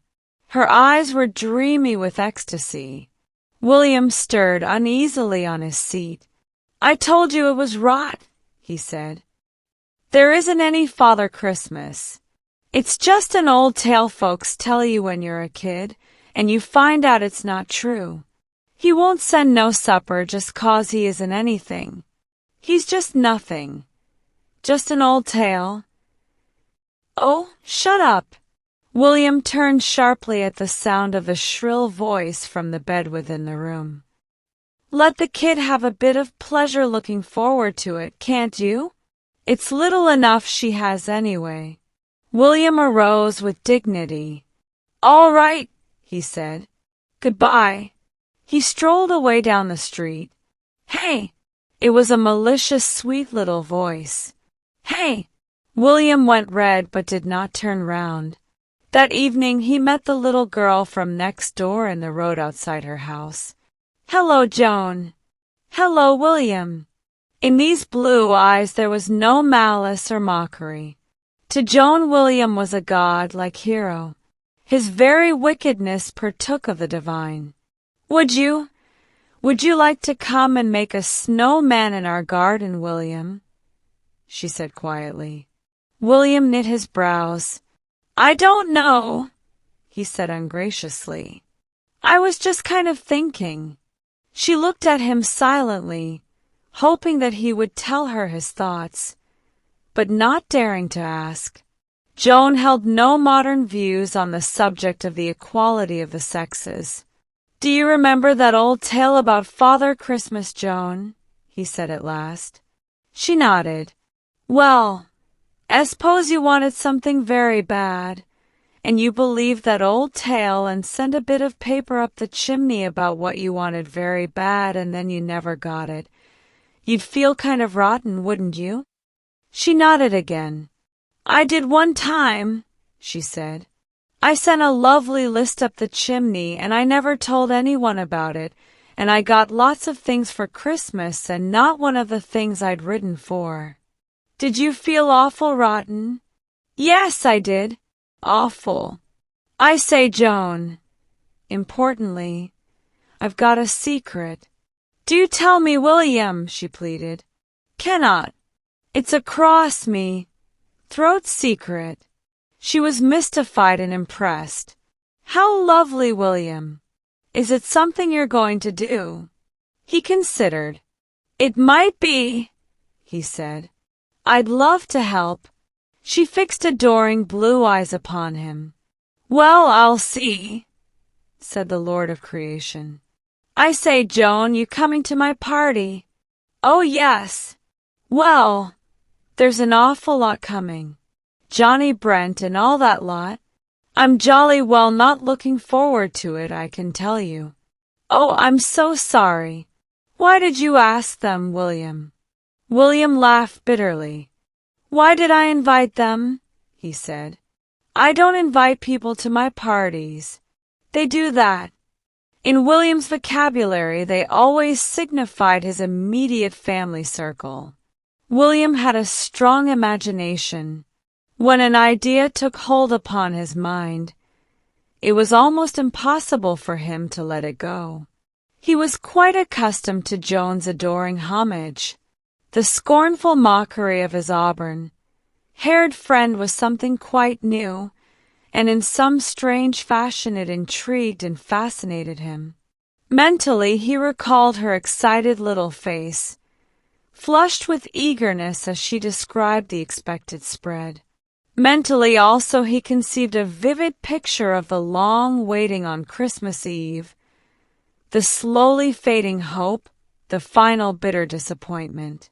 While engaging in furious snowball fights with Ginger, Douglas, and Henry, while annoying peaceful passers-by with well-aimed snow missiles, while bruising himself and most of his family black and blue on long and glassy slides along the garden paths, while taking his family's clothes to adorn various unshapely snowmen, while walking across all the ice, preferably cracked, in the neighborhood and being several times narrowly rescued from a watery grave, while following all these light, holiday pursuits, the picture of the little auburn-haired girl's disappointment was ever vividly present in his mind. The day of his party drew near. "My party!" he would echo bitterly when any one of his family mentioned it. "I don't want it. I don't want old Johnny Brent and all that lot. I'd just like to uninvite them all." "But you want Ginger and Douglas and Henry," coaxed his mother. "I can have them any time, and I don't like them at parties. They're not the same. I don't like anyone at parties. I don't want a party." "But you must have a party, William, to ask back people who ask you." William took up his previous attitude. "Well, where's the sense of it?" he groaned. As usual, he had the last word, but left his audience unconvinced. They began on him a full hour before his guests were due. He was brushed and scrubbed and scoured and cleaned. He was compressed into an Eton suit and patent leather pumps and finally deposited in the drawing-room, beaten and despondent, his noble spirit all but broken. The guests began to arrive. William shook hands politely with 3 strangers shining with soap, brushed to excess, and clothed in ceremonial Eton suits, who in ordinary life were Ginger, Douglas, and Henry. They then sat down and gazed at each other in strained and unnatural silence. They could find nothing to say to each other. Ordinary topics seemed to be precluded by their festive appearance and the formal nature of the occasion. Their informal meetings were usually celebrated by impromptu wrestling matches. This being forbidden, a stiff, unnatural atmosphere descended upon them. William was a host. They were guests. They had all listened to final maternal admonitions in which the word manners and politeness recurred at frequent intervals. They were, in fact, for the time being, complete strangers. Then Joan arrived and broke the constrained silence. "Hello, William. Oh, William, you do look nice. William smiled with distant politeness, but his heart warmed to her. It is always some comfort to learn that one has not suffered in vain. "How'd you do?" he said with a stiff bow. Then Johnny Brent came, and after him a host of small boys and girls. William greeted friends and foes alike with the same icy courtesy. Then the conjurer arrived. Mrs. Brown had planned the arrangement most carefully. The supper was laid on the big dining-room table. There was to be conjuring for an hour before supper to break the ice. In the meantime, while the conjuring was going on, the grown-ups who were officiating at the party were to have their meal in peace in the library. William had met the conjurer at various parties and despised him utterly. He despised his futile jokes and high-pitched laugh, and he knew his tricks by heart. They sat in rows in front of him, shining-faced, well-brushed little boys in dark Eton suits and gleaming collars, and dainty white-dressed little girls with gay hair ribbons. William sat in the back row near the window, and next him sat Joan. She gazed at his set, expressionless face in mute sympathy. He listened to the monotonous voice of the conjurer. "Now, ladies and gentlemen, I will proceed to swallow these 3 needles and these 3 strands of cotton, and shortly to bring out each needle threaded with a strand of cotton. Will any lady step forward and examine the needles? Ladies ought to know all about needles, oughtn't they? You young gentlemen don't learn to sew at school, do you? Ha! Ha! Perhaps some of you young gentlemen don't know what a needle is? Ha! Ah!" William scowled, and his thoughts flew off to the little house in the dirty back street. It was Christmas Eve. Her father was coming out. She would be waiting, watching with bright, expectant eyes for the spread she had demanded from Father Christmas to welcome her returning parent. It was a beastly shame. She was a silly little ass anyway not to believe him.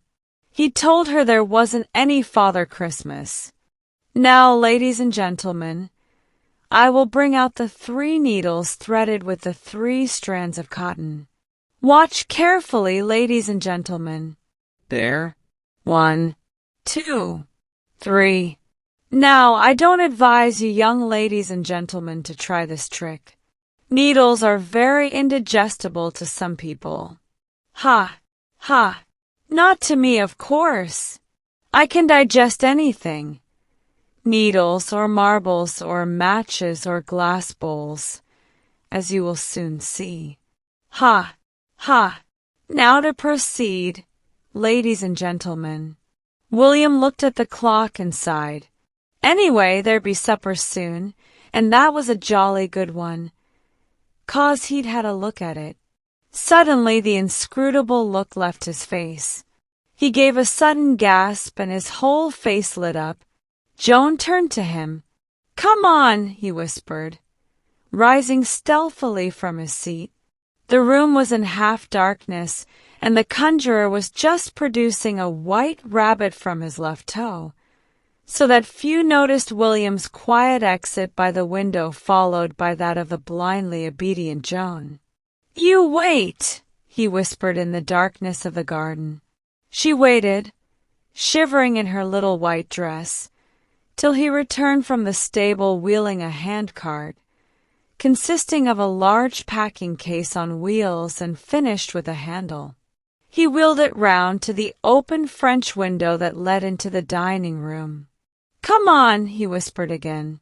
Following his example, she began to carry the plates of sandwiches, sausage rolls, meat pies, bread and butter, cakes and biscuits of every variety from the table to the handcart. On the top they balanced carefully the plates of jelly and milk pudding and dishes of trifle, and round the sides they packed armfuls of crackers. At the end she whispered softly, "What's it for, William?" "It's the secret," he said. "The cross me, throat secret I told you. Am I going to help? She said in delight. He nodded. Just wait a minute, he added, and crept from the dining room to the hall and upstairs. He returned with a bundle of clothing which he proceeded to arrange in the garden. He first donned his own red dressing gown, and then wound a white scarf round his head, tying it under his chin so that the ends hung down. I'm making believe I'm Father Christmas, he explained, and I'm making believe this white stuff is hair and beard, and this is for you to wear so's you won't get cold. He held out a little white satin cloak edged with feathers. Oh, how lovely, William! But it's not my cloak. It's Sadie Murford's. Never mind. You can wear it, said William generously. Then, taking the handles of the cart, he set off down the drive. From the drawing room came the sound of a chorus of delight as the conjurer produced a goldfish in a glass bowl from his head. From the kitchen came the sound of the hilarious laughter of the maids. Only in the dining room, with its horrible expanse of empty table, was silence. They walked down the road without speaking till Joan gave a little excited laugh. This is fun, William. I do wonder what we're going to do. You'll see, said William. I'd better not tell you yet. I promised to cross me. Throat promise I wouldn't tell anyone. All right, William, she said sweetly. I don't mind a bit. The evening was dark and rather foggy, so that the strange couple attracted little attention, except when passing beneath the street lamps. Then certainly people stood still and looked at William and his cart in open-mouthed amazement. At last they turned down a back street towards a door that stood open to the dark, foggy night. Inside the room was a bare table at which sat a little girl, her blue, anxious eyes fixed on the open door. I hope he gets here before Dad, she said. I wouldn't like Dad to come and find it not ready. The woman on the bed closed her eyes wearily. I don't think he'll come now, dearie. We must just get on without it. The little girl sprang up. Her pale cheeks suddenly flushed. Oh, listen, she cried. Something's coming. They listened in breathless silence, while the sound of wheels came down the street towards the empty door. Then an old hand-cart appeared in the doorway, and behind it William in his strange attire, and Joan in her fairy-like white cloak, white dress, white socks and shoes, her bright curls clustered with gleaming fog jewels. The little girl clasped her hands. Her face broke into a rapt smile.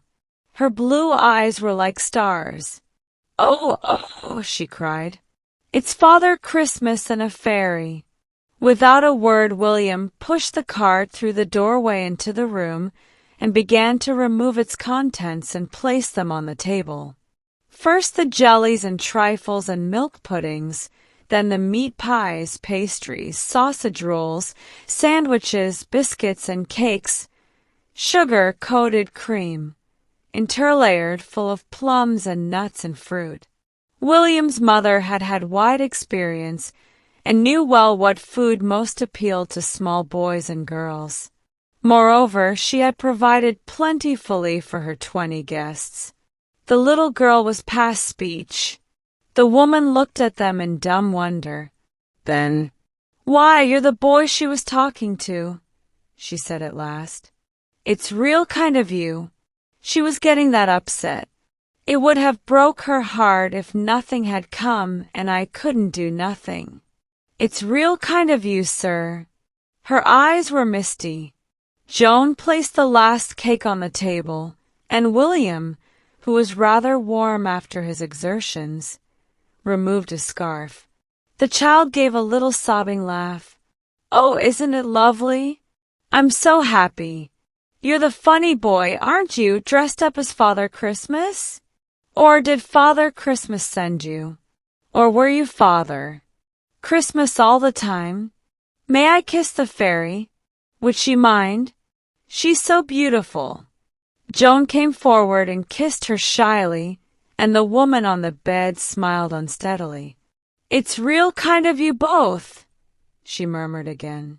Then the door opened, and the lord and master of the house entered after his 6 months' absence.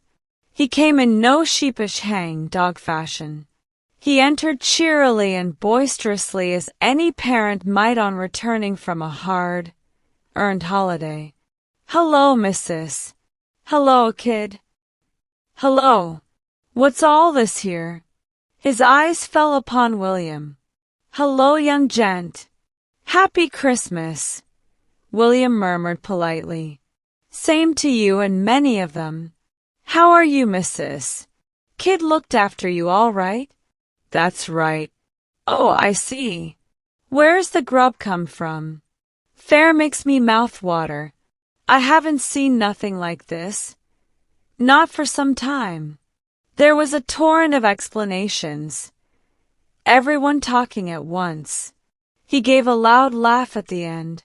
Well, we're much obliged to this young gent and this little lady, and now we'll have a good old supper. This is all right, this is. Now, missus, you have a good feed. Now, before we begin, I say 3 cheers for the young gent and little lady. Come on now, hip, hip, hip, hooray. Now, little lady, you come here. That's fine, that is. Now we'll have a meat pie. Who's for a meat pie? Come on, missus. That's right. We'll all have meat pies. This here's something like Christmas. Eh? We've not had a Christmas like this. Not for many a long year. Now hurry up, kid. Don't spend all your time laughing. Now, ladies and gents, who's for a sausage roll? All of us? Come on, then. I mustn't eat too heavy, or I won't be able to sing to you afterwards. Will I? I've got some fine songs, young gent. And Kid here, I'll dance for you. She's a fine little dancer, she is. Now, come on, ladies and gents. Sandwiches? More pies? Come on. They laughed and chattered merrily. The woman sat up in bed, her eyes bright and her cheeks flushed. To William and Joan it was like some strange and wonderful dream. And at that precise moment Mrs. Brown had sunk down upon the nearest dining-room chair on the verge of tears, and 20 pairs of hungry, horrified eyes and 20 clean, staring, open-mouthed little faces surveyed the bare expanse of the dining-room table. And the cry that went up all round was, "Where's William?" And then, "Where's Joan?" They searched the house and garden and stable for them in vain. They sent the 20 enraged guests home, supperless and aggrieved. "Has William eaten all our suppers?" they said. "Where is he? Is he dead?" "People will never forget," wailed Mrs. Brown. "It's simply dreadful. And where is William?" They rang up police stations for miles around. "If they've eaten all that food, the 2 of them," said Mrs. Brown almost distraught, "they'll die. They may be dying in some hospital now. And I do wish Mrs. Murford would stop ringing up about Sadie's cloak. I've told her it's not here." Meantime there was dancing and singing and games and cracker, pulling in a small house in a back street not very far away. "I've never had such a lovely time in my life," gasped the Kid breathlessly at the end of one of the many games into which William had initiated them. "I've never. We won't forget you in a hurry, young man," her father added, "nor the little lady neither. We'll have many talks about this here." Joan was sitting on the bed, laughing and panting, her curls all disordered. "I wish," said William wistfully, "I wish you'd let me come with you when you go stealing some day. I'm not going stealing no more, young gent, said his friend solemnly. I got a job, a real steady job, bricklaying, and I'm going to stick to it. All good things must come to an end, and soon William donned his red dressing gown again and Joan her borrowed cloak, and they helped to store the remnants of the feast in the larder. The remnants of the feast would provide the ex-burglar and his family with food for many days to come. Then they took the empty-hand cart and, after many fond farewells, set off homeward through the dark. Mr. Brown had come home and assumed charge of operations. Ethel was weeping on the sofa in the library. "Oh, dear little William," she sobbed. "I do wish I'd always been kind to him." Mrs. Brown was reclining, pale and weak, in the armchair. "There's the canal, John," she was saying weakly. "And Joan's mother will always say it was our fault. Oh, poor little William." "It's a good 10 miles away," said her husband drily. "I don't think even William—" He rang up fiercely. "Confound these brainless police. Hallo! Any news? A boy and girl and supper for 20 cannot disappear off the face of the earth. No, there had been no trouble at home. There probably will be when he turns up, but there was none before. If he wanted to run away, why would he burden himself with a supper for 20? Why? 1 minute." The front door opened and Mrs. Brown ran into the hall. A well-known voice was heard speaking quickly and irritably. "I just went away, that's all. I just thought of something I wanted to do. That's all. Yes, I did take the supper. I just wanted it for something. It's a secret what I wanted it for, "William," said Mr. Brown. Through the scenes that followed, William preserved a dignified silence, even to the point of refusing any explanation. Such explanation as there was filtered through from Joan's mother by means of a telephone. It was all William's idea, Joan's mother said plaintively. Joan would never have done anything if William hadn't practically made her. "I expect she's caught her death of cold. She's in bed now." "Yes, so is William. I cannot think what they wanted to take all the food for. And he was just a common man straight from prison. It's dreadful. I do hope they haven't picked up any awful language. Have you given Joan some medicine?" "Oh, Mrs. Murford's just rung up to see if Sadie's cloak has turned up. Will you send it round? I feel so upset by it all. If it wasn't Christmas Eve—" The houses occupied by William's and Joan's families respectively were semi-detached, but William's and Joan's bedroom windows faced each other, and there was only about 5 yards between them. There came to William's ears as he lay drowsily in bed the sound of a gentle rattle at the window. He got up and opened it. At the opposite window a little white-robed figure leaned out, whose golden curls shone in the starlight. "William," she whispered, "I threw some beads to see if you were awake. Were your folks mad?" "Awful," said William. "Mine were too. I didn't care, did you?" "No, I didn't. Not a bit." "William, wasn't it fun? I wish it was just beginning again, don't you?" "Yes, I just do. I say, Joan, wasn't she a jolly little kid, and didn't she dance fine?" "Yes." A pause. Then, "William, you don't like her better'n me, do you?" William considered. "No, I don't," he said at last. A soft sigh of relief came through the darkness. "I'm so glad. Go night, William." "Go night," said William sleepily, drawing down his window as he spoke.